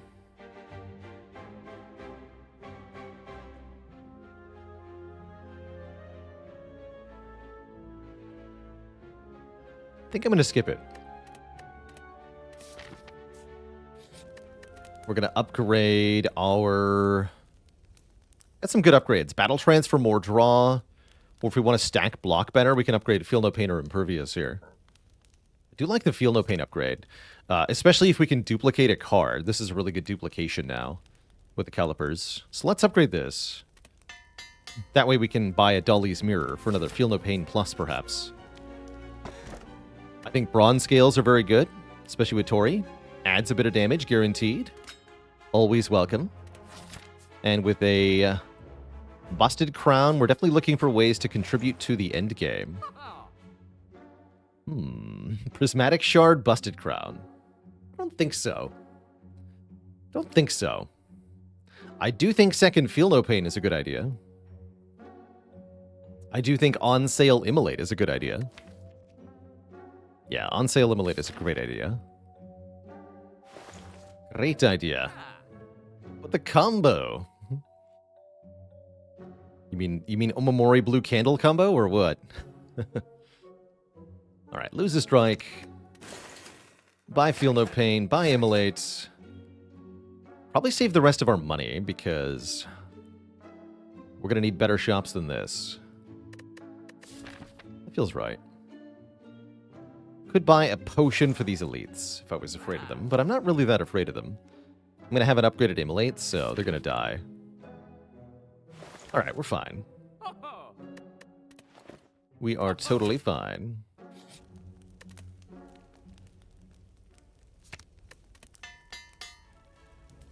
Is Mercury Hourglass or Bronze Scales better?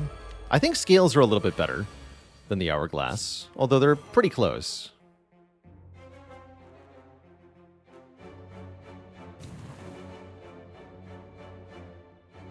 Pretty close.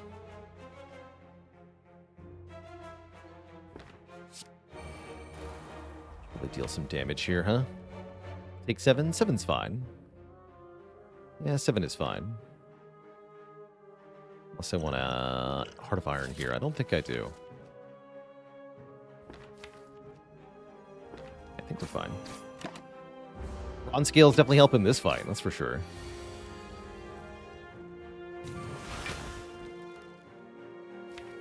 Right, I'm just gonna kill you.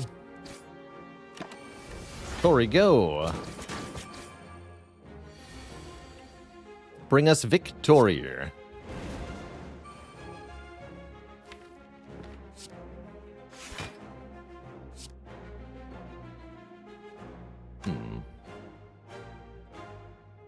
Really want to kill with the dagger? I'm not sure I'm going to get to, though. Oh, wait.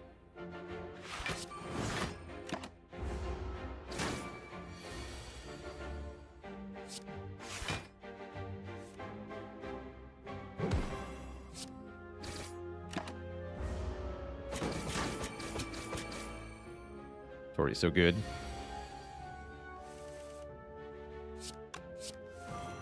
Good. Okay, we do get the dagger kill. Question card?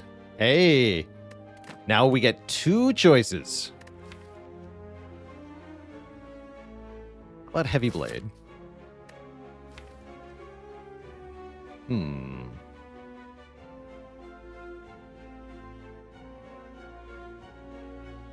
Yeah, I think it's good enough.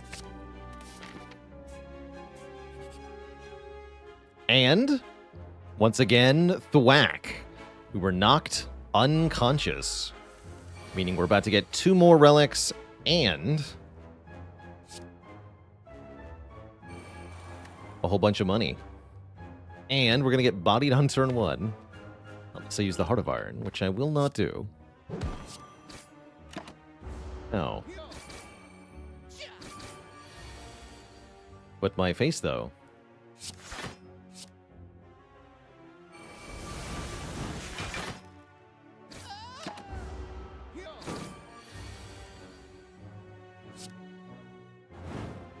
This is also, actually, as far as events go, probably the best event we could have possibly gotten.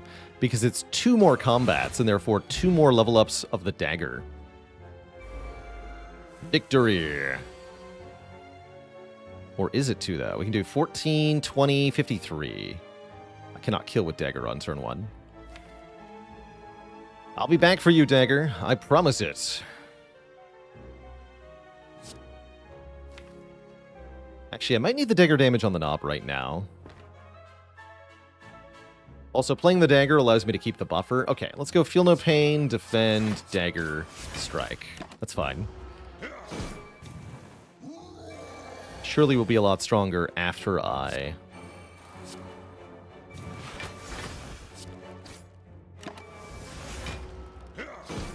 get 2 relics here. Oh, calipers are good here. Holy heck. Calipers are good here. See you later, Gremlin Knob.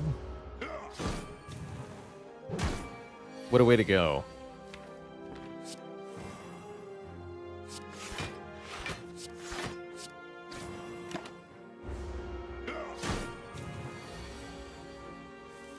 What a way to go.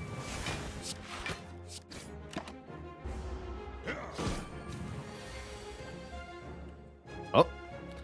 No dagger. We already used dagger. That's right. No dagger. All right. Get 125 gold. Fire potion. Champion belt, applying 1 week whenever we apply 1 vuln. Strike dummy, meaning our strike cards do 3 extra damage, including the twin strike and the pommel strike. And an Iron Wave plus or a clothesline. It's actually a pretty good Iron Wave plus. Welcome.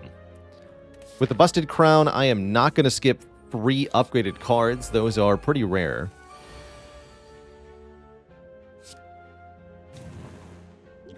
You're going to die now. Good talk.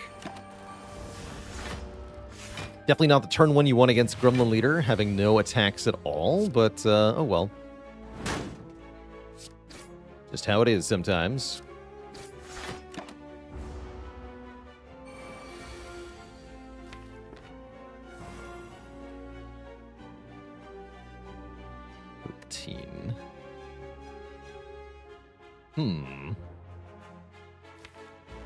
Spooky.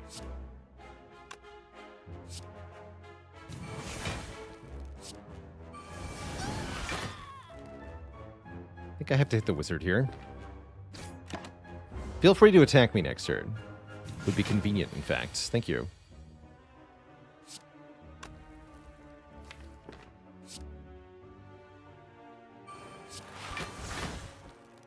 Full block.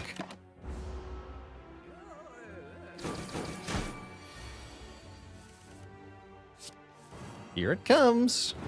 Blop.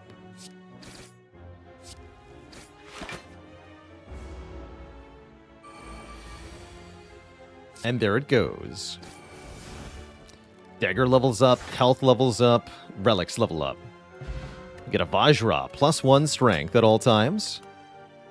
We could take his super-powered Pommel Strike. This Pommel Strike does 13 damage and draws a card. I'm going to take that. It says deal 13. I like it. Good with rage, too. And pretty good upgrades as well.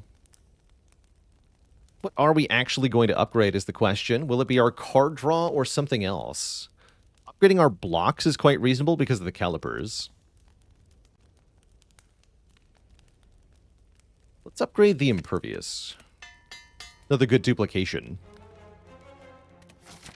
Do I feel like I've been improving my streaking skills as I do this? I do. Yeah, I do.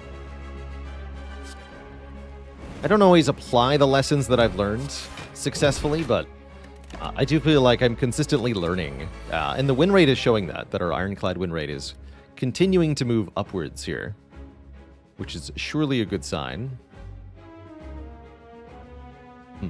Looks like we're taking a hit here, regardless of what we do. Double defend, twin strike on you. I guess just remove an artifact? I guess so. Not even the Heart of Iron would have saved us there. So, whatever. It's fine.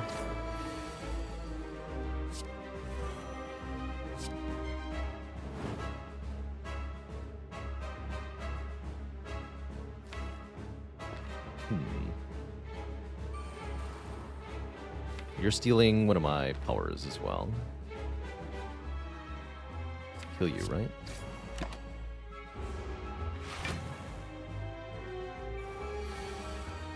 Though I might have wanted that one to hold Impervious, maybe. It's mostly fine.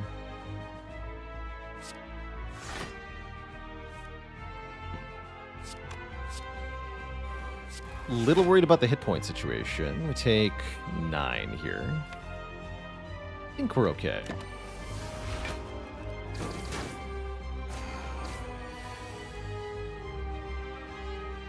Yeah, we're okay here.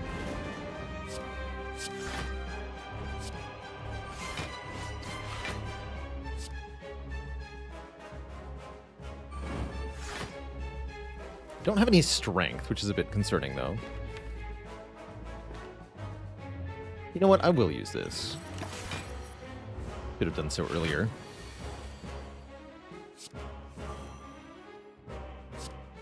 We're good for now.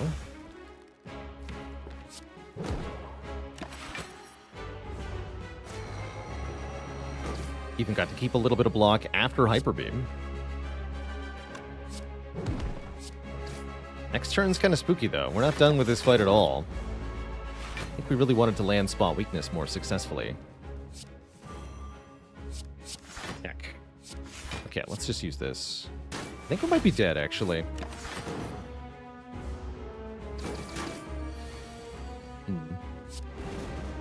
We'll see.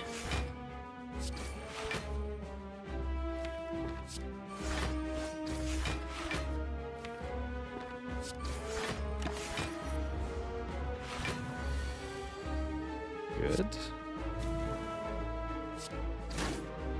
Okay, maybe not dead. No, maybe not dead. Just almost dead.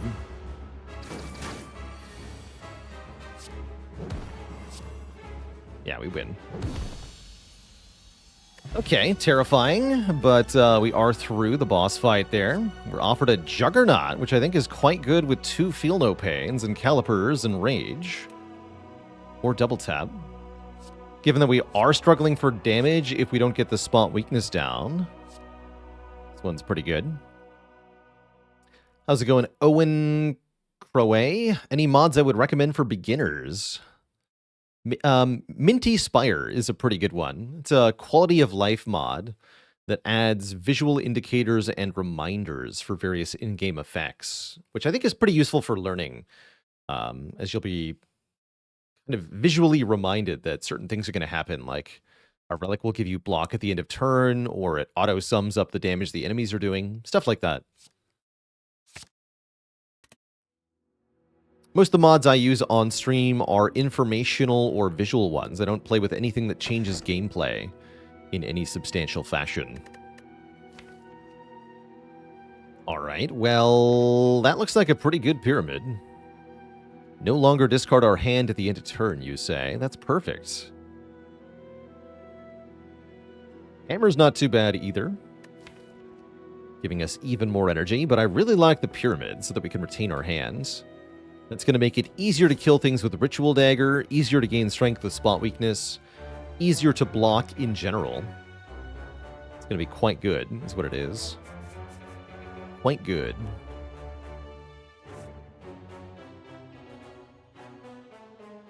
Two Elite Maximum? Yes, 2 Elite Maximum. All right, I'm fine with that.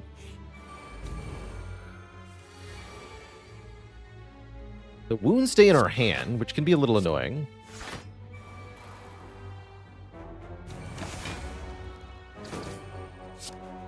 But there are worse fates, for sure.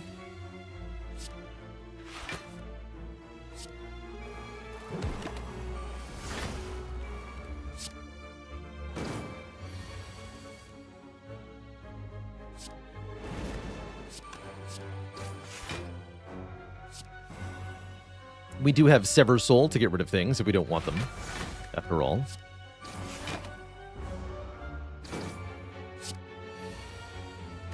There's Ritual Dagger.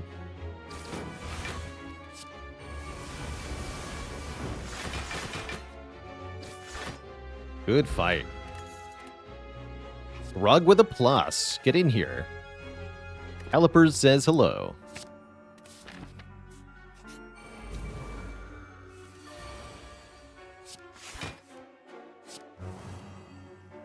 Get him. Oh, that champ belt, though. That champ belt, though.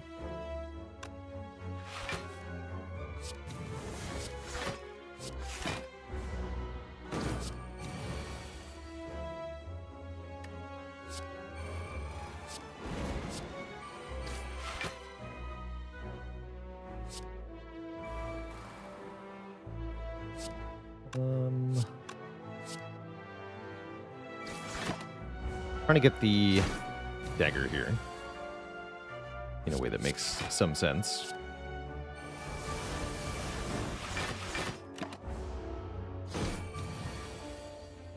Literal bottom card Ritual Dagger. That's why I didn't play Juggernaut, by the way, to avoid accidentally killing before the dagger was in hand here. There we go. Dark Embrace. Whenever a card is exhausted, draw a card or an upgraded Heavy Blade. I'll take a Dark Embrace, definitely. Late game Dark Embrace just so juicy, especially if we can find cards that exhaust other cards, perhaps multiple other cards. We can sacrifice a card to the Bonfire Spirits here. If we gave them a rare card like Juggernaut, they'll give us 10 max health. Otherwise, we simply remove one card, and I'm down to just remove one strike here. Yeah, what Busted Crown? What kind of build do I normally go in Dark Souls games? Strength or quality, typically. I don't like the spell casting all that much in FromSoft games. Part because I find it makes the game too easy, part because I am appalled that FromSoft can't seem to think of a spell that isn't shoot a blue laser at someone. Come on, FromSoft.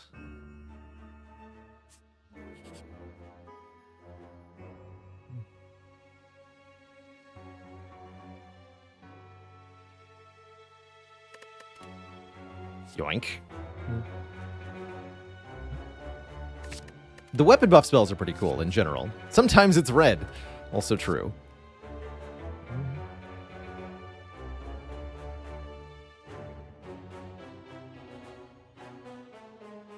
And then in Elden Ring, Faith builds get shafted by the fact that everything is holy resist, barring a few exceptions, but that's just Elden Ring specific. And there's plenty of good stuff for Faith builds to do. But yeah, I like to...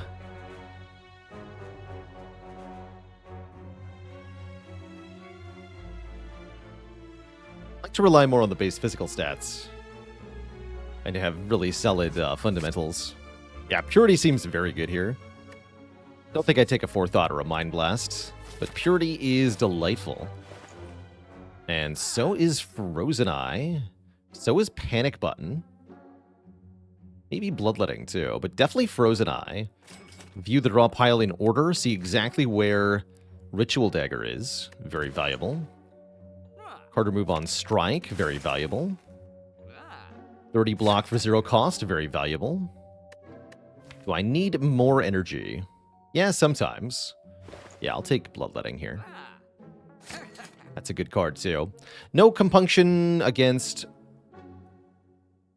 buying a ton of cards here, as with the Busted Crown, it's pretty hard to get good cards. Let's go... Yeah, I want 2 more elites here, so this way.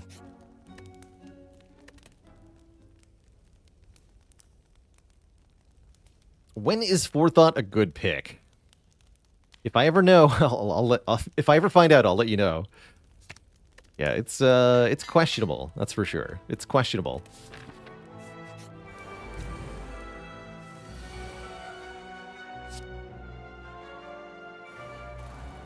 Let's see. Spot Weakness, Rage, Dark Embrace next turn, huh? I see.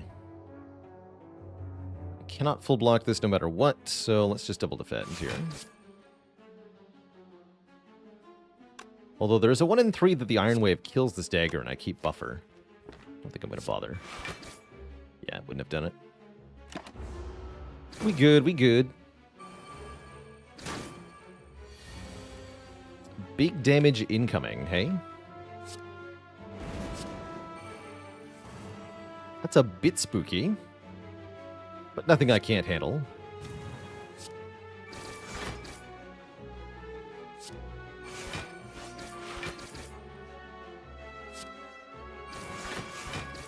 Yeah, I got all 4 daggers like that. That's pretty sweet.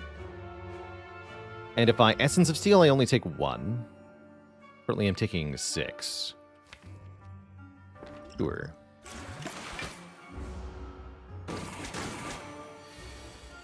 Take 1 sounds good.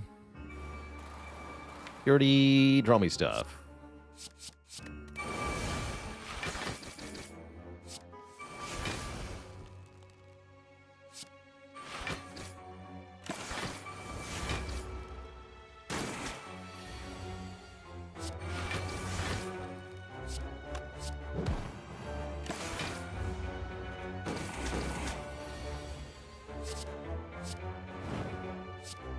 Did.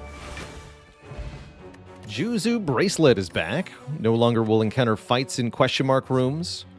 Twin Strike Plus has a base damage of 22. But I still think it's not good enough to add here. OCV with the full year of support. Thank you for 12 months.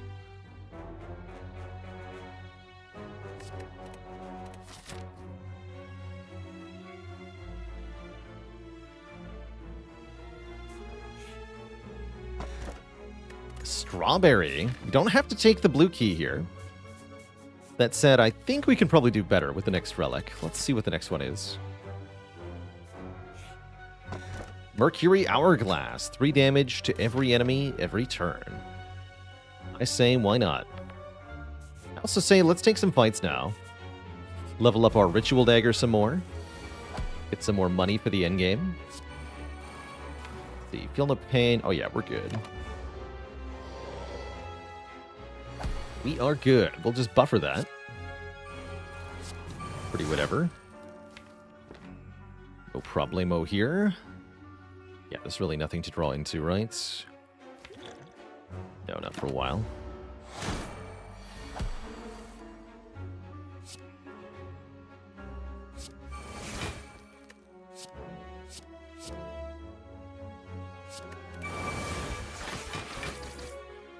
Put Silver Soul and draw a whole bunch of stuff. I'm going to do that, actually. Rage.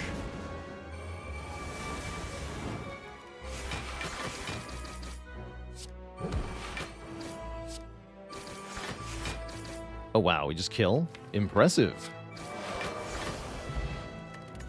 Very impressive. Level up 2 attacks, please. Pommel Strike plus, Sever Soul plus. Not too bad. Particularly like the Pommel Strike upgrade there.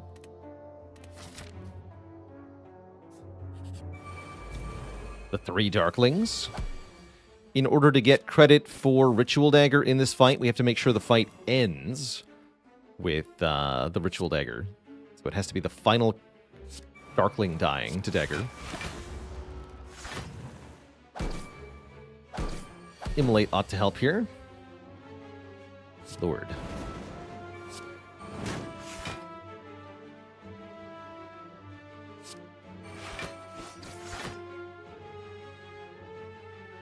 Full blocks.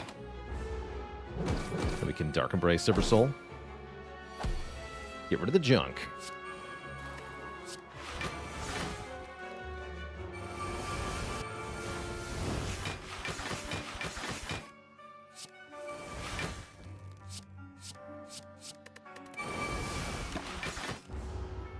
Beautiful.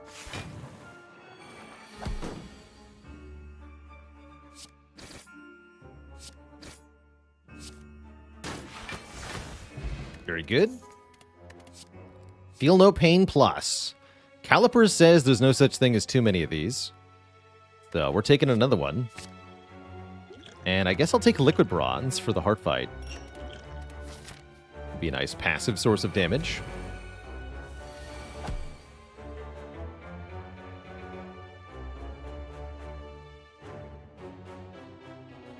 I like that the relic command interprets that. So relic -2 means the second to last relic.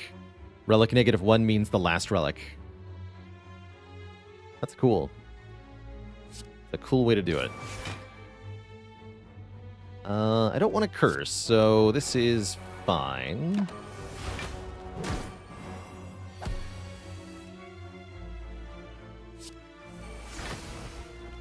That's how Python works. That makes sense.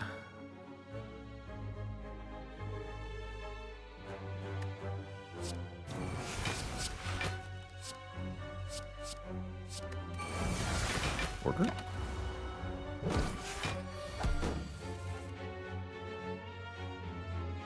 Okay, this is too much. Get to do something else now.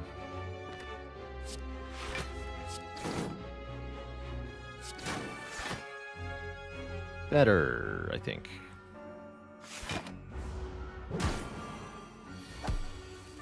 Alright, this is really out of hand now.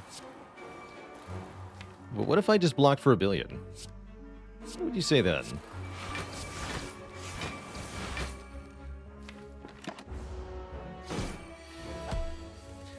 Did you know that even if panic button says you cannot gain block from cards, we're able to gain block from rage? We still get 5 block per card. Funny how that works.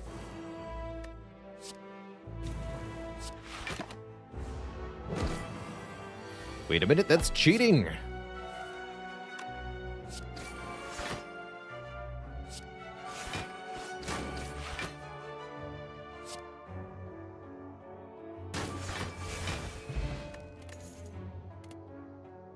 Why is Panic Button lying to us?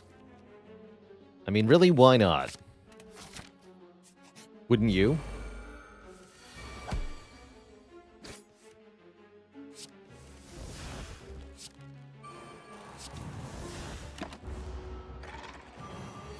Rorg. Yes, indeed, Rorg. Just hit that. Soul good.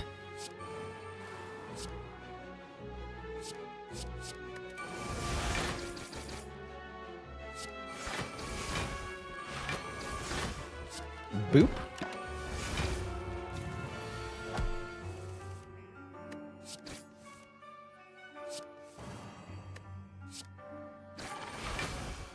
Very good. Fire breathing versus pummel. I say we don't need either. Jaeger now at 73 damage, by the way. With several more fights to go. Make that 78 damage. I should have played Rage. Oops. Doesn't actually matter, though. Take 9 either way. Or 13, rather. Ow. Oh no, Bash is not lethal. Terrible.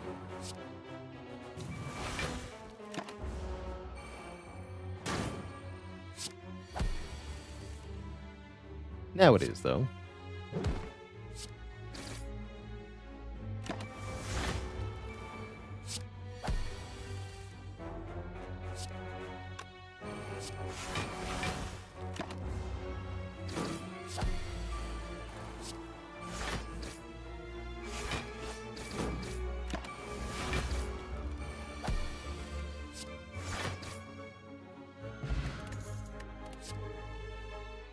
Strike?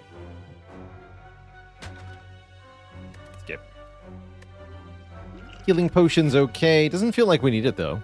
I think we're mostly fine. We should be at basically full health into next act regardless. So I'd rather keep the strength potion here. As we go into the Time Eater fight. Tim the Time Eater. What are you doing today, Tim? Alright, not much of an opening draw, block-wise. Might have to panic button if I want to keep the buffer, or we could just not. Just lose the buffer, that's fine.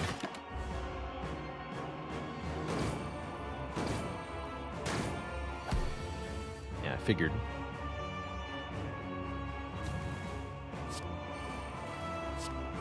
$11 block per exhausted card.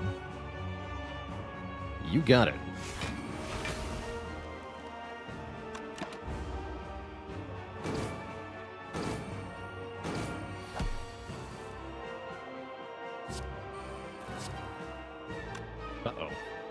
Alright. Draw cards and then delete them.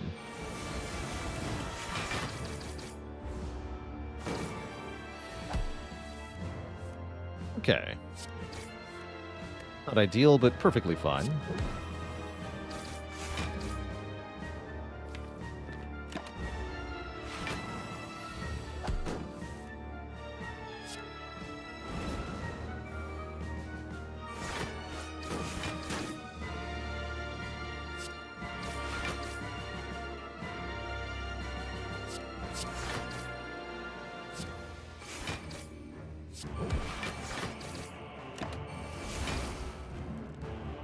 Good turn. The blockening has ensued.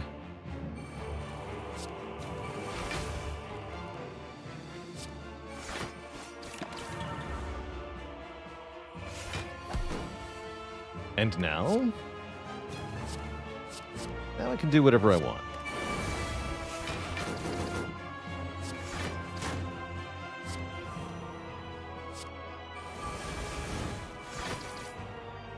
Bonk.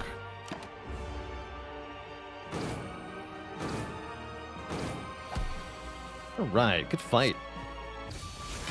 Who's next? The bird nerds are next.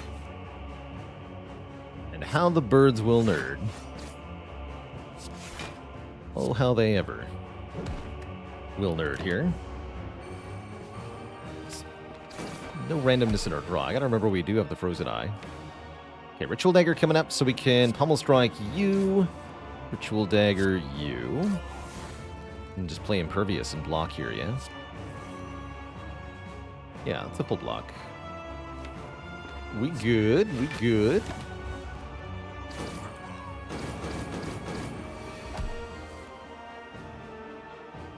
Then this turn I can just play 3 powers. The next turn we can cackle like a madman. Aha!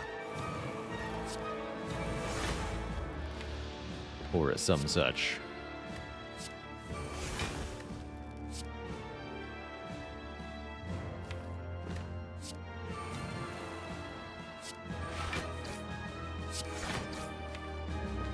Yeah, we good.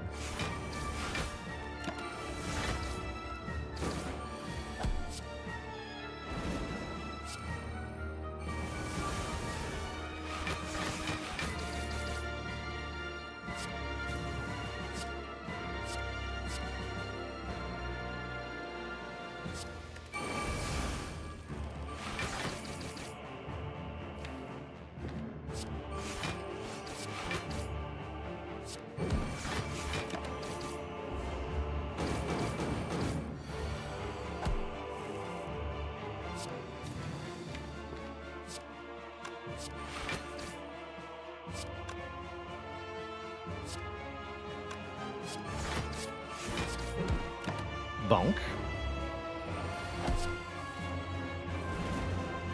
First you bonk and then you blonk.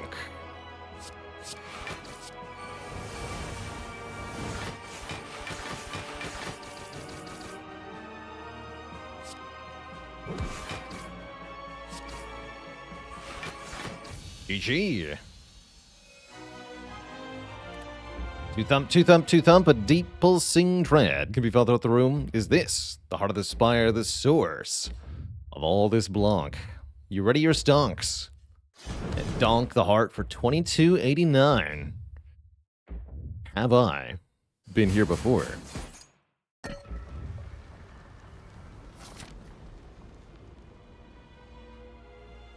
Definitely in very good shape, despite this busted crown. And 38 cards not seen. We're in very good shape. We did find 3 Feel No Pains, plus Dark Embrace, plus Juggernaut, and that alone is really good here. We found Runic Pyramid as a boss relic, which made things even better. And now I'm going to upgrade my Panic button, I think. Although energy upgrades were pretty good there, too. More cards on turn 1. Very good with Pyramid.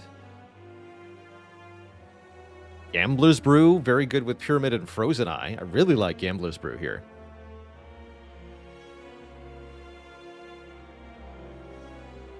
Ori only has 10 cards inside. It's not terrible.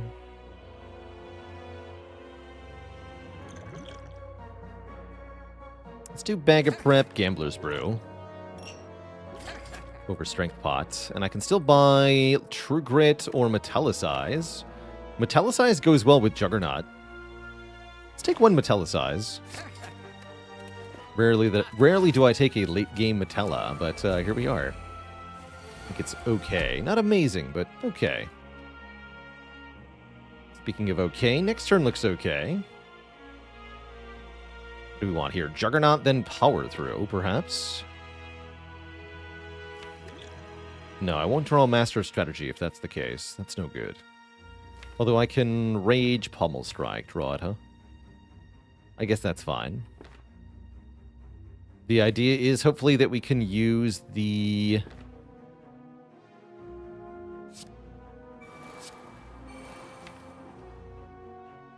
panic button to full block next turn, and then the buffer will stop this hit.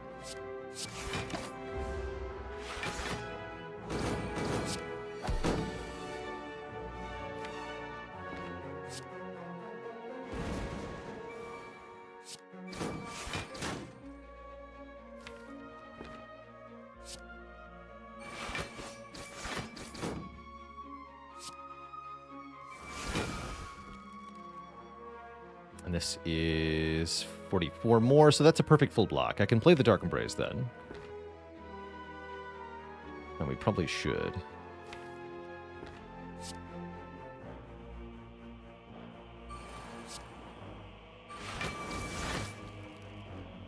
Yeah, with burns, it's exactly the right amount.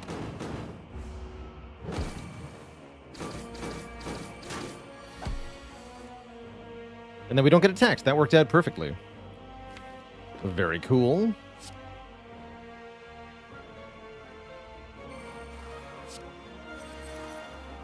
We bash or what? I guess we bash.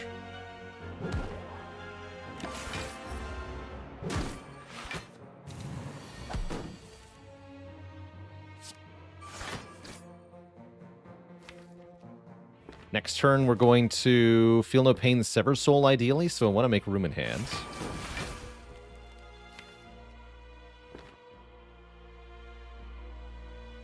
Alternately, I can just disarm Sever Soul next turn. That sounds even better. Actually, wait, no, I'm dumb. Because only one of those cards gets drawn. Foolish. Oh, that was foolish. Now I have to gamble? I think so. That was foolish. Okay, we'll use our gamble here. Gamble 2. Sever Soul deletes literally the entire hand. And then draws me an entire new hand. Also, you're dead.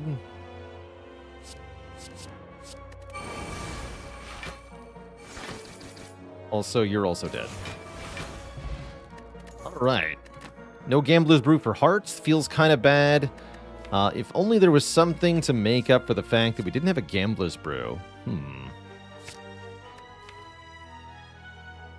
Seems nice. Last minute Corruption with Dark Embrace, triple Feel No Pain. I'll take it. I'll take it. I sure will take it.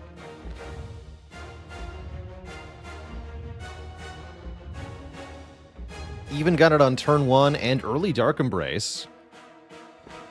Can't complain about that.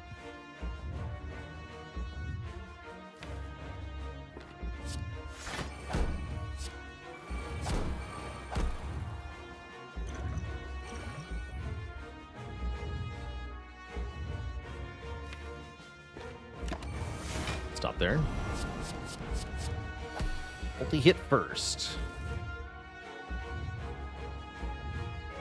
I don't think I have enough block here. I cannot play the Corruption and the Dark Embrace. It's okay.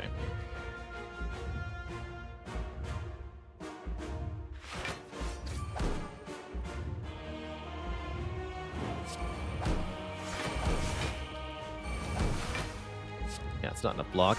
That's okay. We do not need to be...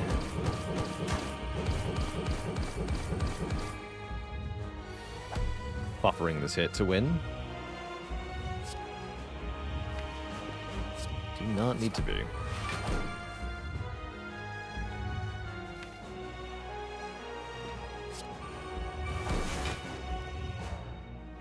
Let it all go. Let it all go.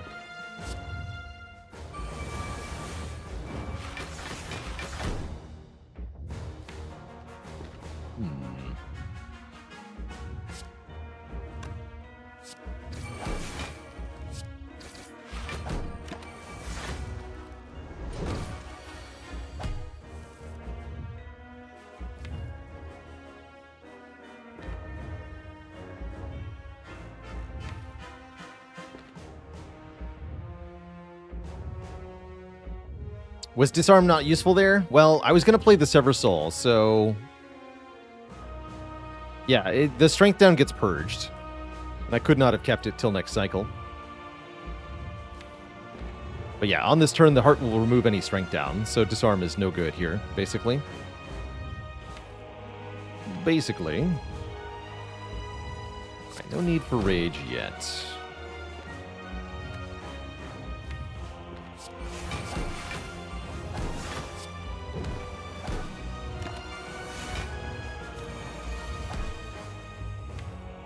Go.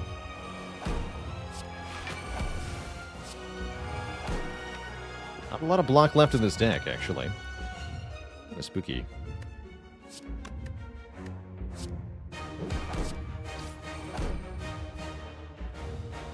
I think overall we're still good, though.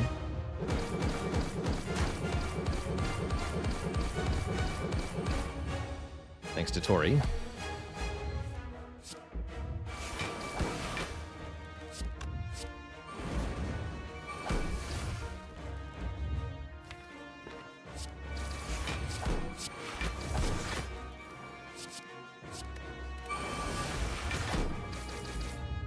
Yeah, we're good. We're good.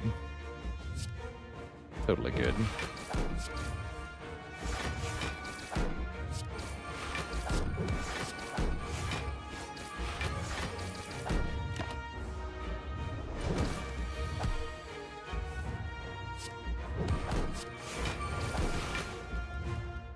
GG, Mr. Hart.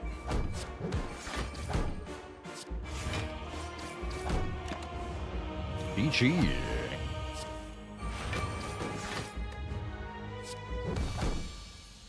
Get slammed on. Cool. The Busted Crown takes us all the way to the end for that W. And it was even pretty comfortable. GG. I think in retrospect, I do stand by Busted Crown over Ecto, although the question card did have something to do with that. We didn't know the question card was coming. Very well done. GG. Helix wins again as the first relic. Will we ever stop seeing the Helix? I hope not. GG. Yeah, so many Feel No Pains for being a Busted Crown deck. In fact, ending deck, very hard to tell the difference between this and many non-Busted Crown runs that we've made. Now, what has it been done? The Spire sleeps, and so shall I. GG Twitch chat, we're back to 2. Was a shame to lose it all, but I'm very happy with the runs that followed. Any tips on how to consistently acquire Helix? You must dig. You must dig. So next up, we're going to be switching games here. I want to play some Queen's Hand mode in Against the Storm.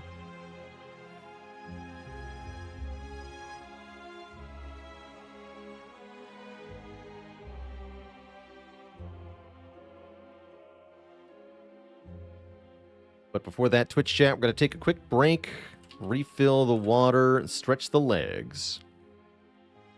I'm going to leave you on the main menu of Against the Storm. If you're headed out as we switch games, no worries. Appreciate you dropping by. There was, in fact, a new patch for Against the Storm, which is very cool. Vincent says, Helix or Incense Burner? I think I would usually prefer Burner. Although Burner is less upfront with its benefits than the Helix is. I think that the Burner is ultimately more consistent, since you can set it up for the fights that really matter. Is this a sponsored part of the stream? Nope, I play Against the Storm just because I love it. Very cool, very cozy game. 1 part settlement builder, 1 part roguelite.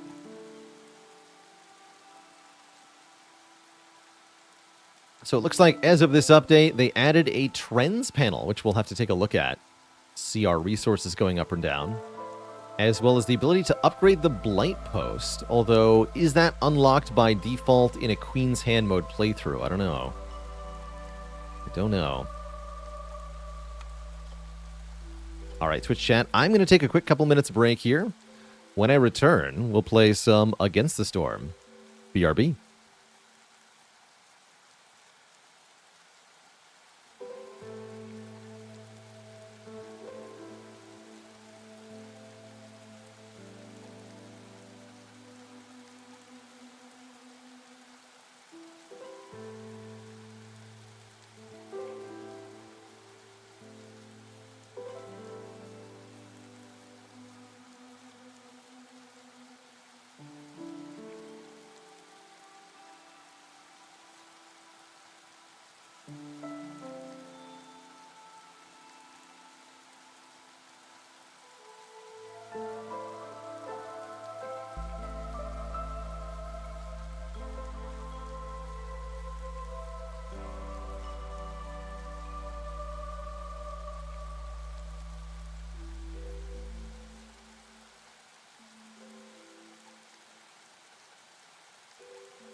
All right, Twitch chat, we are back. Thanks for hanging out. We're going to play a bit more of our Queen's Hand mode playthrough here. Last time we played, we settled Queen's Step, just outside the capital. And now we've got some interesting choices here for our next settlement. Looks like we have to do a bit of a nothing settlement, unless I want to take perhaps increased embarkation range, try to reach this point of interest with the next settlement. Fluctuation EM says they buffed the gambling event. Oh, they sure did. Now it's bet 5, gain 15. And it looks like they nerfed the penalty, too. 65% faster impatience growth, 40% faster impatience growth.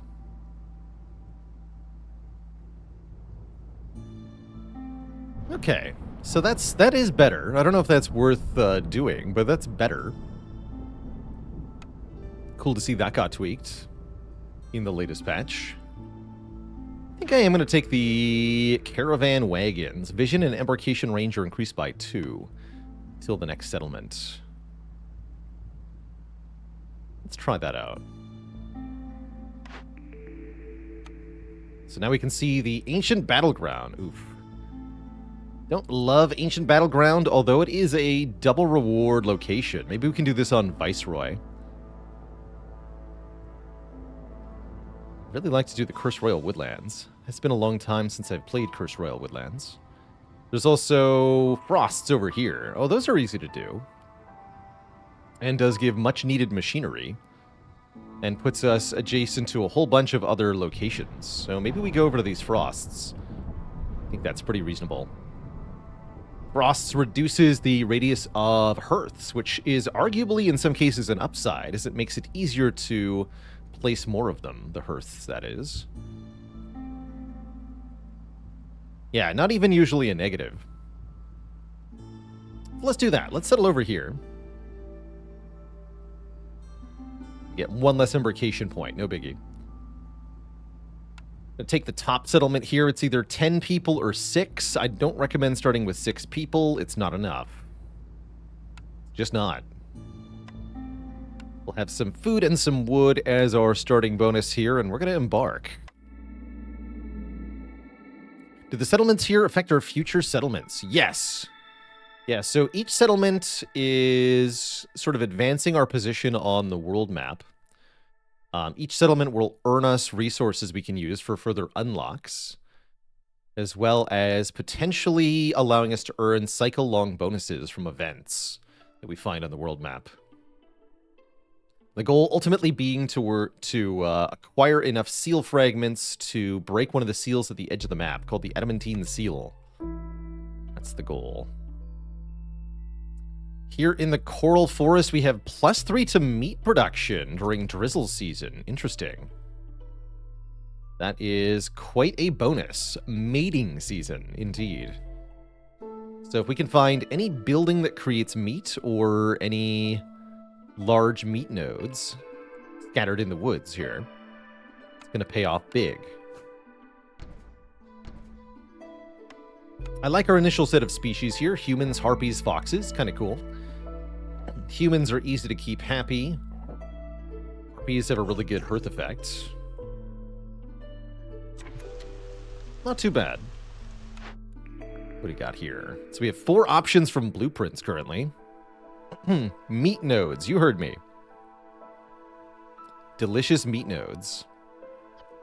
You know, on this map type, fuel can be a real issue because the trees don't give a lot of wood. If we take the kiln here, then we can significantly improve our fuel production, although the press can do the same thing if there's plant fiber. Is there plant fiber? No. Although there is wheat. I'll take the kiln. And I'll probably take Tavern. +3 global resolve when staffed. An expensive building, but a very good one. Early workshop can be kind of cool. Supplier is great. Flour and planks. Yeah, we'll take supplier here. We need some planks initially to make that, though. We don't have those currently. You're a sucker for the workshop? I don't like it that much. You'll inevitably get the other stuff, the other building material recipes, just from...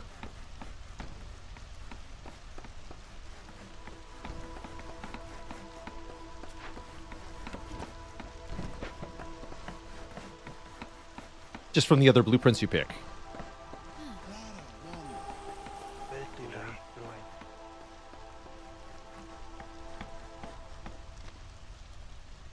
The workshop also has a high cost of all building materials to produce, which means that it actually takes a while before it pays back the initial investment. And for that reason, I really don't like it.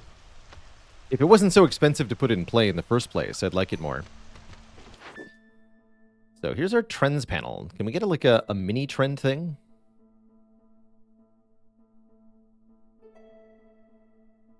Food? Rations. Not quite sure how to read this panel yet. But this is the new button that was added with the patch.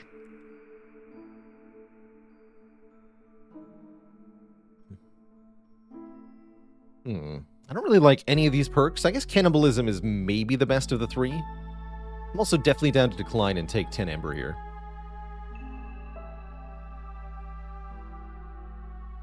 And the workshop only has 2 slots. I see. Interesting. Would cannibalism work with the season bonus? No, because it's not a yield directly, so it can't be modified. But I like where your head's at.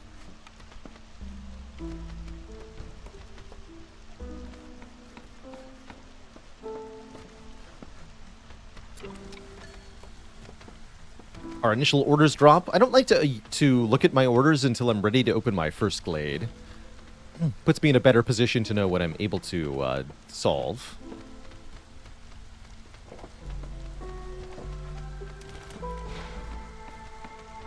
How long does it take to learn the basics of this game? I wouldn't say too long. The game does introduce its complexity somewhat gradually. So if you pick it up, it's not as overwhelming complexarily. It's not as overwhelming complexity-wise as this might be.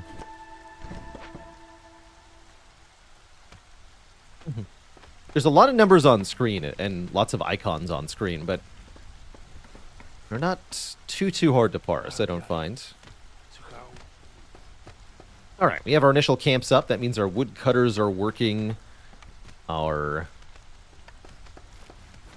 egg gatherers are gathering. And we have one builder who will finish out the initial paths, as well as get this trading post up.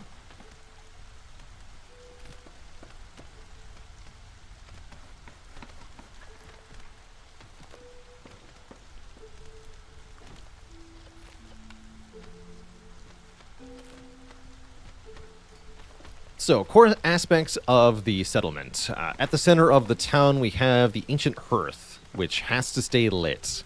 If the fire ever goes out, then disaster will befall the settlement in the form of a massive resolve penalty.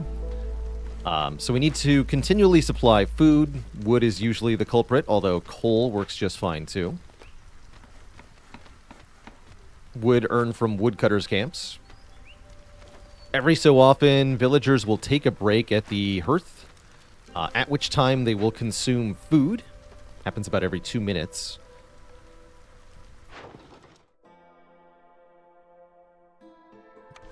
And if they have any of their advanced needs available, any complex foods that they enjoy, or if any service buildings can service them, they'll do so when they take their break.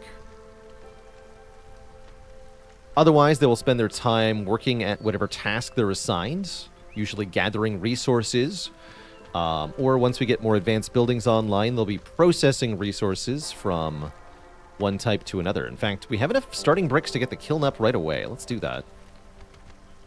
House is definitely not the right spot. So yeah, let's put the kiln there. And that will allow us to convert wood into coal, which burns more efficiently. So we're going to prioritize coal burning at the hearth here. We're going to have somebody whose job it is to make coal out of wood. Just one for now.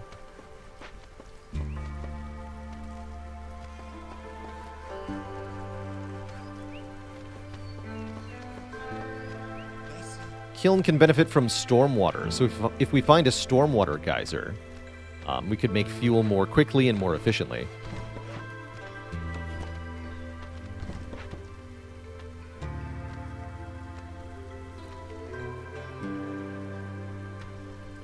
One of the main goals in this game is to keep the resolve of every species high. That's the green number below their faces, representing essentially their basic happiness level. We can increase resolve by getting special bonuses of various kinds throughout the settlement, or by fulfilling the specific needs of each villager. Each species has different needs, different types of food, different services, or other stuff that they enjoy. Got a few overlapping needs here. Both humans and harpies like biscuits. Both humans and harpies like pie and coats as well. So actually lots of overlap between humans and harpies. The foxes, meanwhile, are pretty much completely different. They do like porridge along the humans, I guess. I suppose so. Missing one house. See. Okay. We'll just run a few less woodcutters for the moment. Yeah. Double on the kiln. Limit coal to 50, thank you. What other city builders do I like? Don't play a lot of other city builders. I've enjoyed Civilization, though I wouldn't exactly call that a city builder. I haven't played SimCity or Cities Skylines or anything like that, though. Yeah, I could make another trapper's camp. Do that.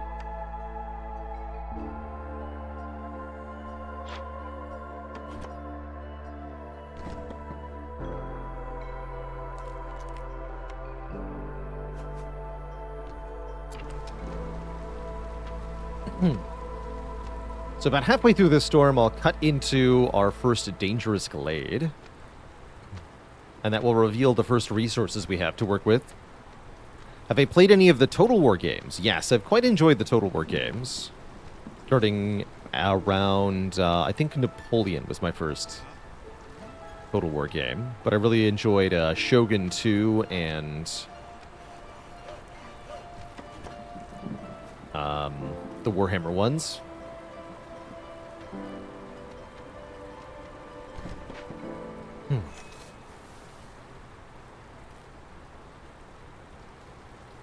Any plans to revisit Civ 6? I do not have any such plans.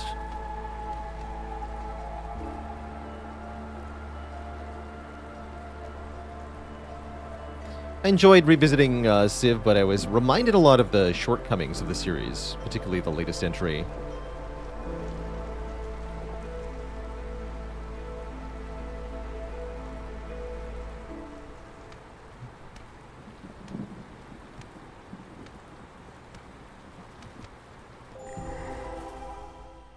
All right, our first dangerous glade, of course, contains a caravan. Or a tavern, rather. That's why you want to wait until you... freaking... Wait, I have to pay the full price to rebuild this? I do. I have to pay the full price to rebuild this. What a scam. Okay, I'll just salvage it then. We get 15 amber, 35 ale. That sounds great. It's a total scam.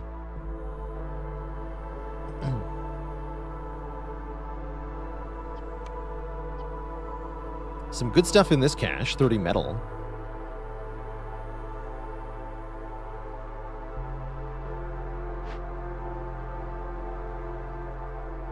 We can loot this. The caravan, give everyone fear of the wilds, but get a ton of food and oil. And bonus capacity on woodcutters is really nice. Or we send them 30 amber, 15 pack of provisions to get 0.75 points. No way I'm looting this thing. Crazy. Totally looting that thing. No biggie, I suppose.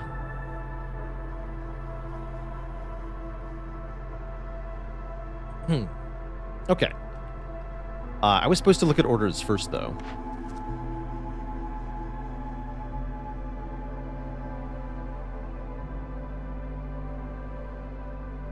Plus, plank production's pretty good. 1 ancient tablet for 60 food.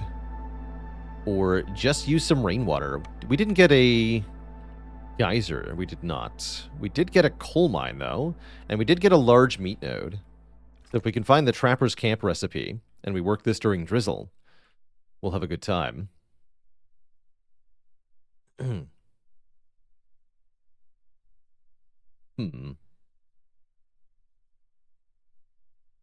Okay. That's, I think, fine, overall. Seems mostly fine. Newcomers are here. How do I deal with this harpy? So unhappy.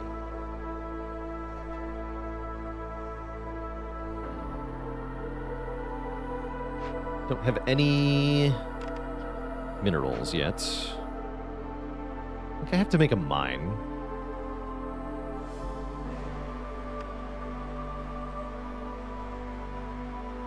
I'm hoping that the trader has building materials. Otherwise, we're going to have some problems.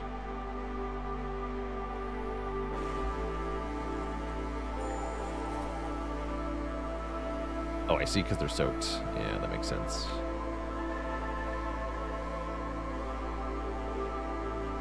Okay, so they need a house, is what they need.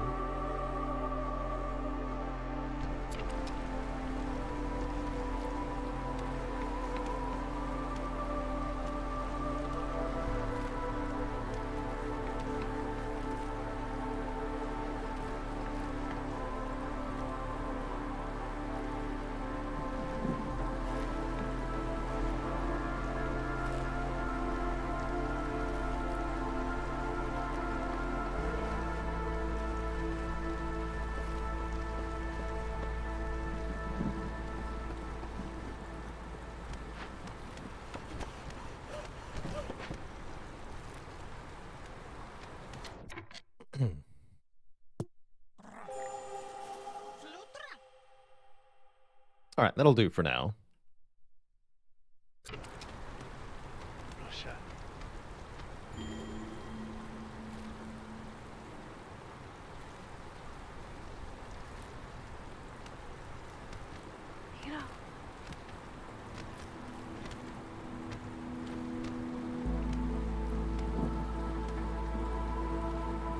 Harpies can just suck it up. I didn't actually pick the other orders, huh? I did not. Okay, we decided ancient tablet and what? 35 eggs, which I can deliver right now. To get 2 more people. Burn 4 blight rot cysts.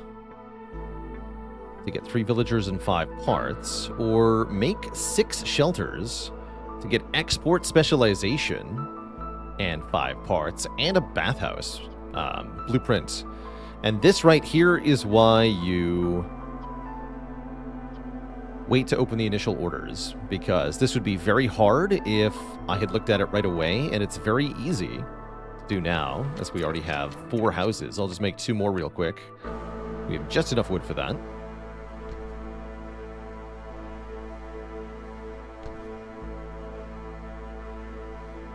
Let's work less people at the kiln for a second.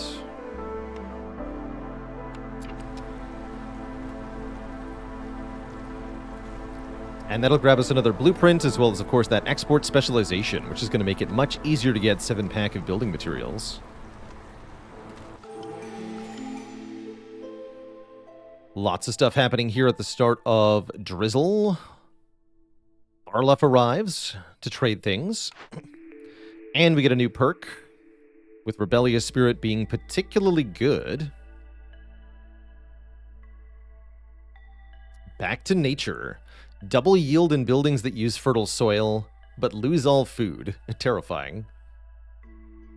Definitely like Rebellious Spirit over the other options. This is just a nice global resolve bonus and one that stacks the more impatience we have. That's the red meter below the screen.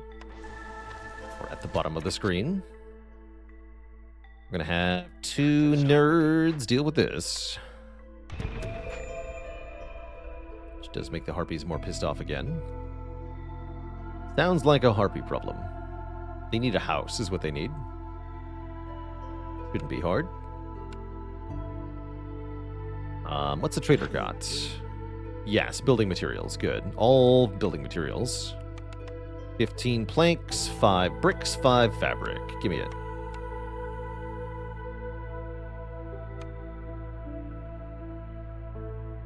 More planks.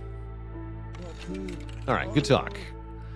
Now we can make a warehouse over here, which I think is a great idea. Another hearth over there, too. Excellent. No leaving. The foxes will be pissed, too. Curious dilemma. Although, once the house is built, you should be fine, I think.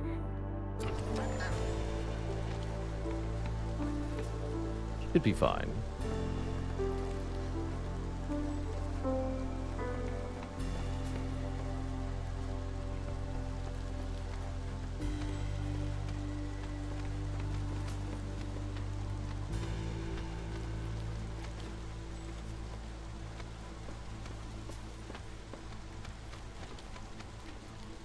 We definitely need to stay at Hostility 1 for now.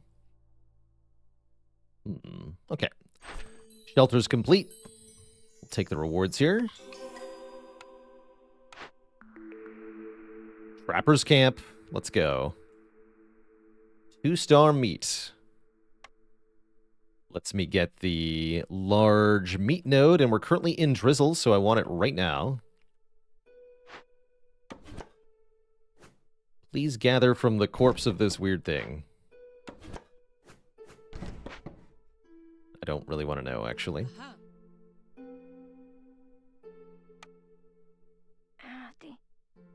Okay, still unhappy, though. Okay, harpies go to 1. That's fine. Perfect. Absolutely perfect.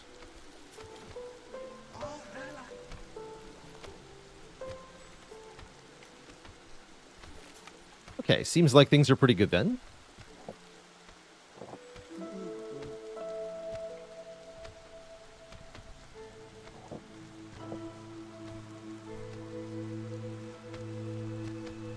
Zeknar, thanks for the 276 folk raid. The Watcher choker swap did not get there, huh? That is a shame to see. It's like a 40-win Watcher streak gone. But all good things must come to an end.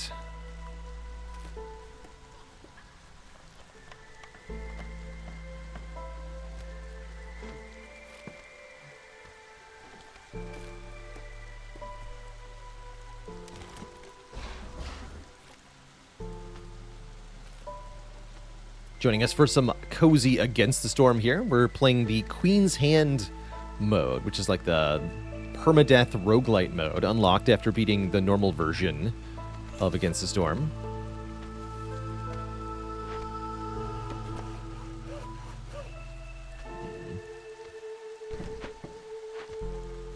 Okay.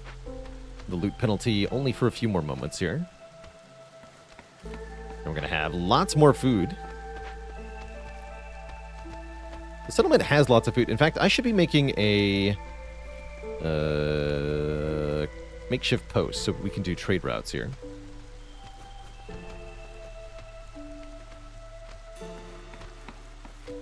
Anytime you've got a surplus of food, consider doing trade routes,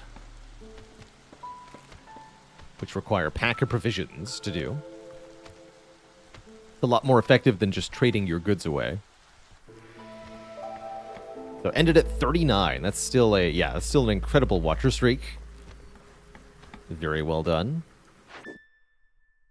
Okay, so now we have a better idea of trends here. We can see our wood for the last 5 minutes. Interesting. And then over a 30-minute history, too. Cool. If I can just look at a micro segment and see what changed. Curious.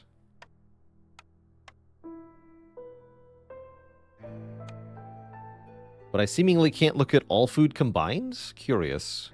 Why not? I don't know that I see a whole lot of use in the trends panel as it is, but it can definitely help me figure out what happened to supply of something, that's for sure. I can think of a few uses, actually. Is this the map with supersized nodes in Forbidden Glades? Yes. Giant organisms. So we might want to get a Forbidden Glade early-ish. I see this one's available.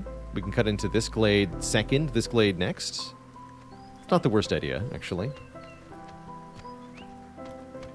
I don't often go for Forbidden Glades, but I could see them having a big payoff here.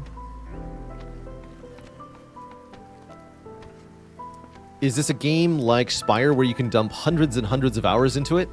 It's designed to be replayable, so I would say yes. Although how much you enjoy it will vary, I'm sure. Oh yeah, and we're done gathering meat now. You guys move back. That's right. Not during the normal season, thank you. In fact, we don't even need to work the Double Trappers camp at the moment. Let's go more woodcutters. Yeah. I see we dealt with the nasty event. Do we... Let's set things up for the mine here. I do think that's a good enough supply of coal, I might mine.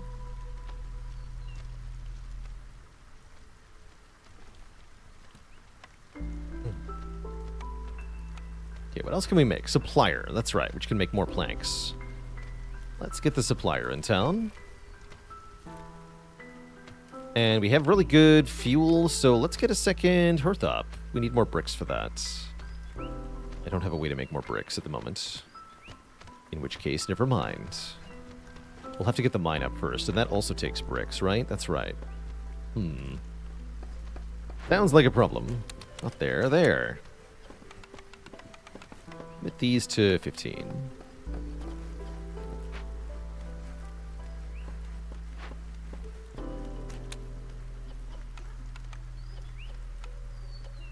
Can make flour, but I don't feel like we should, at least not yet.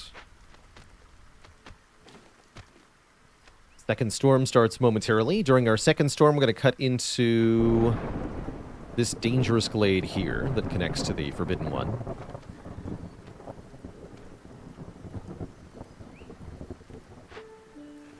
Wish Queen's Hand was unlocked from the beginning. I think that'd be nice. It's a punishing mode, but a very cool one. I can see why they chose to lock it, but I agree. It shouldn't be. For those who want the challenge right away, they should be able to have it.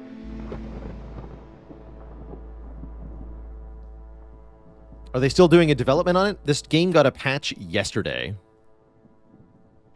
Adding this trends panel and a few other quality of life things. Tweaking a few things. They've said a DLC is coming up with another species to be added. Which I'm looking forward to when that inevitably arrives. Wow, 6 tools? I'll take 6 tools. That's a lot of tools. Welcome, newcomers.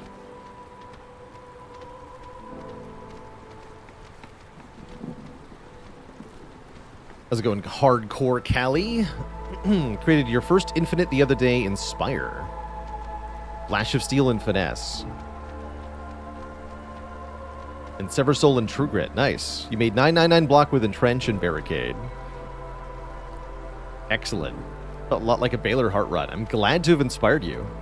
It's always cool to see players getting interesting ways to win. So many mushrooms. Or deliver 12 pack of goods of each kind. Ugh. To get faster traders. We've got large mushroom nodes. I guess we can get 65 mushrooms. That's not that hard. And then 65 grain. Maybe not. Lumber mill efficiency test. Delivers 60 planks and 60 scrolls. To get more woodcutter carrying. More woodcutter production. And the forester's hut. That's cute. Sacrificing is pretty good. We have 30 oil. We can make 30 coal and 50 wood. So we'll get 20 copper bars. And fuel consumption is reduced by 25%. That's really good. Yeah, let's take sacrificing here. We can do that right away, in fact. Although I won't do it right away. I'll do it soon.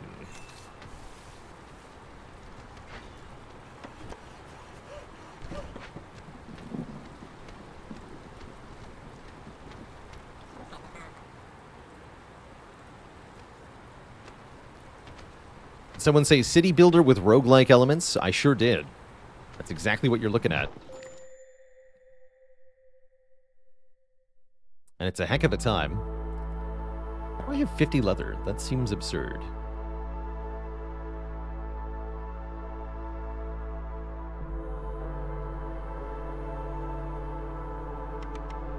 So I can actually level up Smoldering City right away. Do it.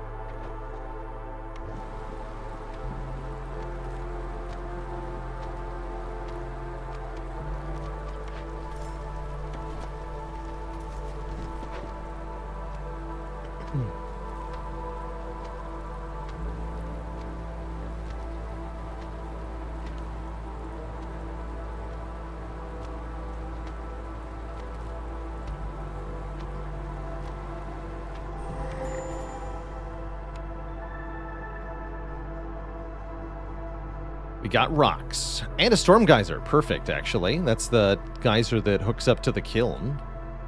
As well as a few other things. Large rock nodes are some of my favorite. They have lots of stone and lots of food. Fishman Cave. Be bribed with food and money, or chased away with tools, rocks, or training gear. Will spawn Fishman totems.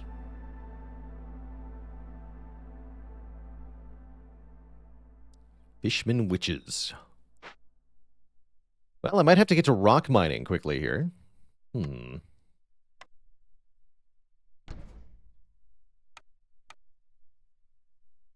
more meat nodes. I didn't even notice that.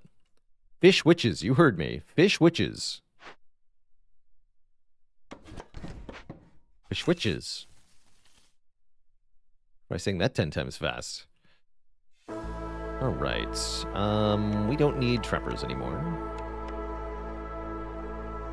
Please make stone cutting camp.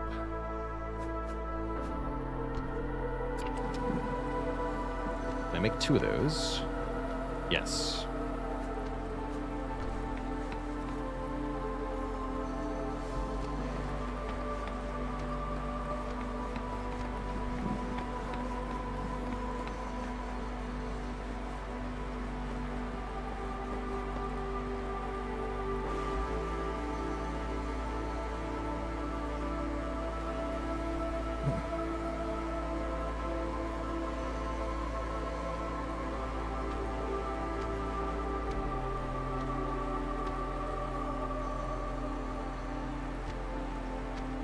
Almost time for a cornerstone. I love it.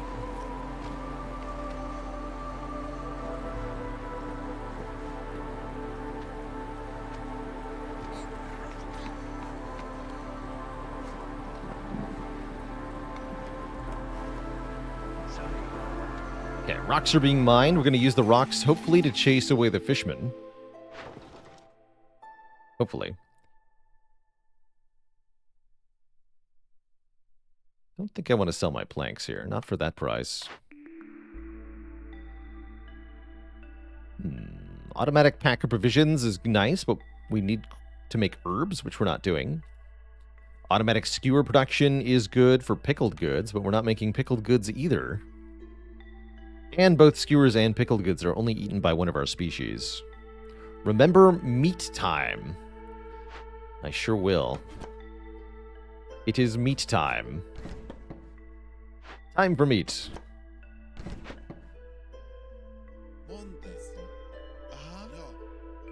Behold, meat time. It's no longer kiln time? Question mark? Not sure I take any of this. Maybe just take the 10 amber again. I think that's what I'll do. Don't like declining very much, but sometimes it is best. Okay, currently we want to deal with a Fisherman Cave. 45 rocks. Let's start sacrificing oil. That'll improve our production speed for a bit.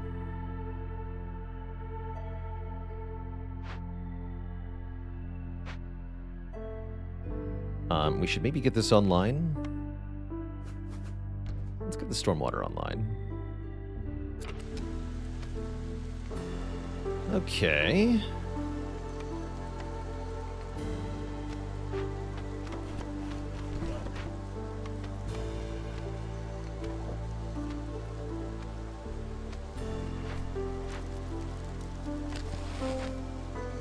That'll give us 2 minutes of bonus production time. Pretty good. The builders have nothing to build.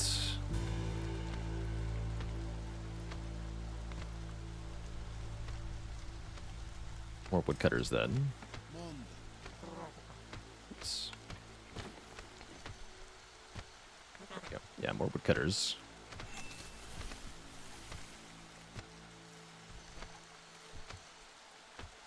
Okay, this is going pretty well. Trader arrives with fabric and bricks, things I don't have. I will buy some. Bricks will let me build another hearth here. Supplier can make planks. Take 10 and 10 for 9 amber. That's a good deal. And then let's make a small hearth right over here. Guess the fishermen have to leave first. I guess the fishermen have to leave first. Not quite enough room. Okay, well, we can make that momentarily.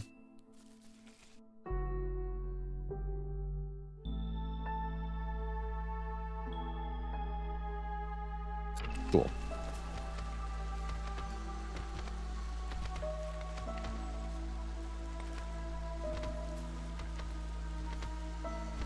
Delete the stone node, but I definitely don't want to do that. I want to mine those stone nodes as quickly as possible.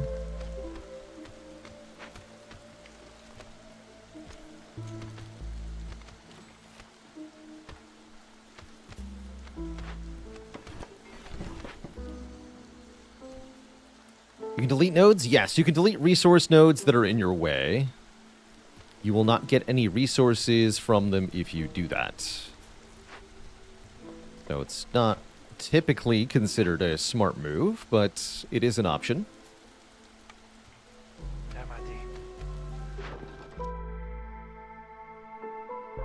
don't want to sell any of this. It's fine.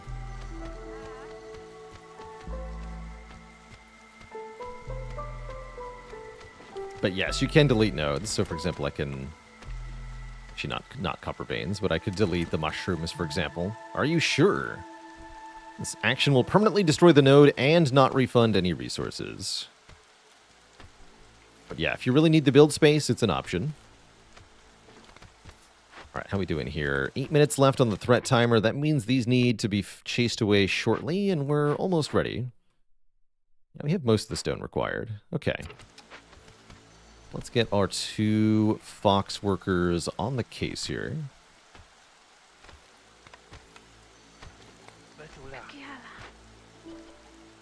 Yeah, okay. Chase them away. So they will spawn a fishman totem every 60 seconds. Which is not desirable.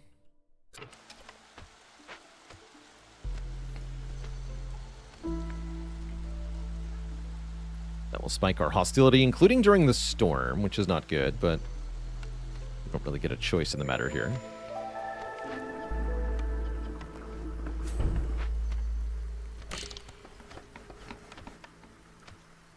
Oh yeah, and we have blight rot season too.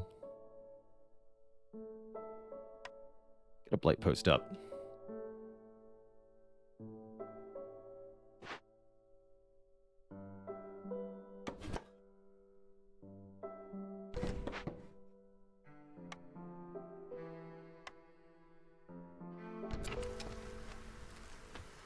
That also cost us fuel, but we can use the coal for this. We don't have very many blight rot cysts to start either, so it is not a particularly big deal.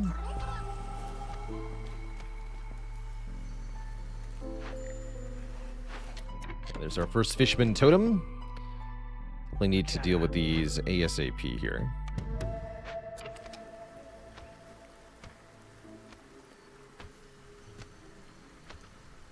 So like I said, they will increase our hostility in undesirable ways. 25 leather for 9. Sell this for 18. Sell all that leather. Who needs leather? Not me. Oh yeah, and it's also no longer meat time. Meat is canceled. You work at the kiln now.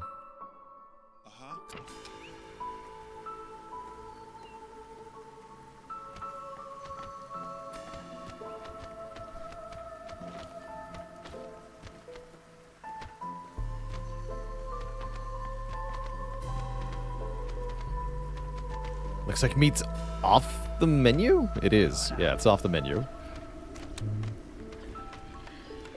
Just use the coal, thanks.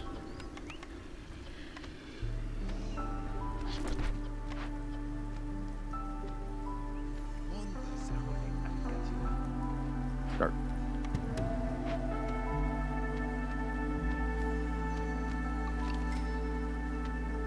And more newcomers. Welcome, new people. Take a little bit of clay. Please help me salvage this.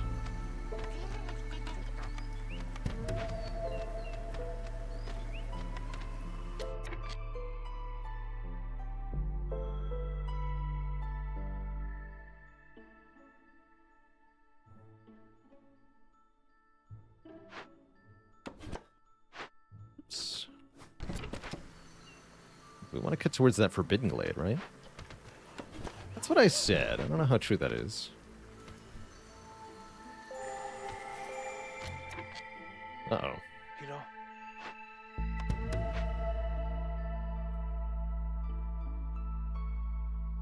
One less woodcutter.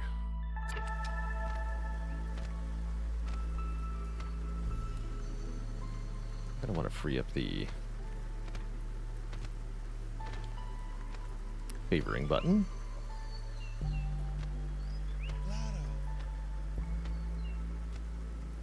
Fishman Cave almost dealt with. Yeah, we're definitely going to have extra high hostility during the storm here. Hopefully not hostility 4. I think we're okay. I see 3 people also lack a house currently.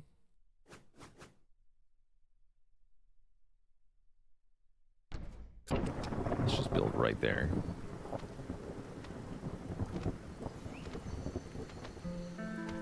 Okay, sweet. And I didn't get another totem, so actually we're mostly fine here. Herbalist Camp gets us access to those large mushroom nodes, which can help us with harpy influx. Trying to get something more advanced online might be worth it. Oats, maybe? Nah, I'll just take the large berry nodes, or the large mushroom nodes. That sounds grand.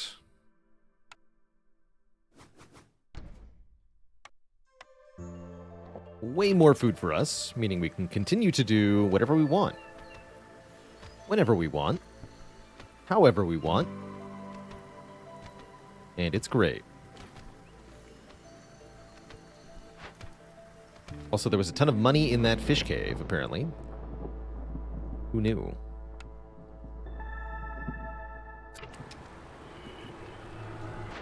Any trades to make this year? Mushrooms.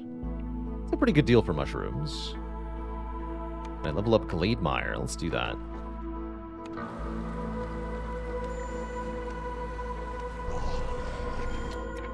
Oh yeah, the blight cysts. We have 4 cysts, 2 fuel. We're fine. Totally fine. Hostility is going to drop in a moment.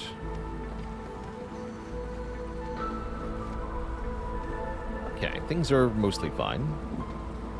And as soon as this comes online, I believe we'll drop another hostility level. Yeah. The harpies ain't so bad. Not really. Fine. Although this house was not in the correct spot. That was my bad. I forgot about the smaller radius.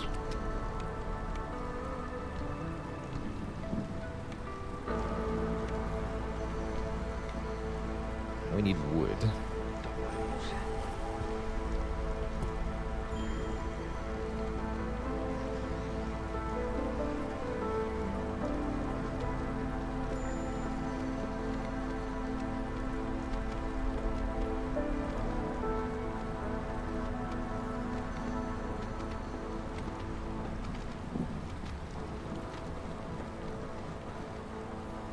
Okay, and we're going to cut into this because I'm crazy.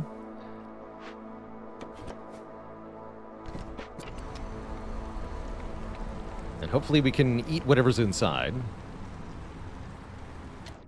Oh yeah, this is a good time to sacrifice coal. I was just thinking I need to sacrifice some resources here for the quest. So let's do that.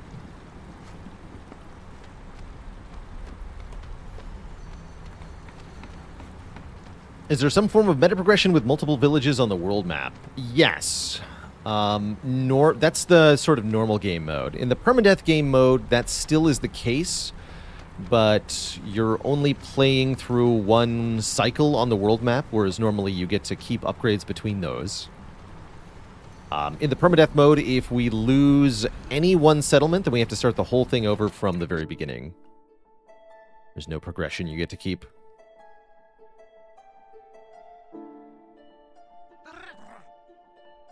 Okay, still 2 people available. Doing what exactly? Completely unclear. We have almost no wood at this time.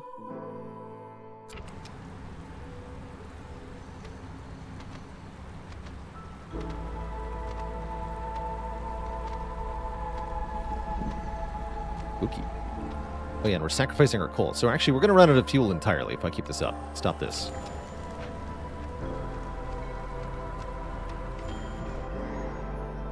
All right. Ancient proto-wheat. That's the one that I cannot gather, unfortunately. So, bummer. We do find a press. That could be a good building. A large abandoned cache containing, wow, 30 planks, 30 bricks, 30 metal, and 15 pack of provisions. Holy crap. That is a sweet, sweet cache. As well as Queen's Wrath. Spawn 4 to 6 blood flowers, huh? Terrifying. We can cultivate the decay. Or pay for a funeral. Except I have nothing with which to funeralize.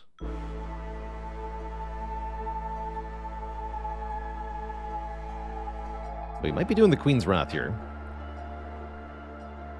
I'm not that afraid of this many blood flowers, because I have a lot of foxes. We have lots of food as well.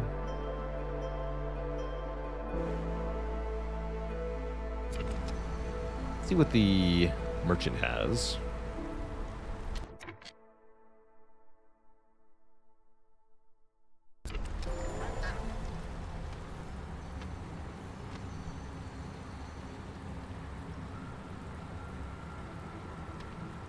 Well, the foxes are leaving, but that's fine.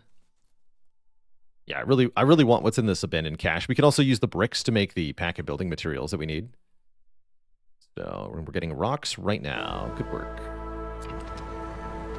Good work. In that case, let's man the trappers' camps, because those are going to be good in a moment. Still need wood.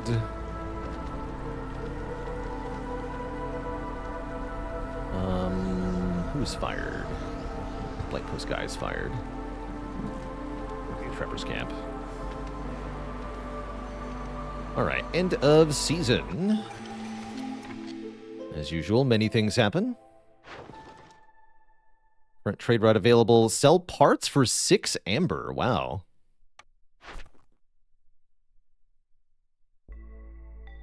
I could part with a couple of those. Slow down impatience gain. Every 3 burnt blight rot cysts lowers hostility by 10. Just got rid of them all, though. 10 amber is boring, but I think actually still the right answer. We'll just keep declining cornerstones this game. If they don't do anything, then they don't do anything. Just how it is. And yeah, I'm going to sell these 2 parts. Just make more cysts, obviously. Is the simple answer. So as soon as we activate, they spawn the blood flowers, so we need a lot of people available at once to deal with that. Is that what I want to do next season then? Because right now I'm going to work on gathering the food. I don't have a season to wait. We should do that soon. Okay, sooner rather than later then. You got it.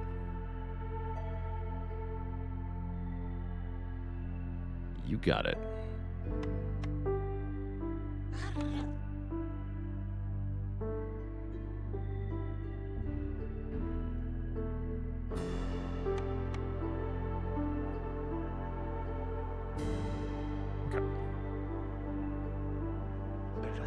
Let's just deal with it now. Cultivate the Decay. We get 2 impatience points, which is just going to boost our global resolve thanks to Rebellious Spirit here. And we got the full 6 blood flowers. So blood flowers reduce food. -2 food every 6 seconds, but then you get rewards when you complete them. 30% faster crop planting. Wait, were those the same? 30% faster crop planting and an ancient tablet. An ancient tablet and 20 crystallized dew. 20 crystallized dew, 20 wine, 20 jerky. Lots of wine, apparently. I'm gonna get like 80 wine, a whole bunch of water skins too. I like it overall. But yeah, those all need to be dealt with.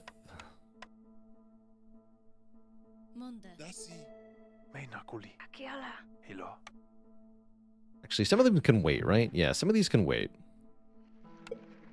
Better to have more people working on fewer of them. It only takes 3 minutes.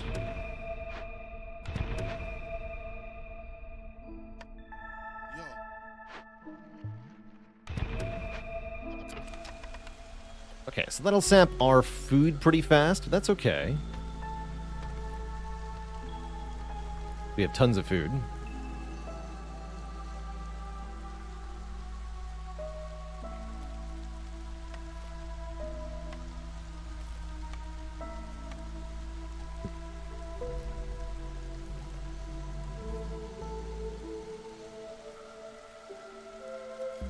Just starve. It's fine. No one really needs food anyway, right?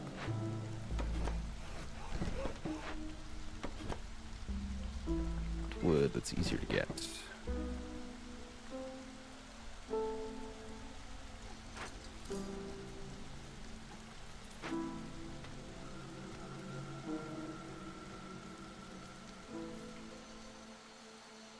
I think people overreact when they want to eat every day. Like, seriously.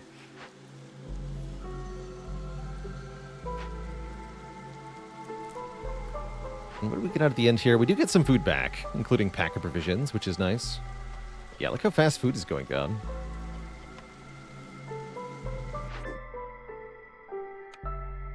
What happened to my eggs? Blood flowers are taking it all.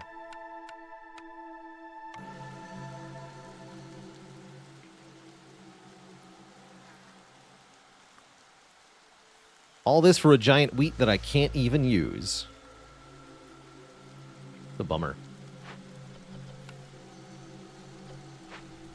Is a bummer. Never saw the consumption chart? It's new as of yesterday, so there's a reason you haven't seen it.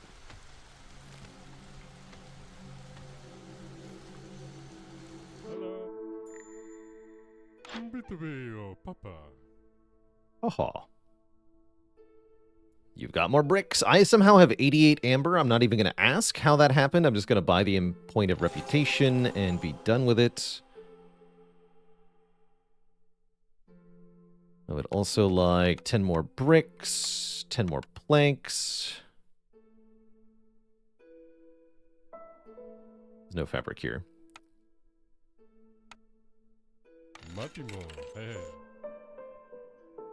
Good talk.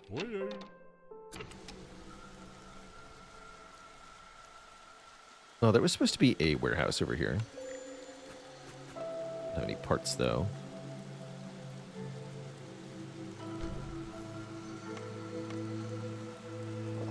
Or builders.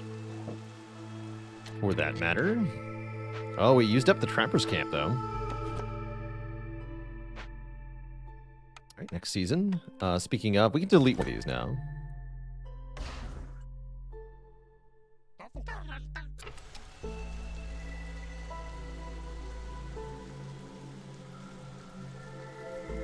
One blood flower is no longer sapping our resources.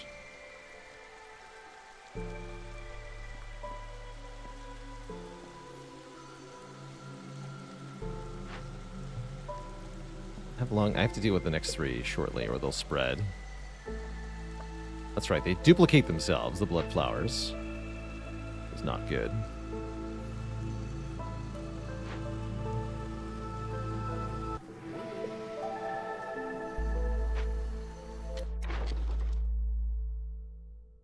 I sold my parts already. I can't sell more.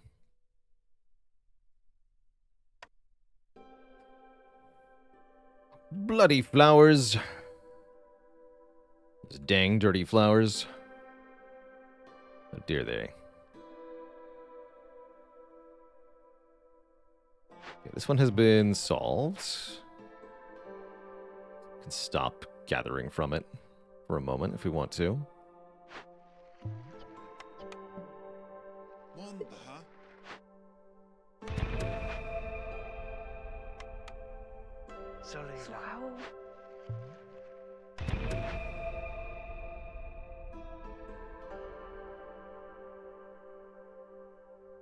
Only got the 6 foxes, okay. Well, that makes sense.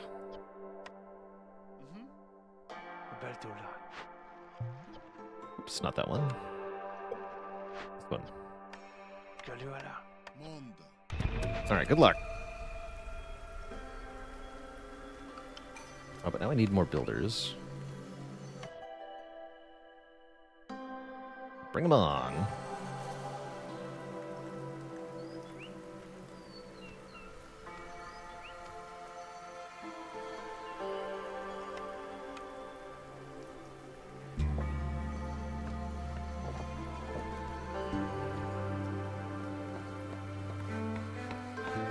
Warehouse gets built, good.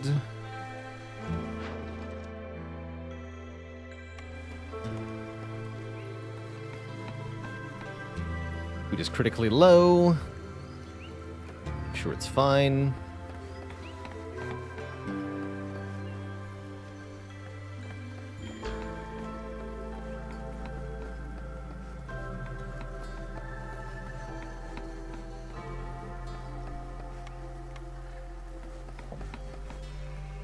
Can't miss out on food if there is no food.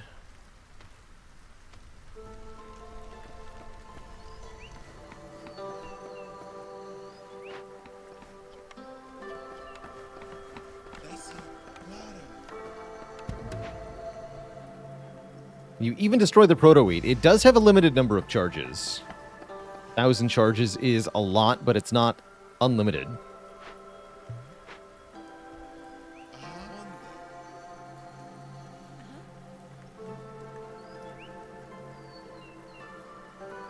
Yeah, we'll get a few hunger stacks.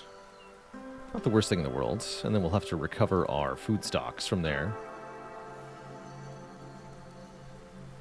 Hopefully that'll happen in time for the storm to be resolved.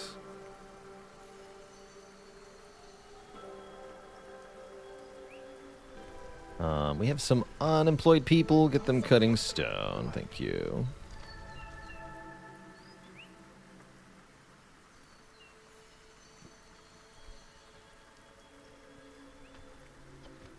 It's weird having gone from hundreds of food to 0 food with this event. Definitely not expecting 6 blood flowers to be quite so painful, but oh well. None of them spread, at least.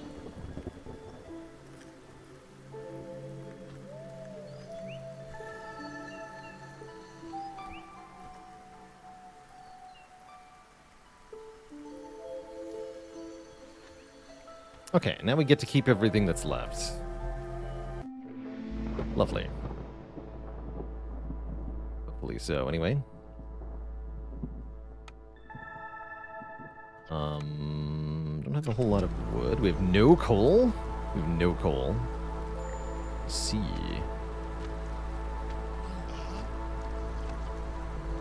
Well, that's its own problem.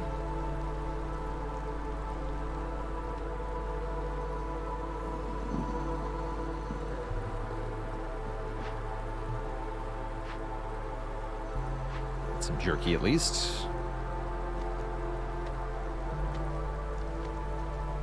Oh yeah, this also gives 60 food. Perfect. Okay.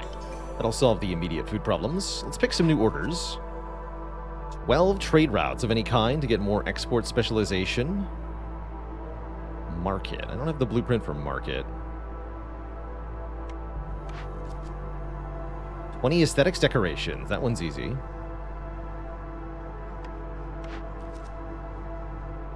Loyalty. Or use 175 stormwater. Let's see, we're on year 4. Very hard to use 175 stormwater from here. Whereas sending home 3 caches is possible. That's a loyalty choice.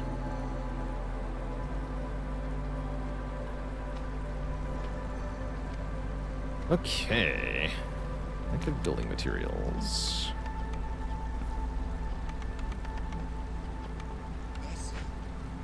Cool.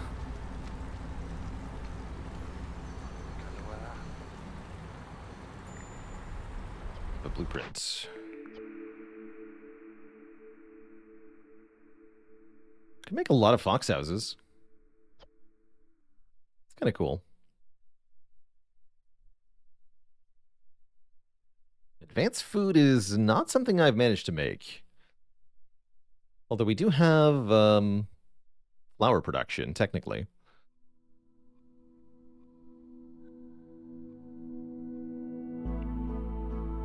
Guess I'll take Fox House, oddly enough. Why not? Can make a lot of them, like I said. So why the heck not?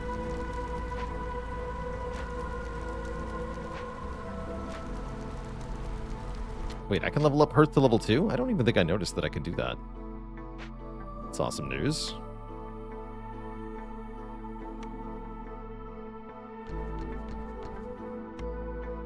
Let's definitely make that happen then.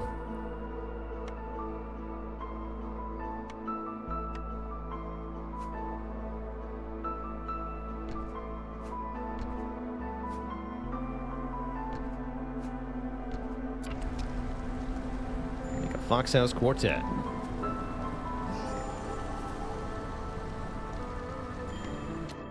You two ran out of stones. That's good, I assume.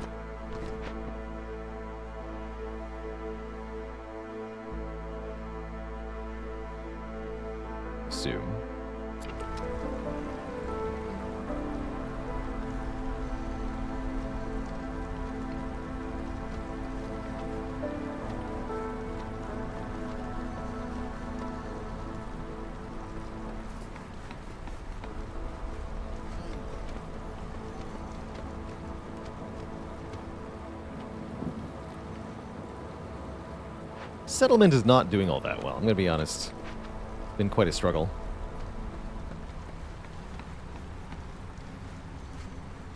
But look how cute these fox houses are.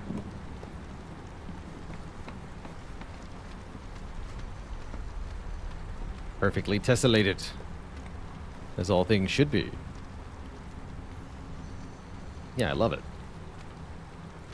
Where's the other woodcutter's camp? Over here, right? Yeah. Thanks.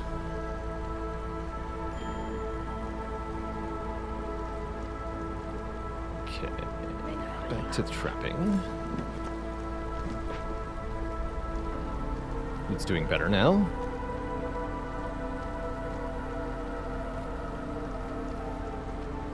Love that all the fox buildings fit together. I love that apothecary and such also are part of that tile set. Very cool.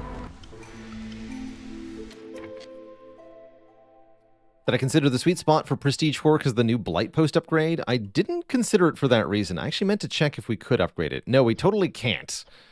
I guess that has to be unlocked separately in Queen's Hand mode, unfortunately. Bummer.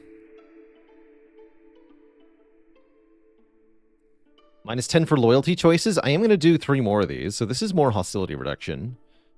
Titan belt looks interesting, but I've got plenty of pack of provisions anyway. Yeah, I've got 27. Although 8 of them get used to sell this ancient tablet, which I'm going to do. Actually, wait, that's 12 for 12. That's not even worth it. Never mind. It's a bad deal.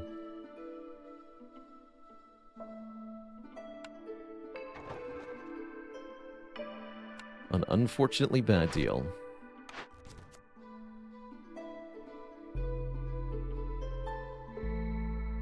Okay, need for leisure is reasonable.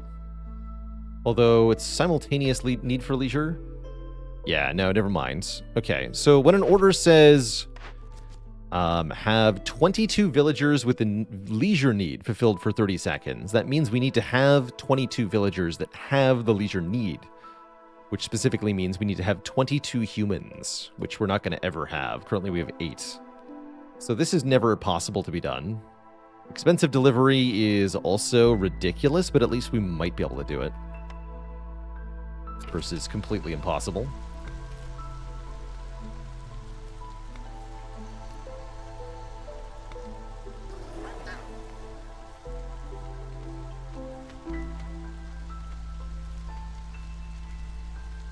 Okay, what else is going on over here? We salvage the tavern. We can build our own tavern, right? Yeah, we can build our tavern now. Let's do that.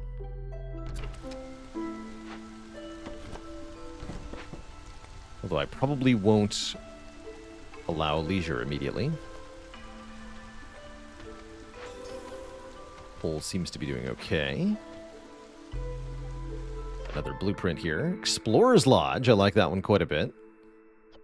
This is 1 passive global resolve for every rebuilt or salvaged ruin. Another good option is Monastery. -100 to hostility. Also, there's a worker bonus for humans in the monastery. There's not for the Explorer's Lodge. So actually, I'll take Monastery here.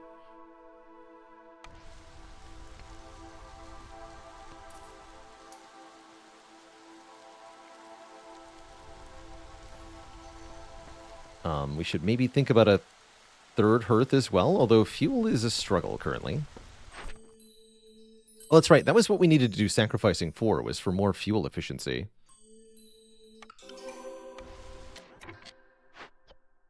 Don't allow these anymore.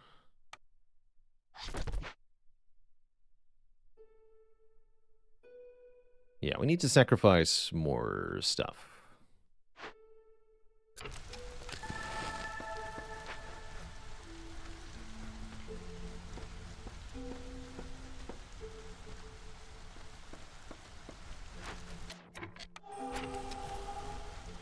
$50 wood sounds hard, though. Yeah,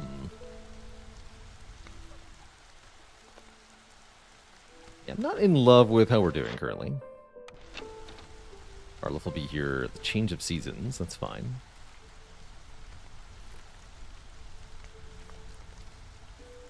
There's nothing stopping me from working the tavern? I guess so.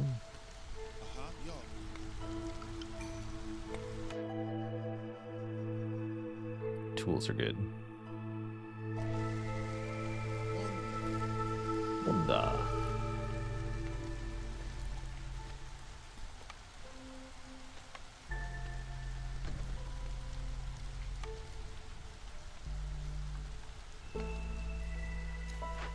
We have 12 out of 15 required tools for a cache here. Hopefully the next cache, the next trader rather, will have some stuff we can use.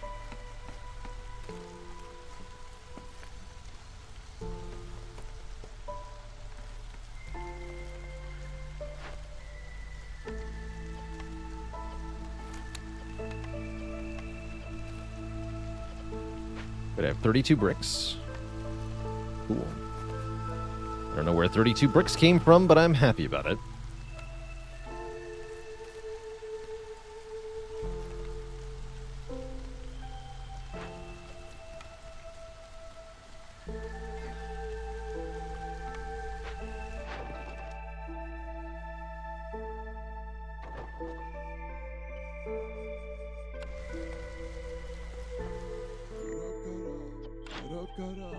Ta-da! Wonderful. Pick up trade goods. Smithy blueprint would allow me to make more tools as well as a lot more tools, as well as make pack of trade goods so that we could do the expensive delivery. It's a reasonable idea.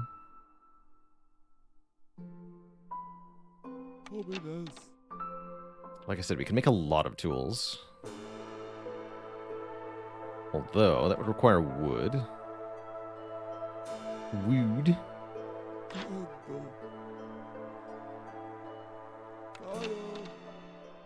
There's only 2 caches, is that correct? 1, 2. No, there's 3rd here.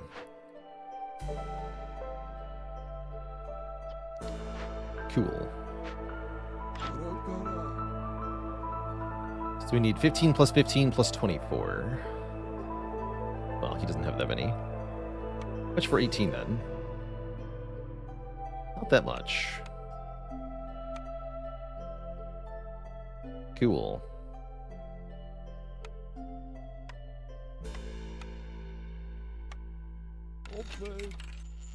I'll buy the smithy from you. Yeah, we could stop killing for stuff. We could also mine the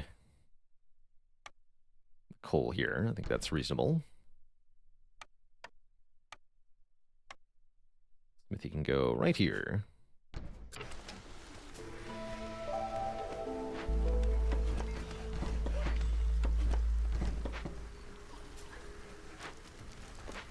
Oh yeah, and we want a lot of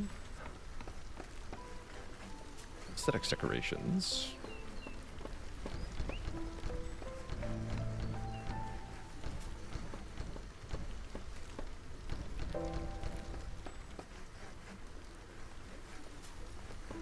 Well, the foxes are happy. Oh yeah, because they're boozing it up at the tavern with the luxury here.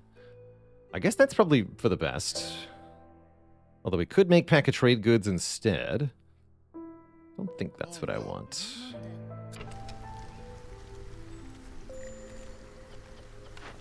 Stonecutter's camp has run dry. I'm okay with that. Just delete it. Both of them.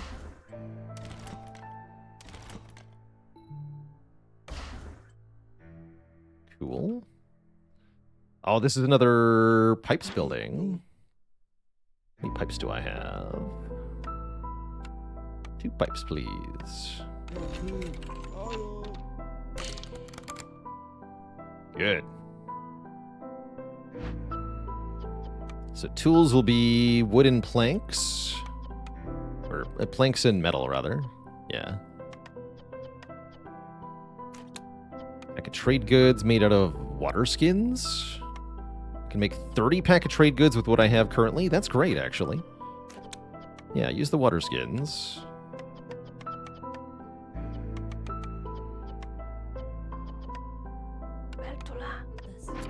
Enjoy.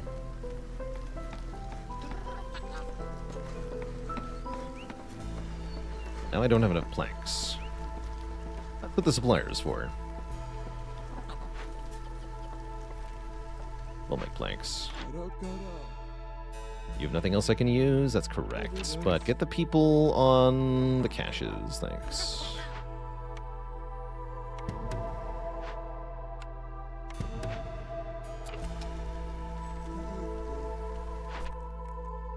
Do we have export specialization coming up? Yes, for 12 trade routes. That's a ways away. Although I should be working towards that with small trade routes here and there. Definitely.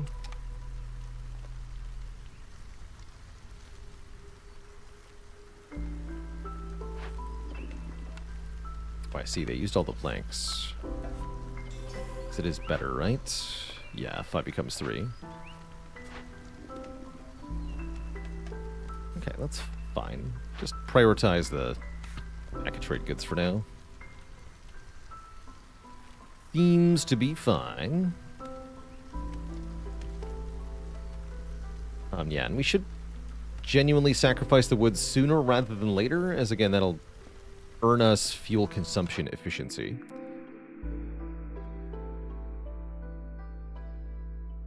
Maybe take something that makes food that we can use. Advanced food sounds useful.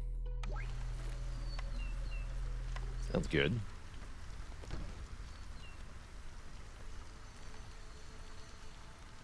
Have a few other things to prioritize first.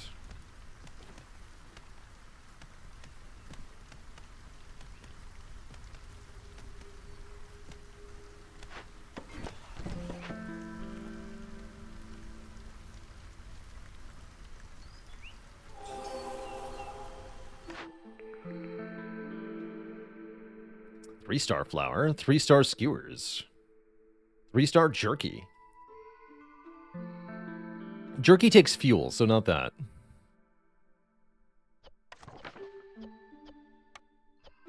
Only the foxes like the skewers. I guess 3-star flour sounds pretty good. We got 40 grain to turn into flour. Let's take 3-star flour. The rain mill.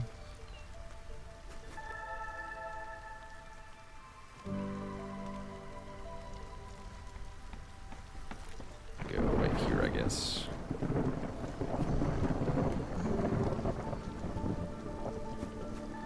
There.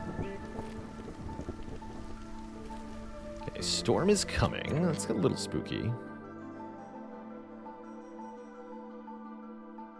We must man the monastery.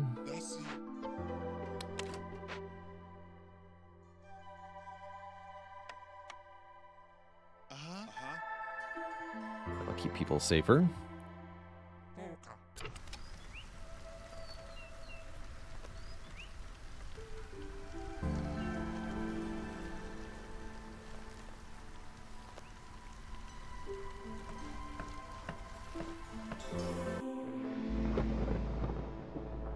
Got another point there, too. Yeah, sell crystallized dew. Sure, sell packet trade goods. We just want to do 1x on the trade routes to the export quest done. Okay, no one is overly pissed. That's a good sign.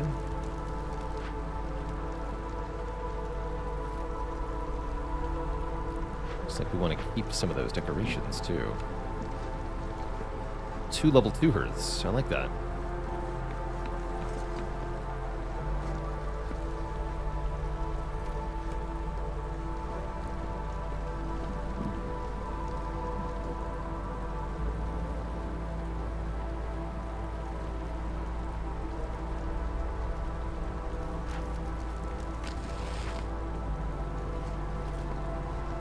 Keep chopping.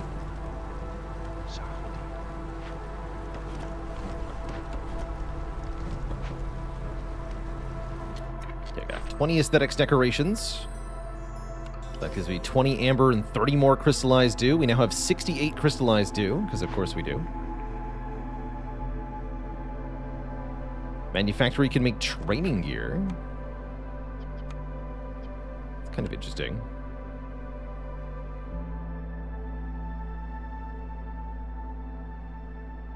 Provisioner's okay. Don't really expect to use any of these. I'll grab the Provisioner so I can make water skins and pack of provisions if I want to. Get my planks back. Keep these 4 though, because apparently this hearth is ready to level up to level 2. And who am I to say no? Who am I to say no? We can deliver mushrooms for the Harpy influx? I'm not sure I want to do that yet.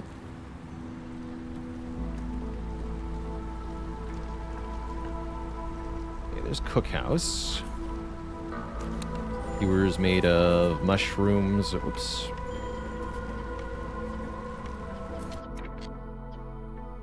Let's see. One moment. There we go. It's a bit of a problem, but whatever. And then biscuits can be made. Oh, I see. Biscuits can't really be made. Classic problem.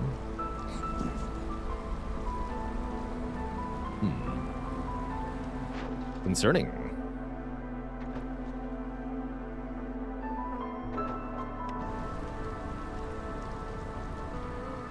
Oh well. Probably summon a trader as soon as the season ends here. I'm not willing to wait 6 minutes for one. Let's just get a new one.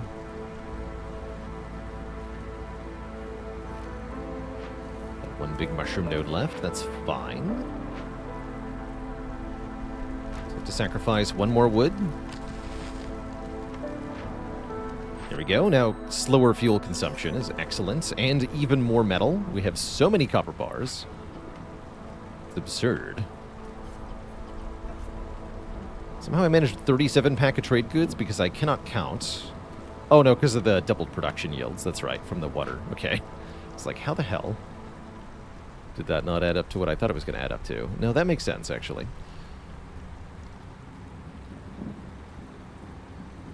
Sounds like it's time to cut into a new dangerous glade, then. How about right here?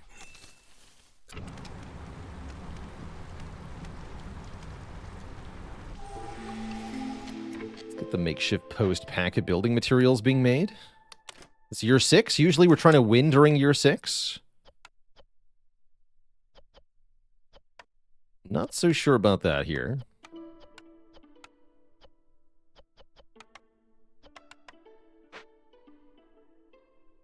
We'll see, I guess.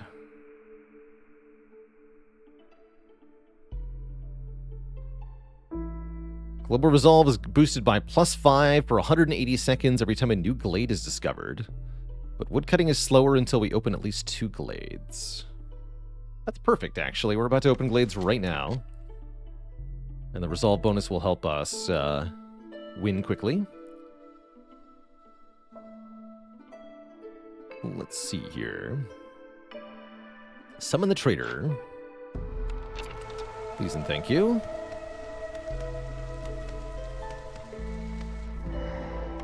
We've got an open vault and a large cache and a lot more stone, too. Bury the entrance. To get 0.75 points. Or perform a ritual. Way more hostility, get 3 ancient tablets. Tempting, but I'm gonna bury the entrance here.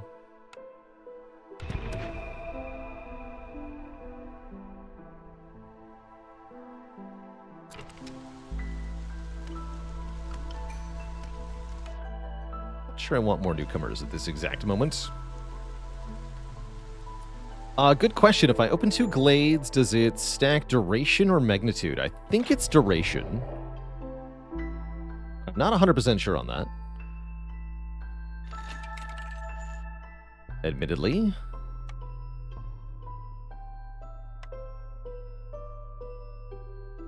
Oh, we have bathhouse for tea as well. I'll take the tea then.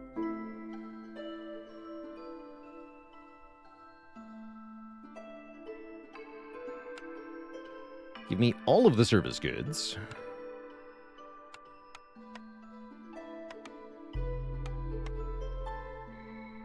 Please and thank you.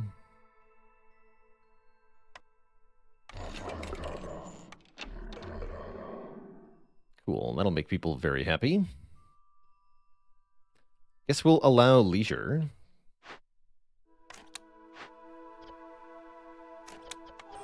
We don't need you guys working here right now.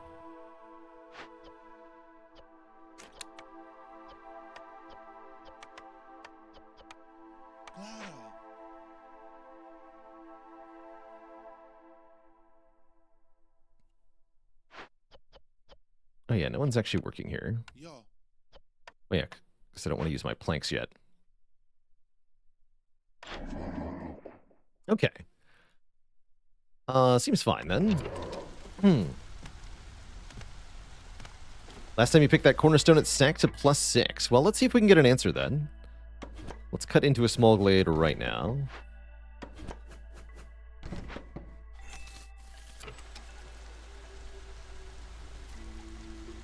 Yeah, +3. Wait. Oh, that's right. No, here it is. Yeah. So 2.5 minutes, +5. Now it says ×2. Okay, yeah, so it's a separate timer stack of +5. Cool. Got a wandering merchant. That's nice. I would, in fact, like 20 planks. How'd you know? Merchant person. And the wandering merchants buy a lot of stuff, I see. Good for them. Not sure I need any more wildfire essence. Take more bricks. Thanks. Do not be afraid, stranger. The forest is only hostile to those looking to exploit it. Wait, that's me! Now wait just a minute, friends. That's what I'm trying to do.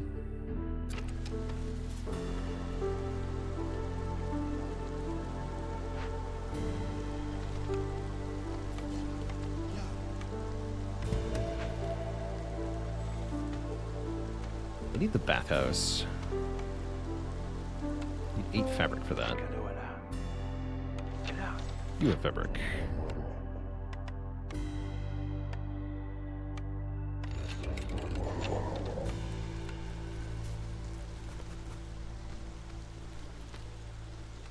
Good talk, I think. All right, everybody's in blue happiness range. We're getting 0.62 resolve per minute currently. And I should be able to do several, if not all of these. Well, I see no one's working at the makeshift post. We've got to fix that. Yeah, use the bricks. You need a friend, in fact.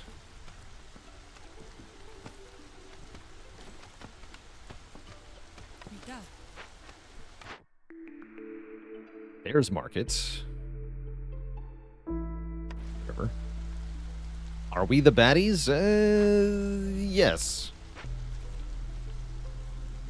I believe that we might be.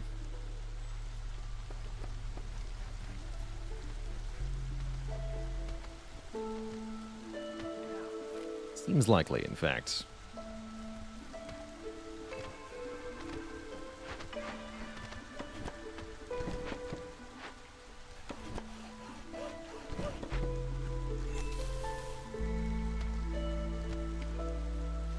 Don't we serve an evil queen? Look, just because she's half monster and very scary doesn't mean she's evil.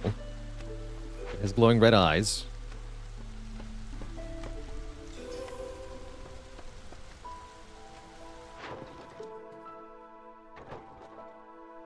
How many trade routes are we at? 9? Just 3 more then. We can do 3 more. Got 2 more seasons? Oh yeah, we can do 3 more. How's it going, Terrain Co? This is a new playthrough of the Queen's Hand mode.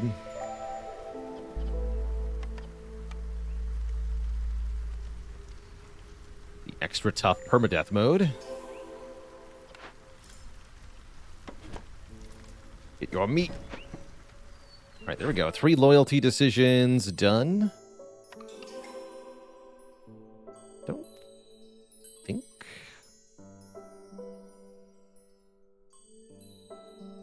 Do that last.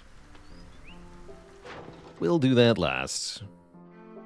Only have 28 of these. Sell them. Okay.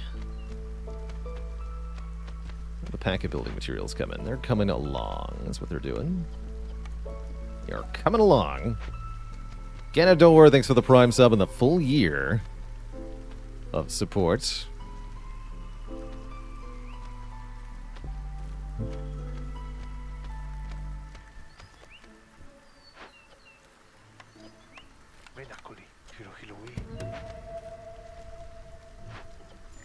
Cool. All right, this is a very clean year 6 win.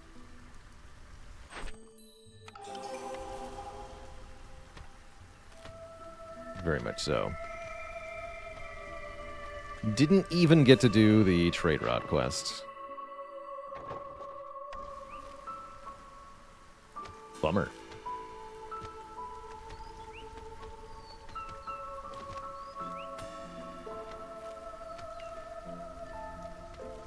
Well, I guess in the long run, not so bad.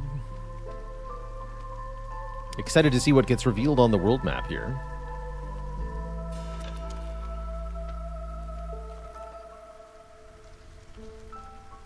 $23. Deliver. Yes. Deliver. GG. We scored 22 machinery as we head back to the world map. And get another royal resupply. But the first question is, what did we reveal here? Oh my, lots of locations is what we revealed. Fishman Ritual Site. Flooded Mine. And Monastery of the Holy Flame. Monastery of the Holy Flame is really good. Nets us a royal resupply. We'd like to settle next to basically all of these locations. In fact, I see if we go here to the Coral Forest next to the Monastery of Holy Flame, then we can settle between the Flooded Mines and the Fishman Ritual Site and get a double royal resupply. That's something that I would do on Viceroy difficulty, because no orders is really tough normally. Having an additional penalty would make it even tougher. For sure here. But yeah, if we settle here with our second settlement for today, we can get quite a bit of resources. Lizards starting with extra parts is pretty cool. I'm down for that.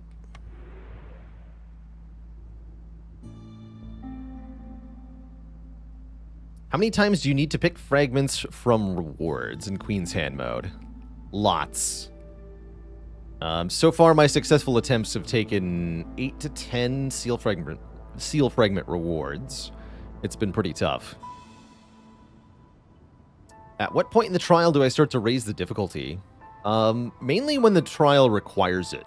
As you get further away from the capital, there becomes a minimum difficulty for settlements, and I think that's usually when I increase the difficulty, is when I'm forced to.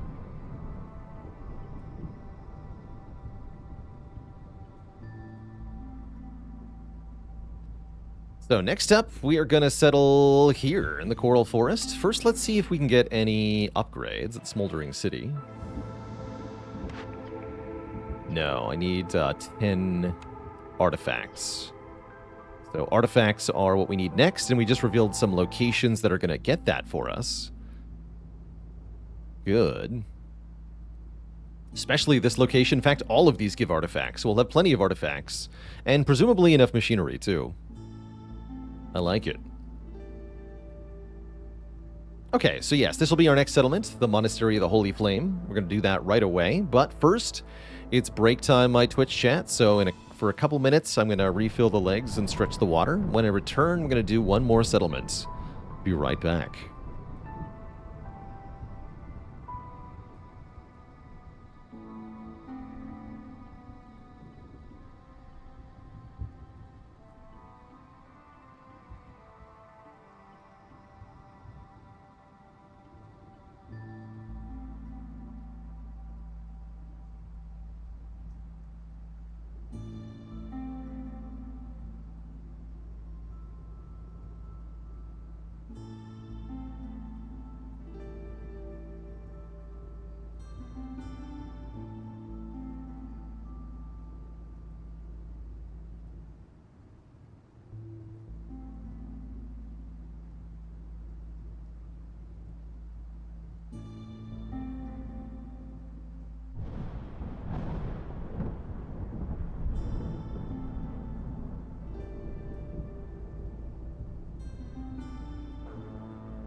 All right, Twitch chat, we are back. It is time for a game in the Coral Forest, actually one of my favorite biomes. Although another biome where wood can be in short supply. Don't get very many embarkation points this far away from the capital, that's just how it is. I don't really like getting more embarkation points in Queen's Hand mode. Excuse me, we gotta pick our reward first here. Give me the box. Okay, now we can pick our lizards with the parts. Yes, 8 versus 9 people. Yeah, I want the parts. Lizards with parts. Let's go. On Prestige 4. As a reminder, you can always see the prestige level for the current settlement next to the skull here by the impatience meter.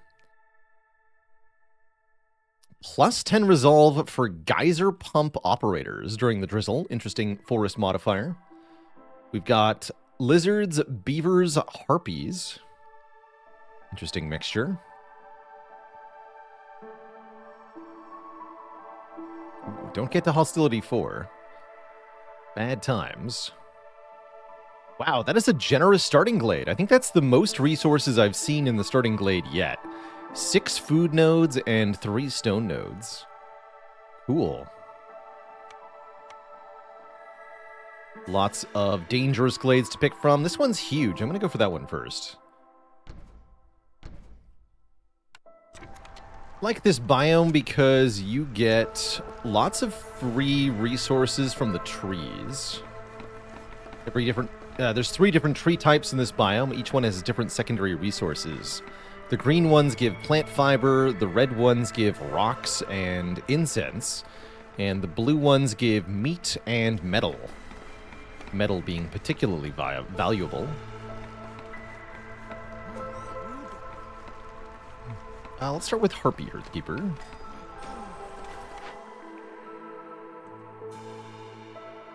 Bonus villagers or bonus wildfire essence? Or 10 ember. Hard to say no to 10 ember.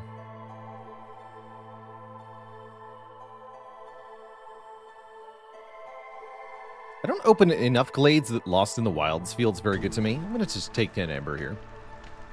I'm sure it's fine.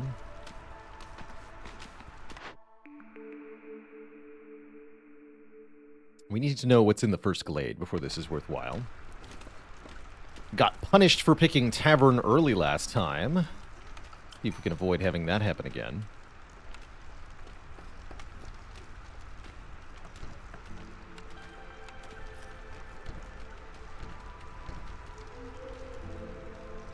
You know, move these over here. I want the houses to be basically as far away from the main warehouse as possible.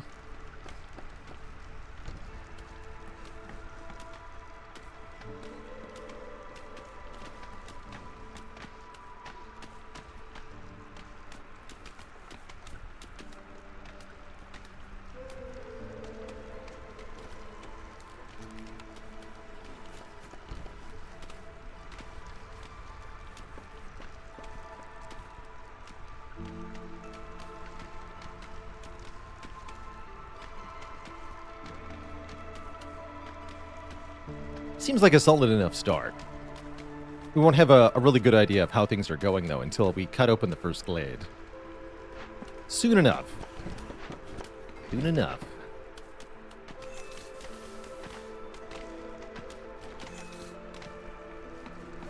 I think new to this patch are sound effects when you click on these buttons.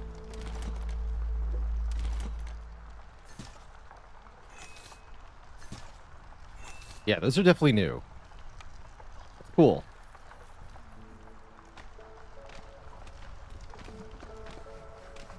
I like it, actually.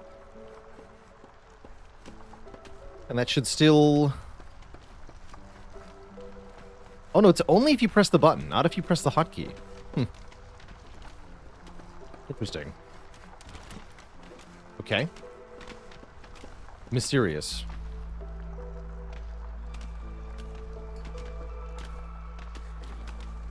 Definitely don't want to cut in here until the actual storm.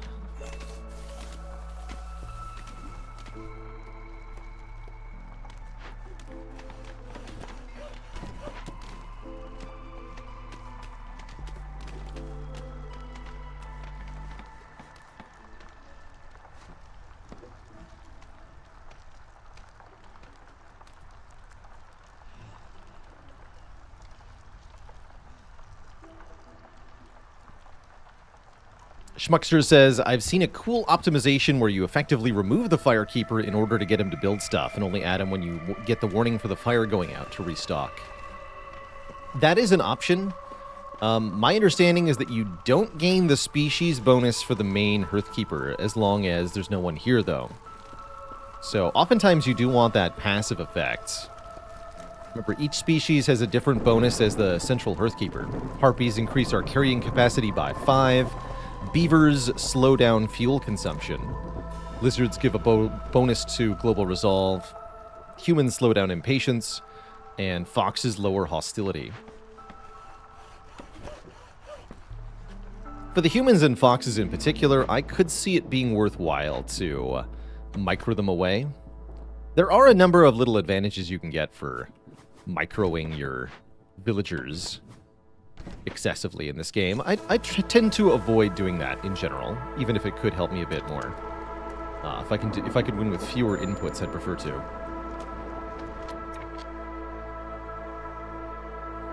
All right, just have the lizard do it. That's fine.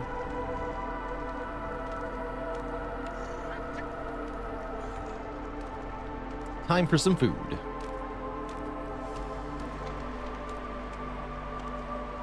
Yeah, it's true. The species bonus does not have a huge impact on year 1, that's for sure. And especially at the start of the game, any little advantage helps.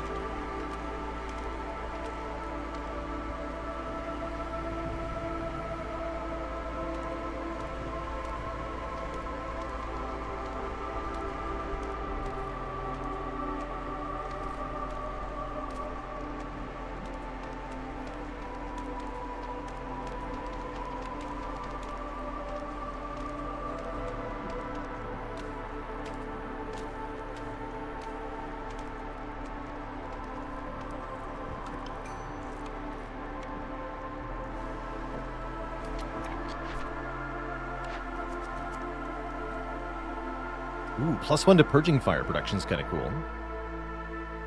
Reduce pipes and then deliver them. Get bonus pipe production. Or the one that always suckers me here, Call of the Ruins. In 9 minutes, discover 3 glades and rebuild or salvage 1 ruin. So tempting.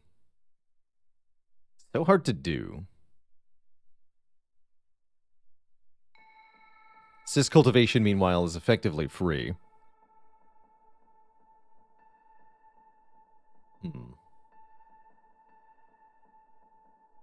Yeah, this one's best when you already have a ruins to rebuild. We don't know whether we have one or not.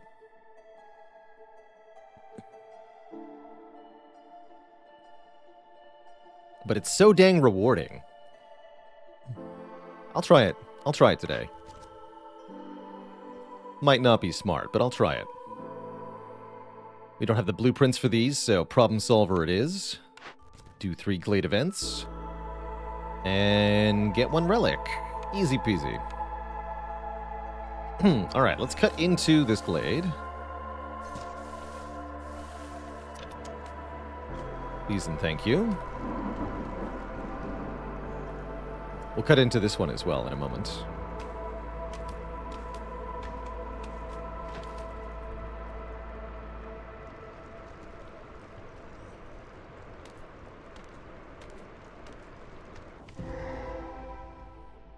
No ruin here.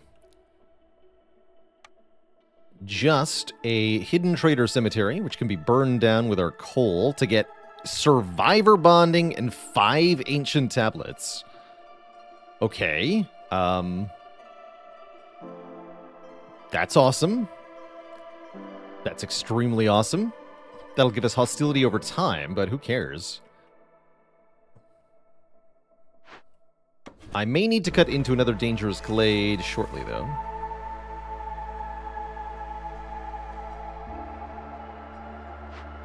Let's get started on that.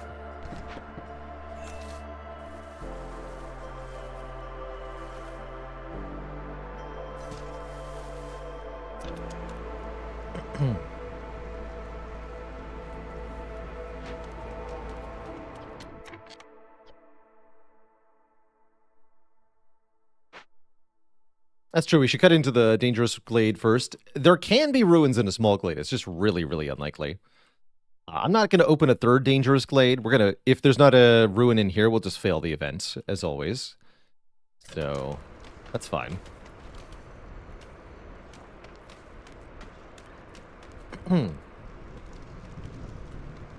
Alright, we want to begin work on the Hidden Trader Cemetery immediately. I was supposed to take people a moment ago. That's fine. Please burn it down.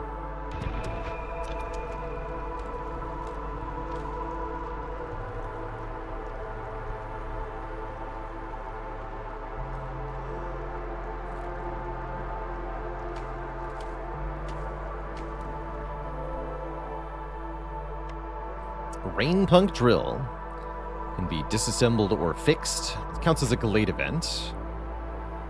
Got some fertile ground as well. Lots of meat. Large vegetable node. Do I have Forager's Camp? Yeah, I do. Probably take that. Let's see what's in here first. I guess so.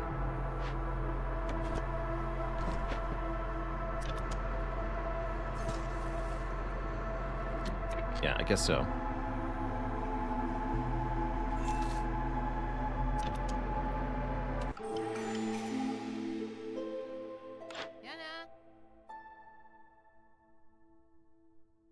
Building materials are good. Always welcome.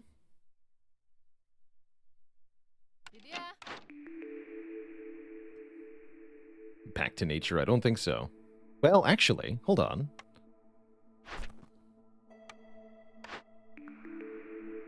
Maybe.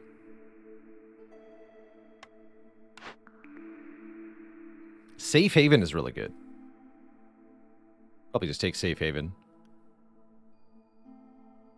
Minus 40 hostility for every level 2 hearth or higher. Let's see if we get a fertile ground building. We have lots of fertile ground now, so getting double yield on fertile ground buildings might not be the worst thing in the world. Let's go Forager's Camp. Tavern's here again. Yeah, I'll take Tavern. Okay, no fertile ground buildings unless you count the clay pit, and I am certainly not going to count it, so I'll take Safe Haven.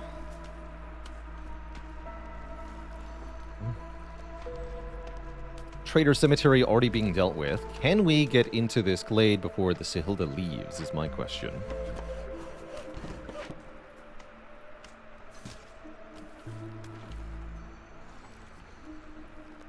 Looks like a solid maybe. Anything else that needs to be done right now? They're working on that. That's fine. Hostility will rise, but that's not a big problem. I think we're going to get to know what's inside. That's a bit of a problem. Oh well.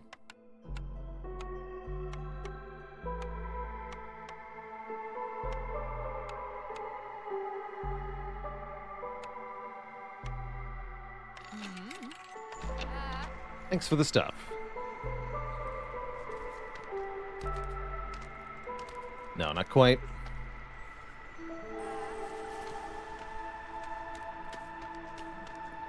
Alright, against my better judgment, we'll still open it.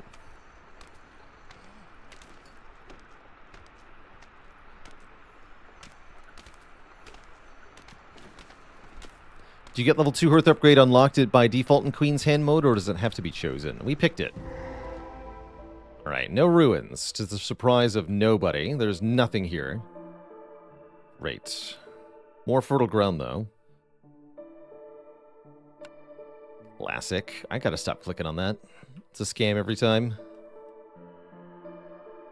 This is Prestige 20. No, this is the Queen's Hand mode. Which you unlock after beating Prestige 20, basically. Alright. Well, and now we have a blood flower to deal with. Extra fun.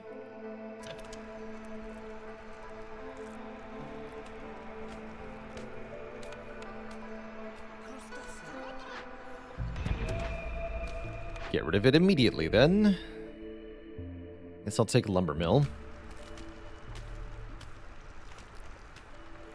For the planks and all that. Great with beavers, too. But yeah, that cost us quite a bit for effectively no benefit.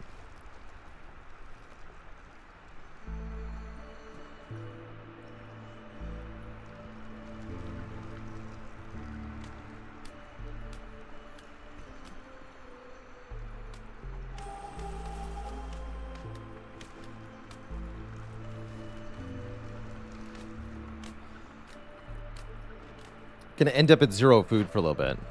At least we get 20 food from the flour.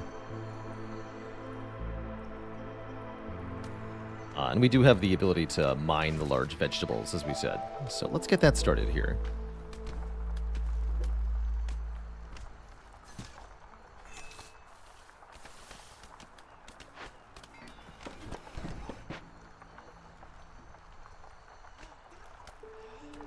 We try one more glade? I mean, we could. No, we don't have time. It's over. It's all over. We'll let it go.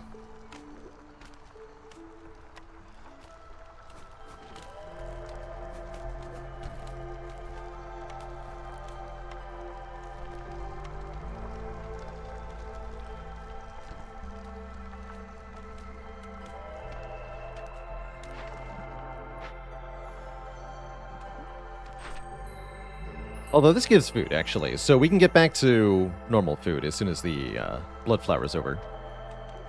In 30 seconds. That's not too bad. What's in these caches? More ancient tablets. Containers galore. And food. Food's good.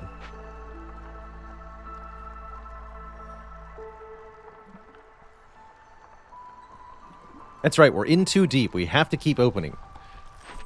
Surely, if we just keep trying, everything will be fine.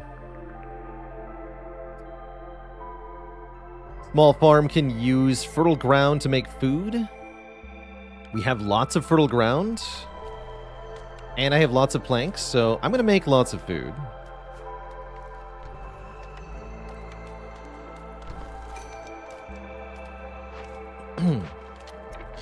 It's 15. Let's make double small farm then.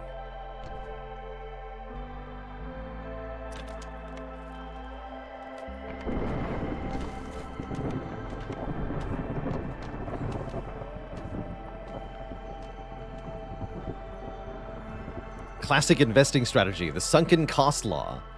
The more you put into something, the greater the returns are. That's the law.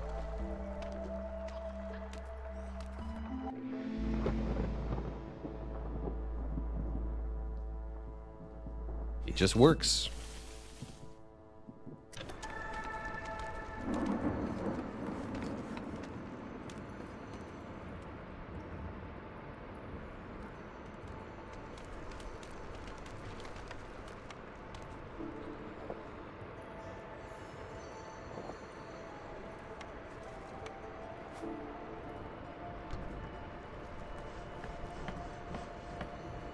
Actually, this should move over here.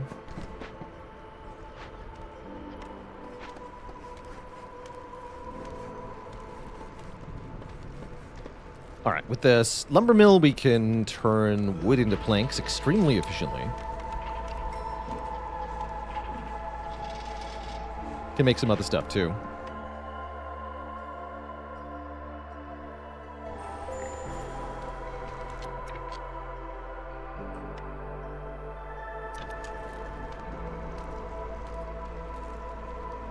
And with more people, hopefully we can man all of these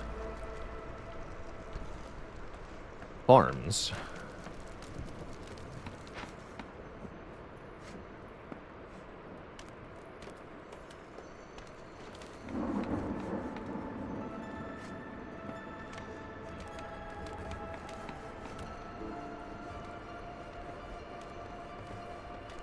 Didn't find any geysers in the 3 glades we opened, huh? It's not.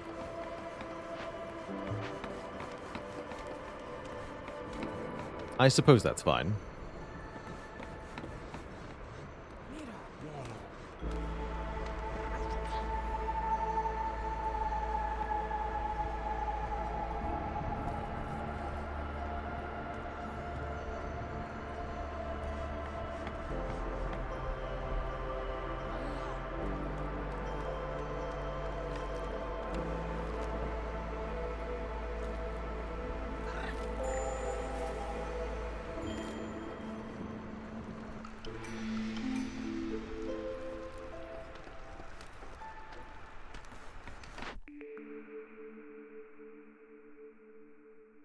$20 reed and 20 clay for each glade is okay.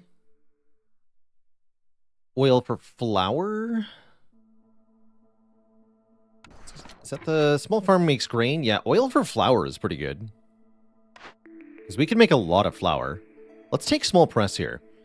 With small farm and lots of ground. Then we want to grab the first building we see that makes flour. And then we want to make biscuits and or pie. We have double pie lovers, double biscuit lovers. So turning flour into food seems like a pretty good idea in general.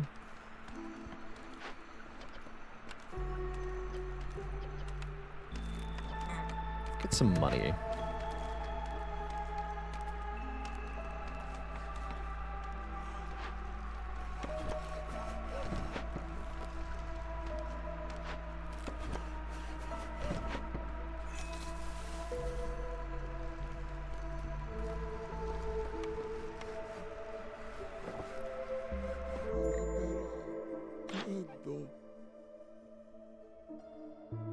Farlef has more building materials to work with.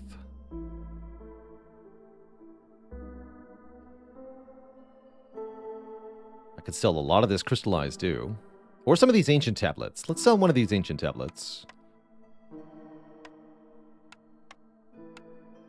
Yeah, 5 fabric and 19 plank sounds perfect. Thank you.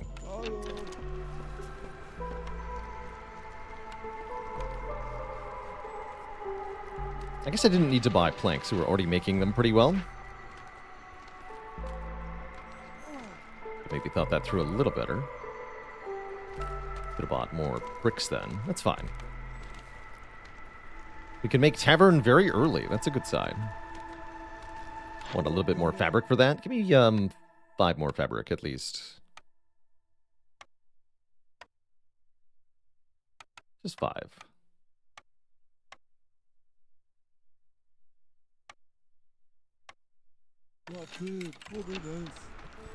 Cool.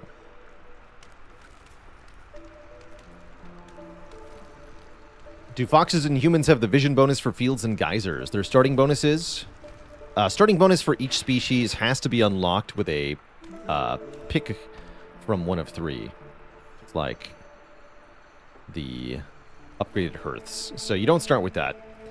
Nor the 10 free tools for lizards, nor the 50 free coats for harpies. All of that is disabled by default. And has to be re-earned.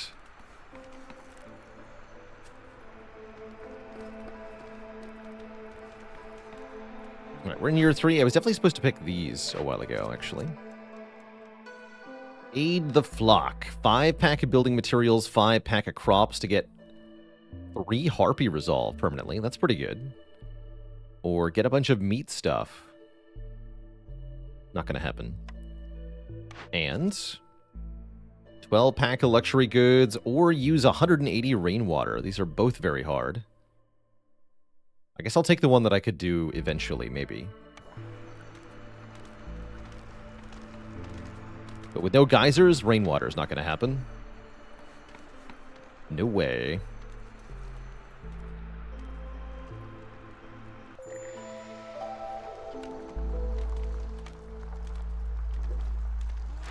See, if I level this up one more time, then I don't think we actually have a problem. Getting built. We do need another park. And for other decor. Do some night ferns.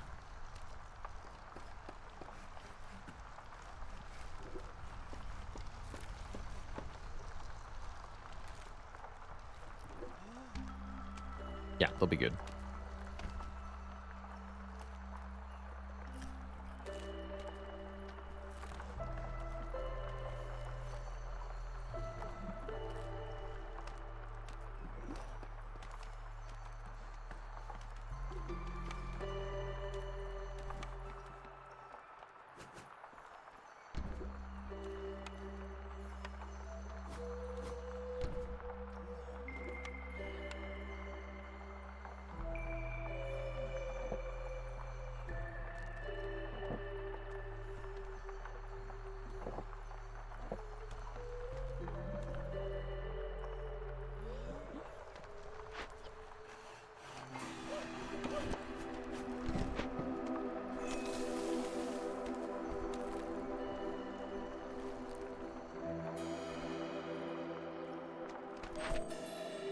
Three more people sounds good.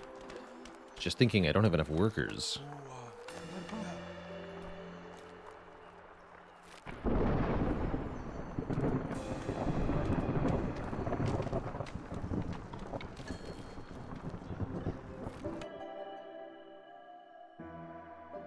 Bricks or tools?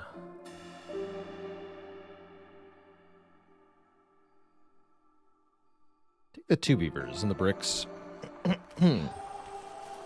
Sounds good to me. Although we don't want to be at Hostility 3 for this storm coming up in just a second here. We're already going to be in trouble here. Quite a bit of trouble.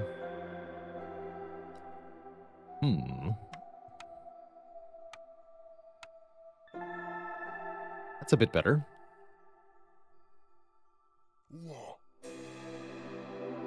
Let's get a stonecutter's camp.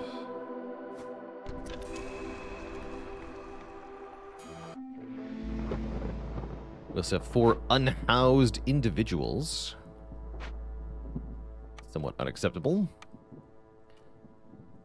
Probably fine, though.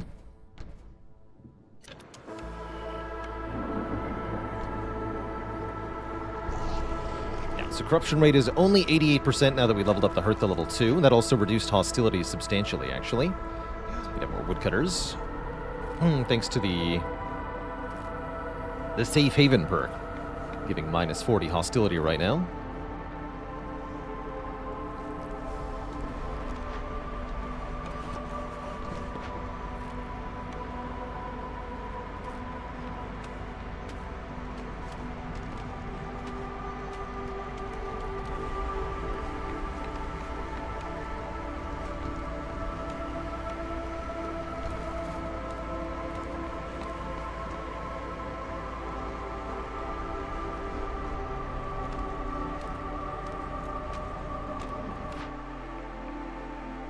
Don't know how I missed the blueprint we had. However, Rain Mill's here. That's the best flour-producing building of them all. And therefore the best thing to make flour out of with grain, which means we'll automatically start making oil via the press also. I'd love bakery as well. That can make tons of biscuits and pie. But it's got to be Rain Mill first here.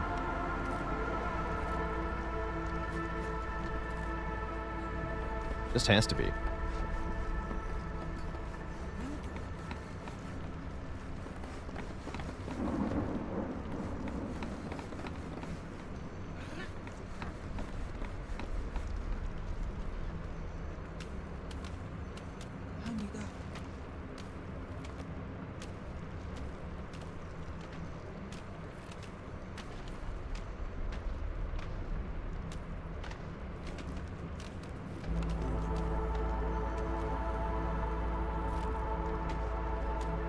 Looking good overall. We're doing on stone. We have enough to open a cache. Did want to open maybe 70 food one, or maybe I wanted 2 more ancient tablets. Let's get 2 more ancient tablets and 40 food.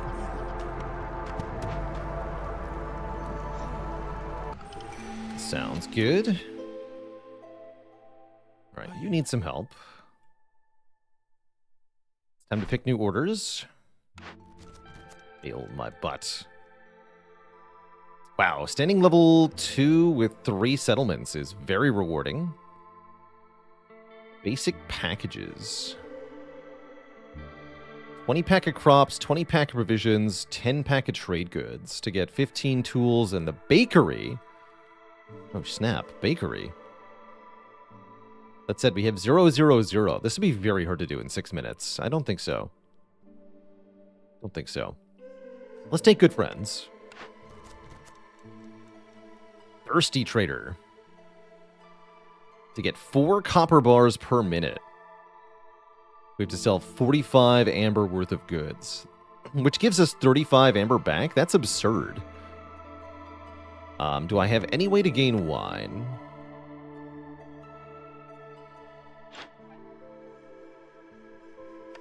This might have wine. I think I'm going to try that. It's so rewarding. Ooh. Here's the chance of doubling event loot. It's pretty good. Let's take old fedora hats. And yes, let's try Thirsty Trader. This is obscenely rewarding. Super Kitty, thanks for the 11 months of support.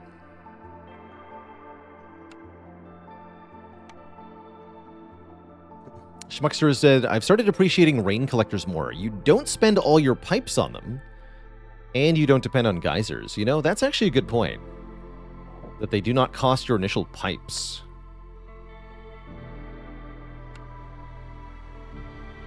I have definitely not been one who favors the rain collector very much, but I could see some good use for them. I do admit. It does seem like there's potential there.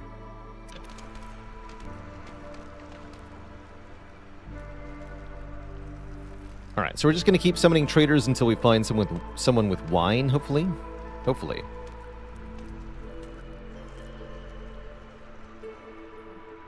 Currently, everybody is a farmer. And who can blame them?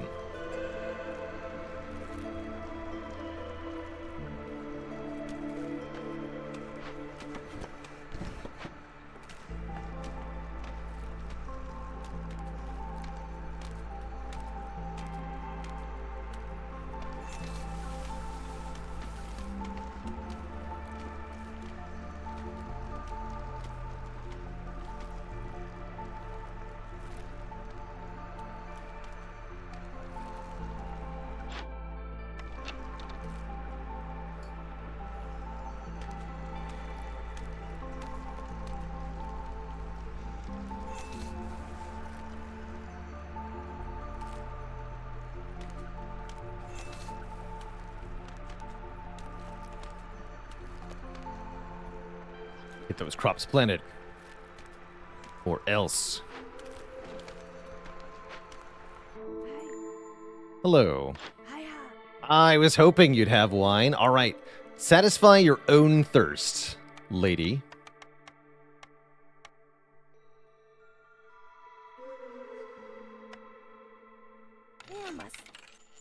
But I have to sell more goods to you. I'll buy some purging fire. That's nice and cheap. Coats are always welcome. Take some fabric. What else do I want? Lizards like incense.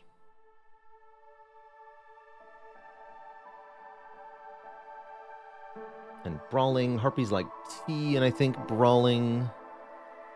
Beavers like education.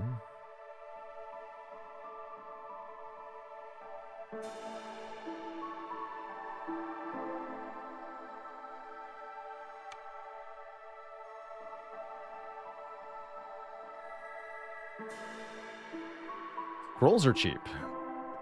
Give me the incense and as many scrolls as I can afford here. Okay, 5 more value goods sold is all I need. Easy peasy.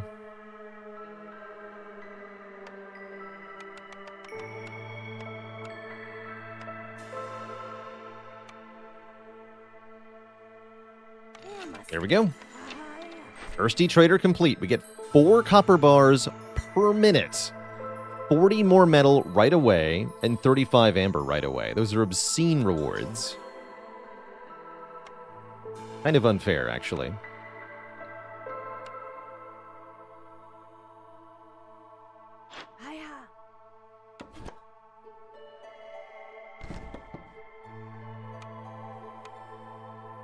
I want the post.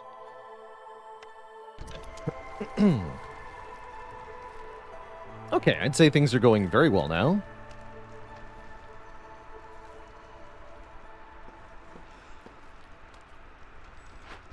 We want some pack-o provisions.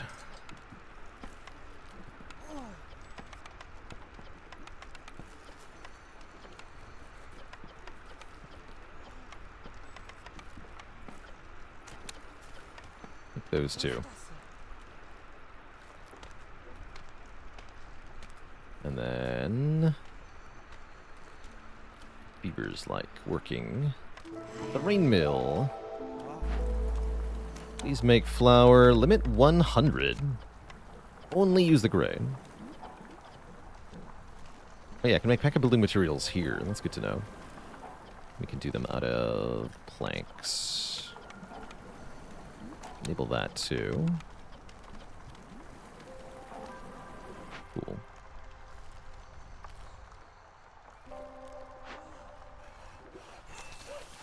Meat.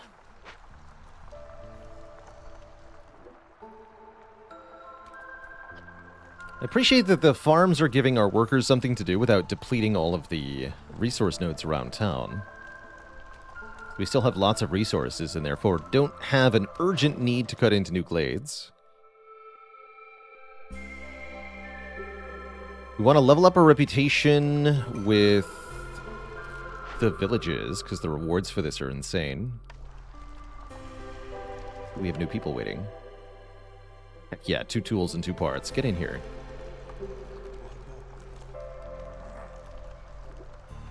Welcome.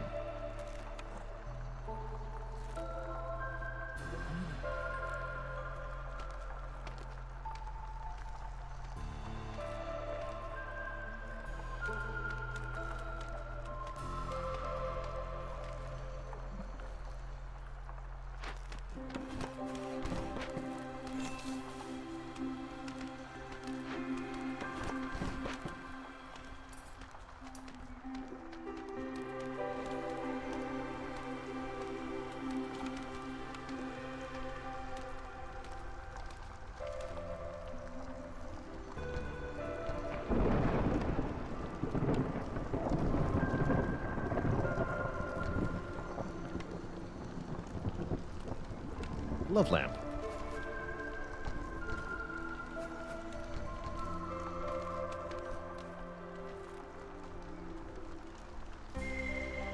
Currently the lizards are going to be unhappy about this whole storm situation. Let's see what happens. Yeah, lots of things are happening. Wait, we just jumped to 105. Do you mean we jumped to 105?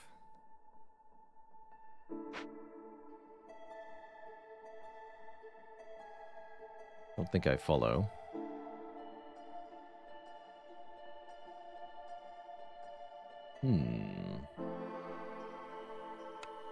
Oh, because of leakage. Yes, because of leakage. Okay. Yeah, back down to 88. Okay. So we have to not mess with that. Understandable.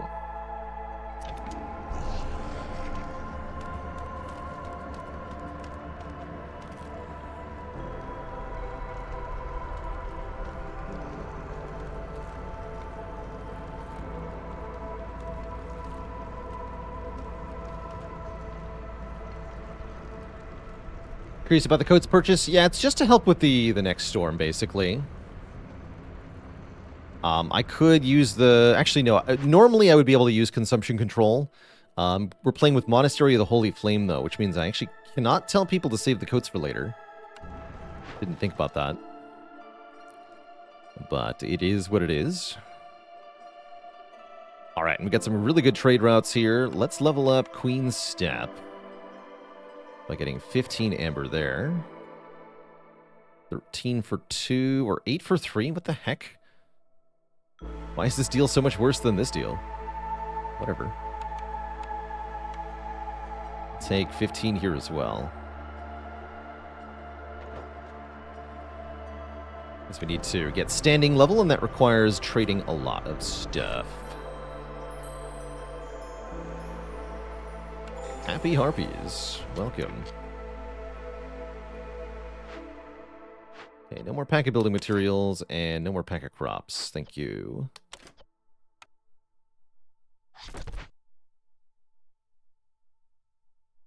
We have 99 crystal dew. That's obscene, is what that is. What are these options? Forum, bathhouse, temple? Hello?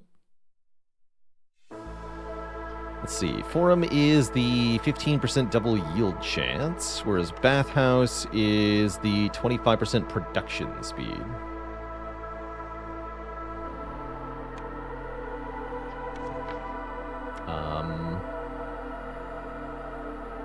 This is 4 and 16. This costs more planks, but less other stuff. I guess I'll take the bathhouse. But they're both kind of whatever.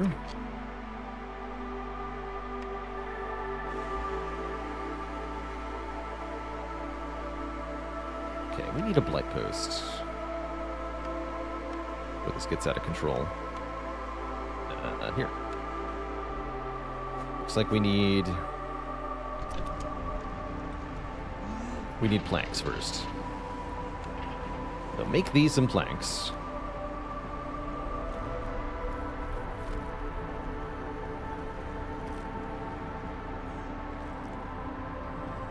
What's it take to disassemble this? One more rock than we have. Fair enough. There's rocks in the trees. We'll get some eventually. Yeah. Or it can be fixed to spawn coal veins. Not really worth it, though. Yeah, 99 crystal dew and 4 copper bars per minute, by the way. So as soon as we find a building that makes tools, we can really mass produce tools. Although we're already into year 5 here, huh? Bummer. Gonna have to win pretty quick.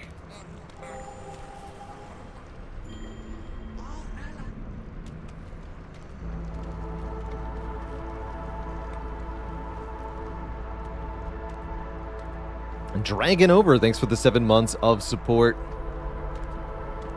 Here's hoping you do not find the stream to be a drag.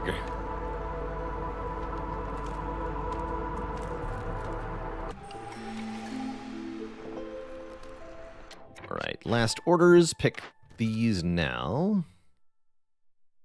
Temple and 50 scrolls. Could have done that, but I guess I still could. Open both Forbidden Glades to get minus 50 hostility. Or make a bunch of food that I already want to make. Give me the cookhouse, man. Biscuit diet. Farmers have a chance of producing double yields while under the effects of biscuits. This is the first time that might actually do something. We have lots of farmers and we have great desire for biscuits. So, surely, we can put 2 and 2 together here. At least one hopes. All right, Beverton. You are going to be leveled the heck up.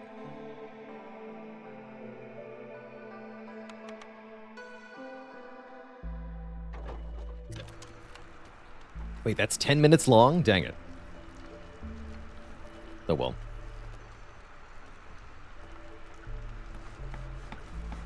Might be a year 7 win, gonna be honest. I'm not exactly seeing us getting where we're going quick here.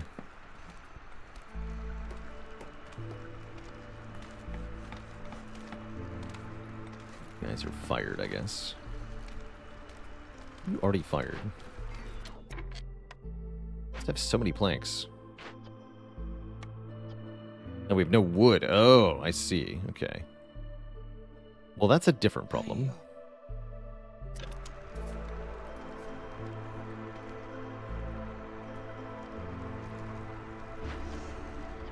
Thankfully, I already have 5 purging fire, so I don't need to make any.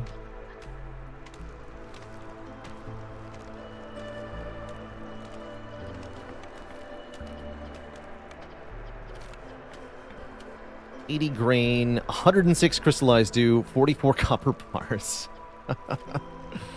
That's too much. That's way too much. That's ridiculous.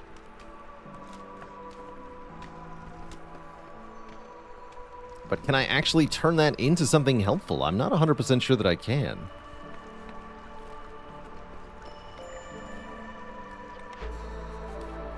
Giant veggie node is gone, huh? The reed fields.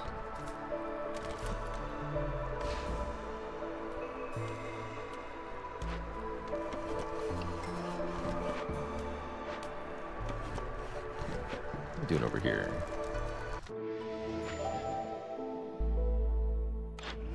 I'm rich, and you have stuff.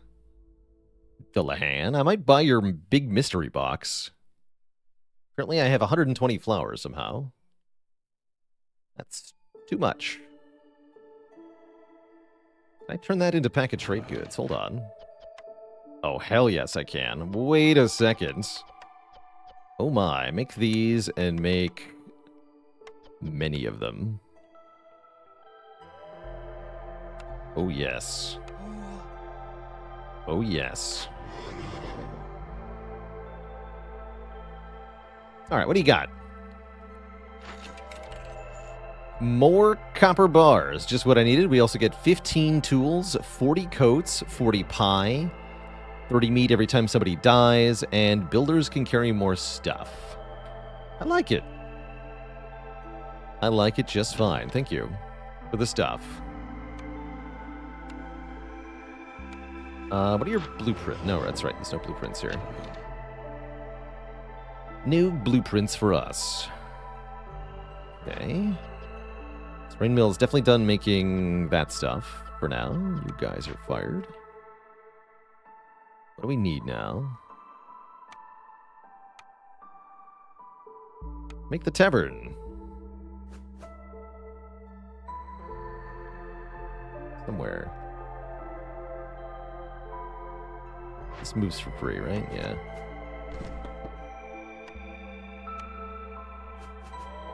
Although, arguably, bathhouse first. For the production speed up, let's do that. Bathhouse.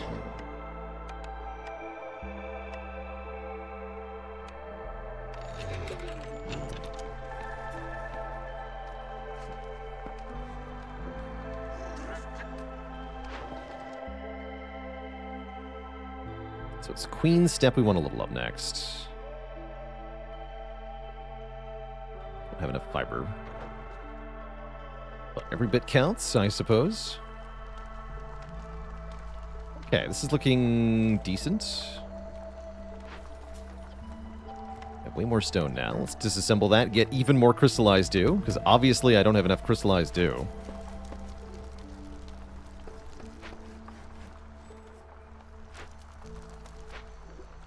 Oh yeah, and I have new people to take. Coming with more tools. You'd love to see it.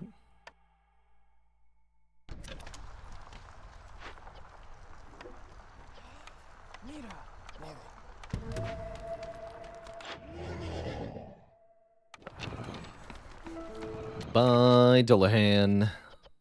The Wanderer. Do I summon a new trader right away? Let's go with yes.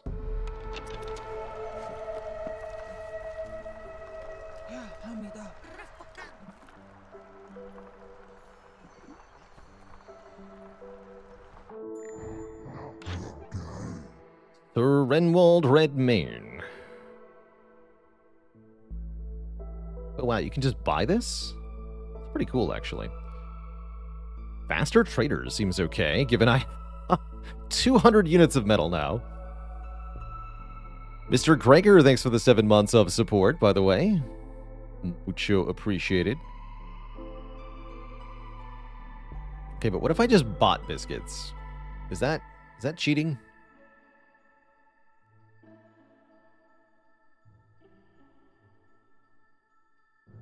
I don't think so.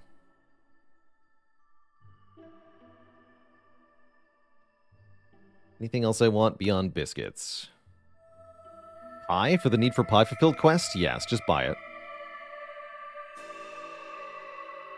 Just buy it. Here, you can have 50 metal bars. Please and thank you. Fuel. We are kind of low on fuel, huh?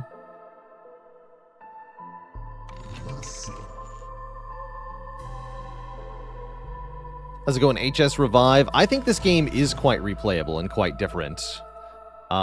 Very notably, the buildings that you build in your town, you have to pick one at a time from a 1 of 3 choice.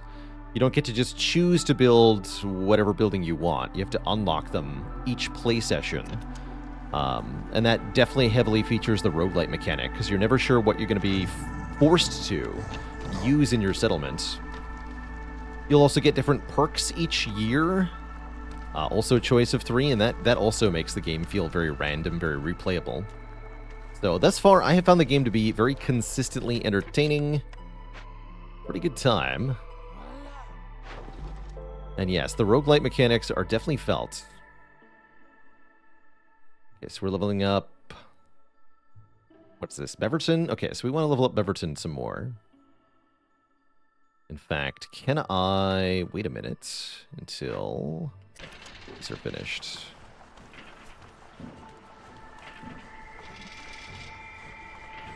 It should take 30 to get to level 2.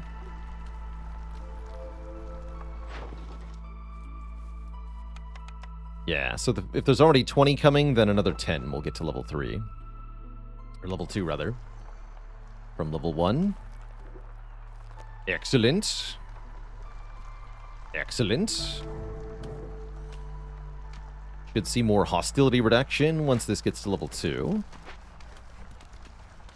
Be in a second here, and that means we'll only have 2 hostility for the storm here. That's good.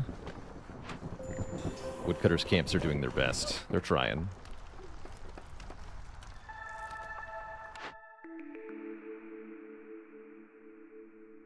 Tools. And better package trade good production. But yeah, we want tools. Planks plus plus metal, which we have basically infinity of, equals tools. Tools equals opened caches. Open caches equals 1 game. Let's see if we can get what needs to happen here. In fact, I'm going to go double smithy. Not fuel. Start burning oil.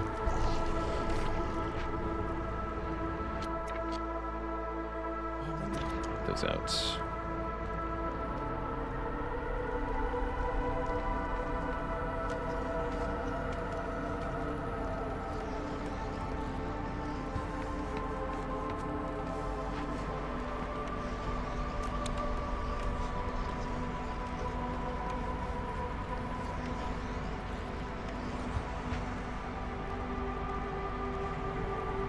The lizards even like working in the smithy. Oh, good for them.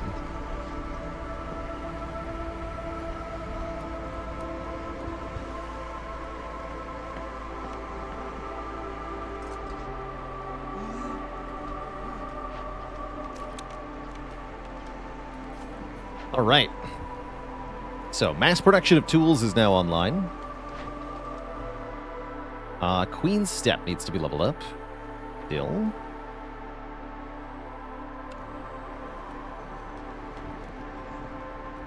Might summon another trader soon. How are we doing on money? We have tons of money. Yeah, we'll summon another trader soon. Very soon.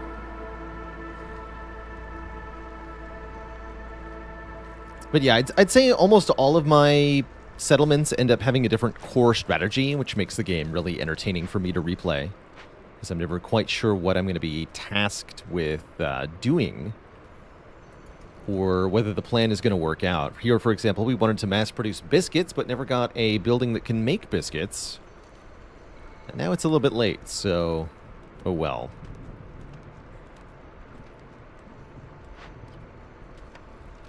That's okay, too.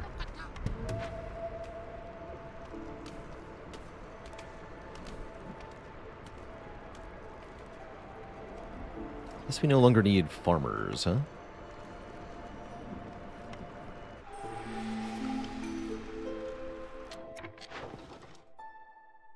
Okay, so Queen Step still needs 9 to get to level 2. Can't take either of these deals, but we could expand the offers here. Might do that. Glademeyer. Glademeyer can get a bit more. 6 more here for Glademeyer. Yeah, let's buy another offer slot in Queen Step. Aha! Only do that one time, but I'll do it. Another perk.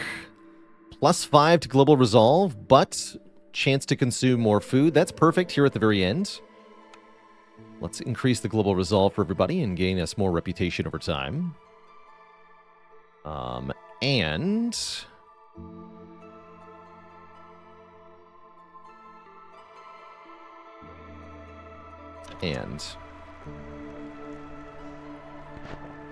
Alright, the time has come to open more dangerous glades.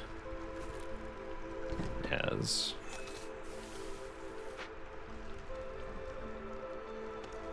this one too, I guess.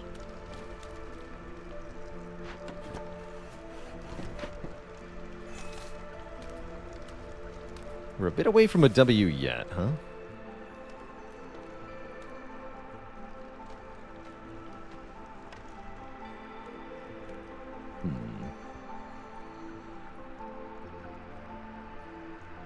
It's being done. How are we on tools?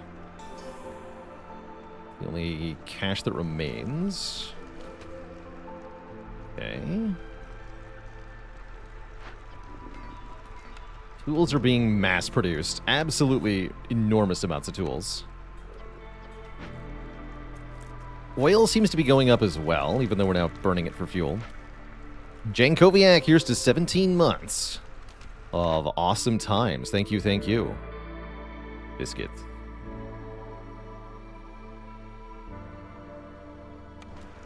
Biscuits, biscuits.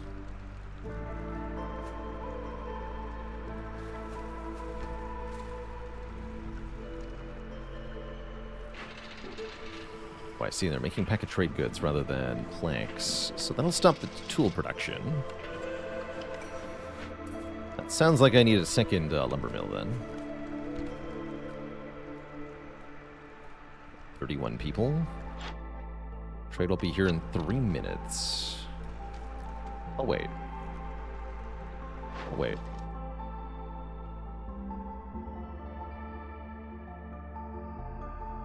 Could level up Fox Glen. Quite a lot. I don't think that's the right play, though.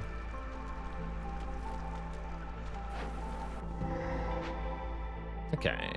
Here's a medium cache. Only one, though. As well as a blood flower.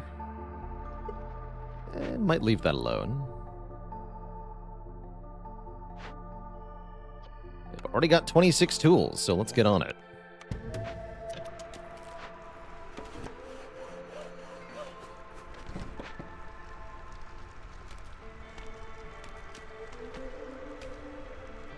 Oh, I can't favor. That's right. Okay, in Queen Step, we need 2 more amber. That'll do. And in Glademeyer, I need 9 more.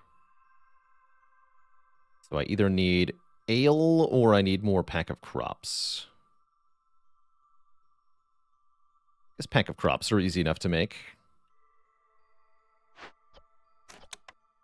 Yeah, we can just make more pack of crops here.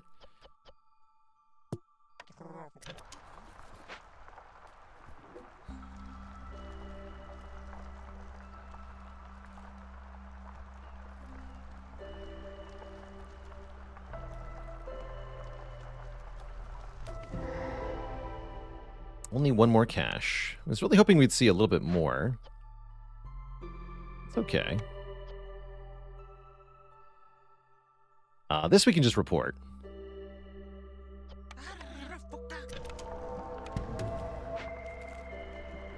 That'll give us a point. Very important.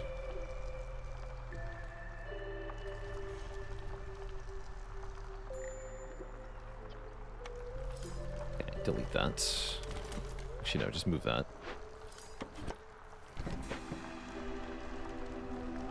Food is definitely going down. Can't imagine why.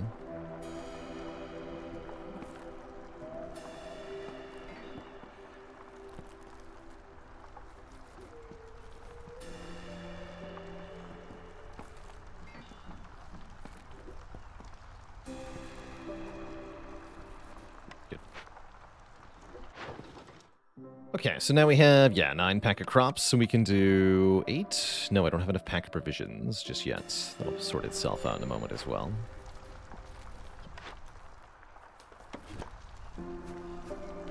Oh, there's more large ones over here. Use those.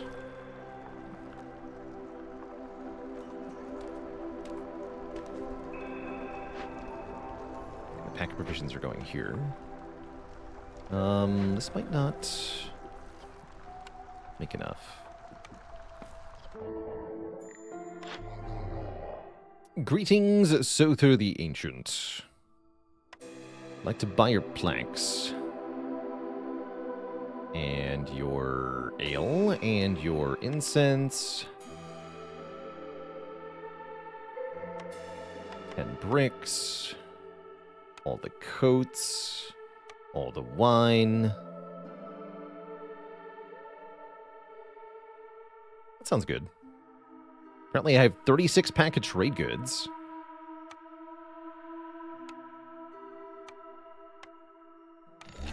Thank you for all this stuff. Okay, so that lets me sell the amber to Glademire. Again, we only need 9, so times 3. No, we're massing 2 pack of provisions for that. Which will be done in a moment.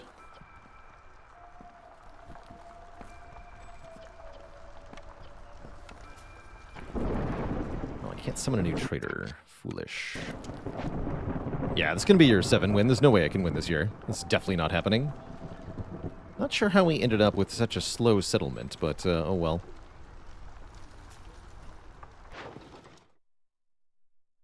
Fell for 9. Okay, so that's 3 settlements at standing level 3. I guess failing one of the orders did hurt, but that's not the whole thing that happens. Be minus 16 global resolve, huh?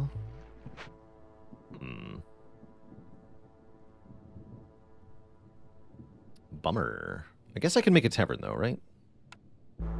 Yes, we can make a tavern, and I do need some fabric, actually. Give me 15 more. Thank you for that. All right.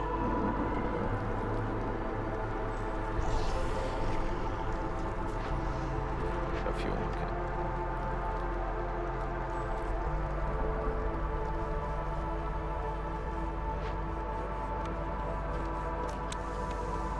Can't even make biscuits after all this? Damn it. Can't even make biscuits. I would need a plantation for that.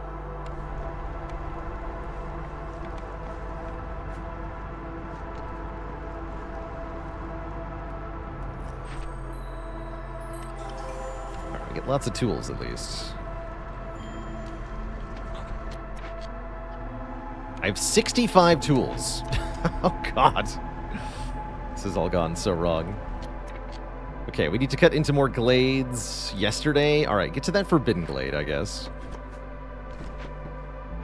What is happening? This is terrible.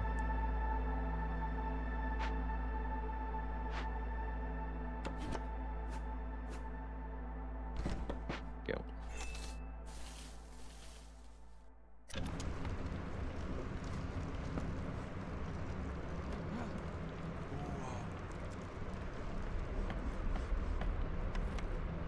Probably enough smithy work.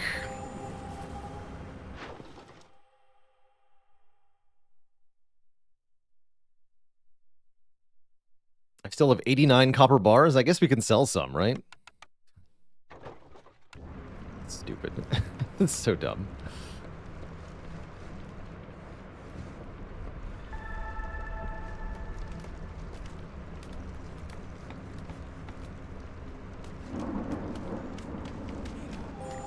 Oops.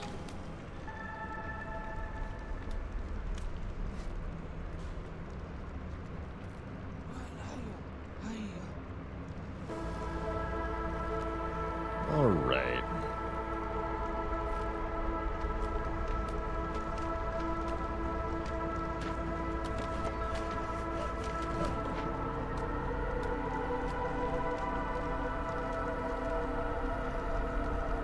Quite a few points in a moment.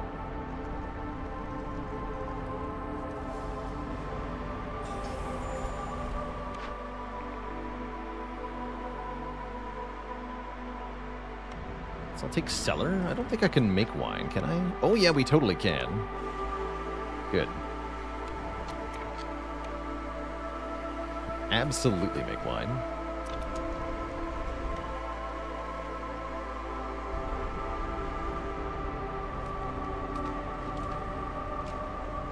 It is on the decrease here, but I'm not worried about that.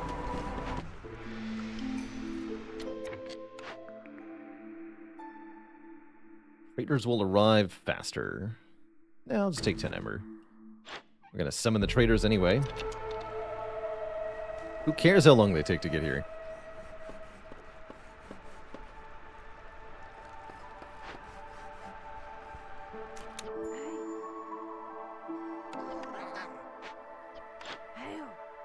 Goats, yes. For once, I don't want tools.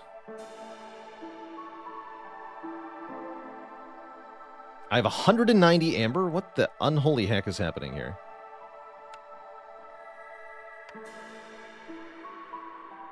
Not even sure I want to know.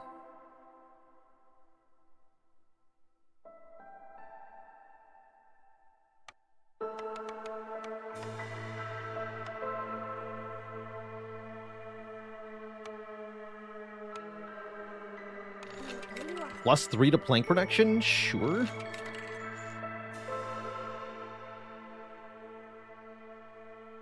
Oh, if we've been getting double amber from sending caches because of the old fedora hat, that would make sense, actually. That would make sense.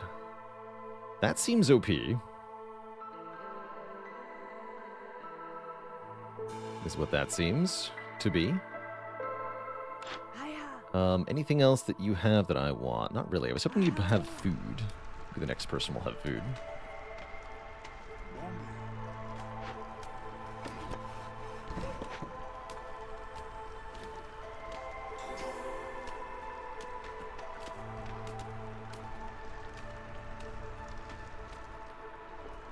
Got the cash that was in there. That's right.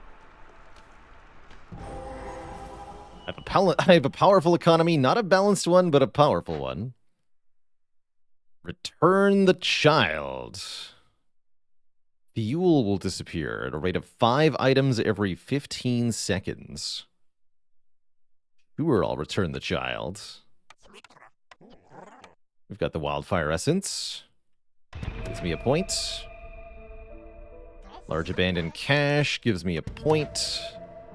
Medium abandoned cache does not give me a point.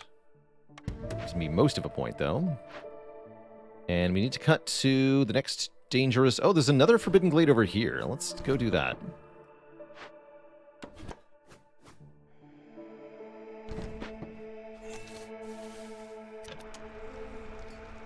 Yeah, go do that. I have so many tools.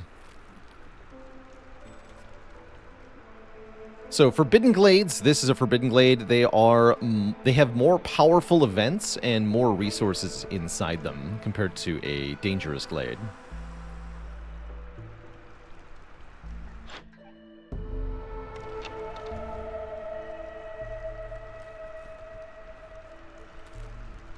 Only a handful of the Forbidden Glades spawn on each map. Usually only about 3. Alright, you do have food, although not what I was looking for, Dullahan. Just give me some of this stuff.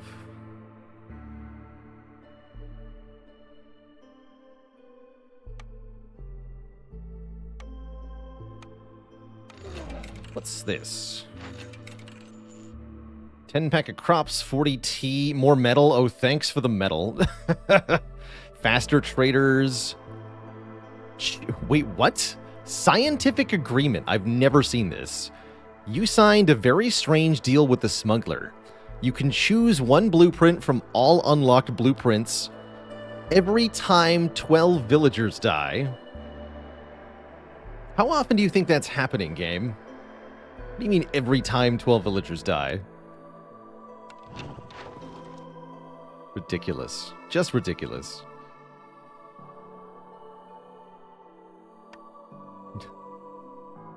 And your bodies for science. I just need a few more biscuits, dang it. That's all I need. Telling me I have nothing that can make biscuits? I have nothing that can make biscuits. Terrible. I guess there's herb nodes over here. Whatever. Biscuits are for losers.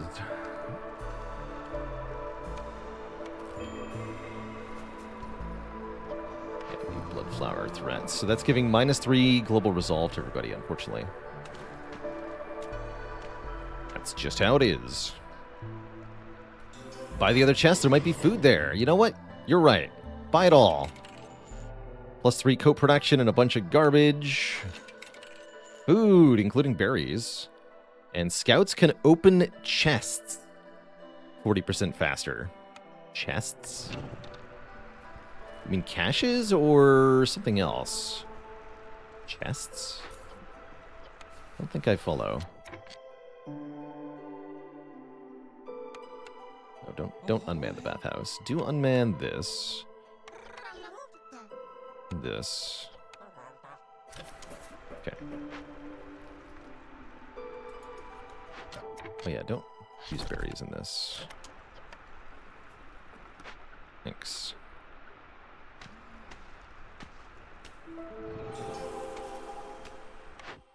Alright, we're screaming towards a victory here.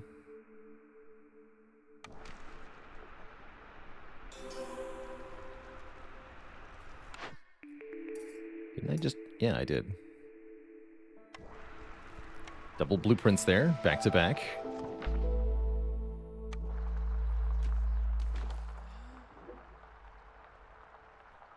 Hopefully there will be enough caches in here to open. Let's see.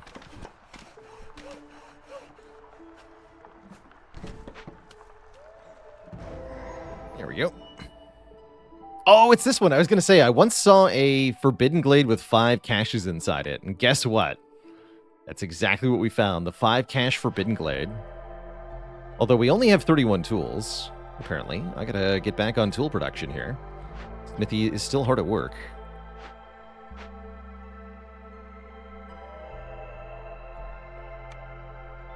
Right now, keep farming. Who's fired here? You just finished. So did you. Okay, so you're going to be hired shortly. That's fine then. Yeah, forget the small farm. Go to the smithy. And the woodcutters are all fired now.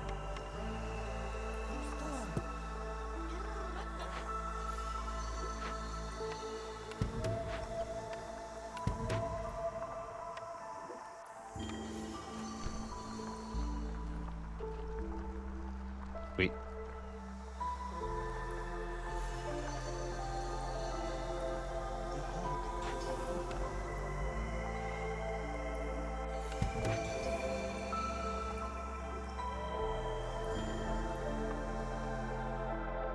Low on food too, not my problem.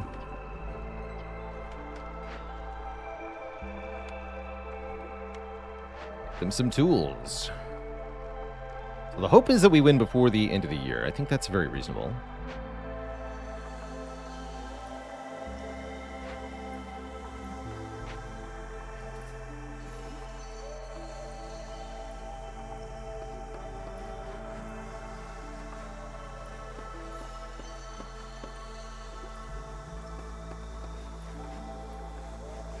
Doesn't take that long to send a cash.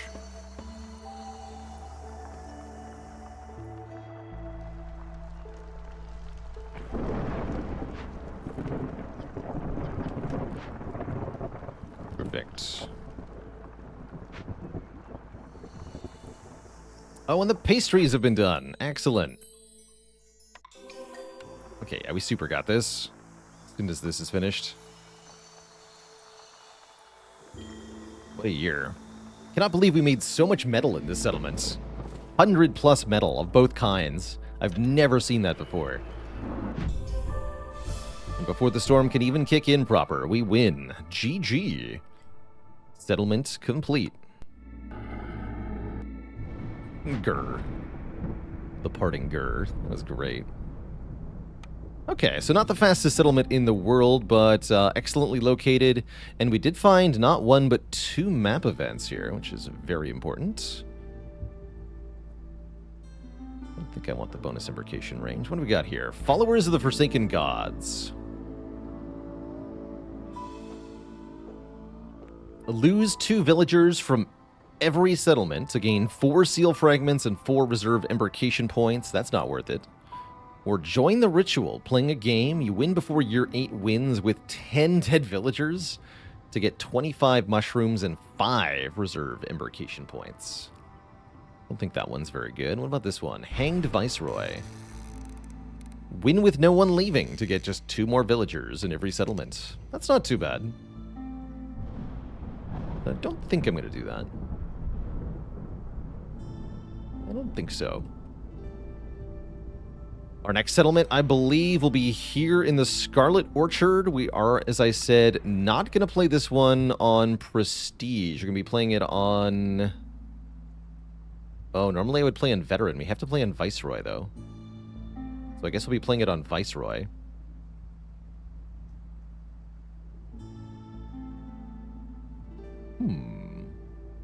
We'll see how that goes.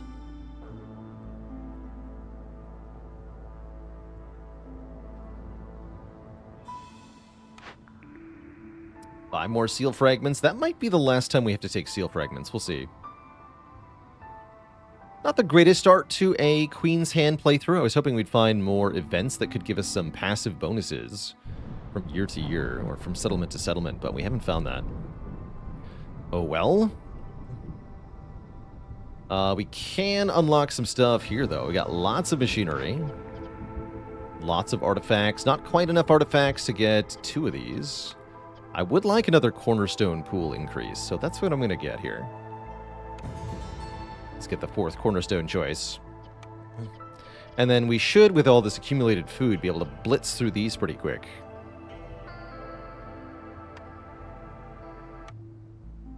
Free to get? No, this is not free to get. That is not free in the slightest. That requires an entire settlement in a bad location. So I would not call that free by any means. Yeah, the location, it's not worth putting a settlement over here. We have to go up this way. Over here. So, no thank you. Alright, Twitch chat, that is where we're going to leave things off until next time, my friends. Coming up tomorrow, I've got some more Spire planned. No, I thought it's a quest for your next settlement. No, it means you have to settle on that tile. As a settlement. Unfortunately, it's not just a modifier that gets applied to wherever you settle next. Alright, Twitch chat, have a cozy one. Tomorrow we're doing more Spire and some Monster Train, I think, is on the docket. A good one, Dr. Quandary, Tritonium, The Sheep That Could, Nofziger, Bailey, and everybody else. Thank you so much for watching, everybody. Till next time, my friends, stay cozy and have a good one. Oh, also coming up tomorrow, actually, I'll be announcing the winners of our clip contest from last month. So, probably towards the start of the stream, I'll show off the winning clips and announce our winners. All right, folks, till next time, my friends, stay cozy and have a good one. Toodaloo.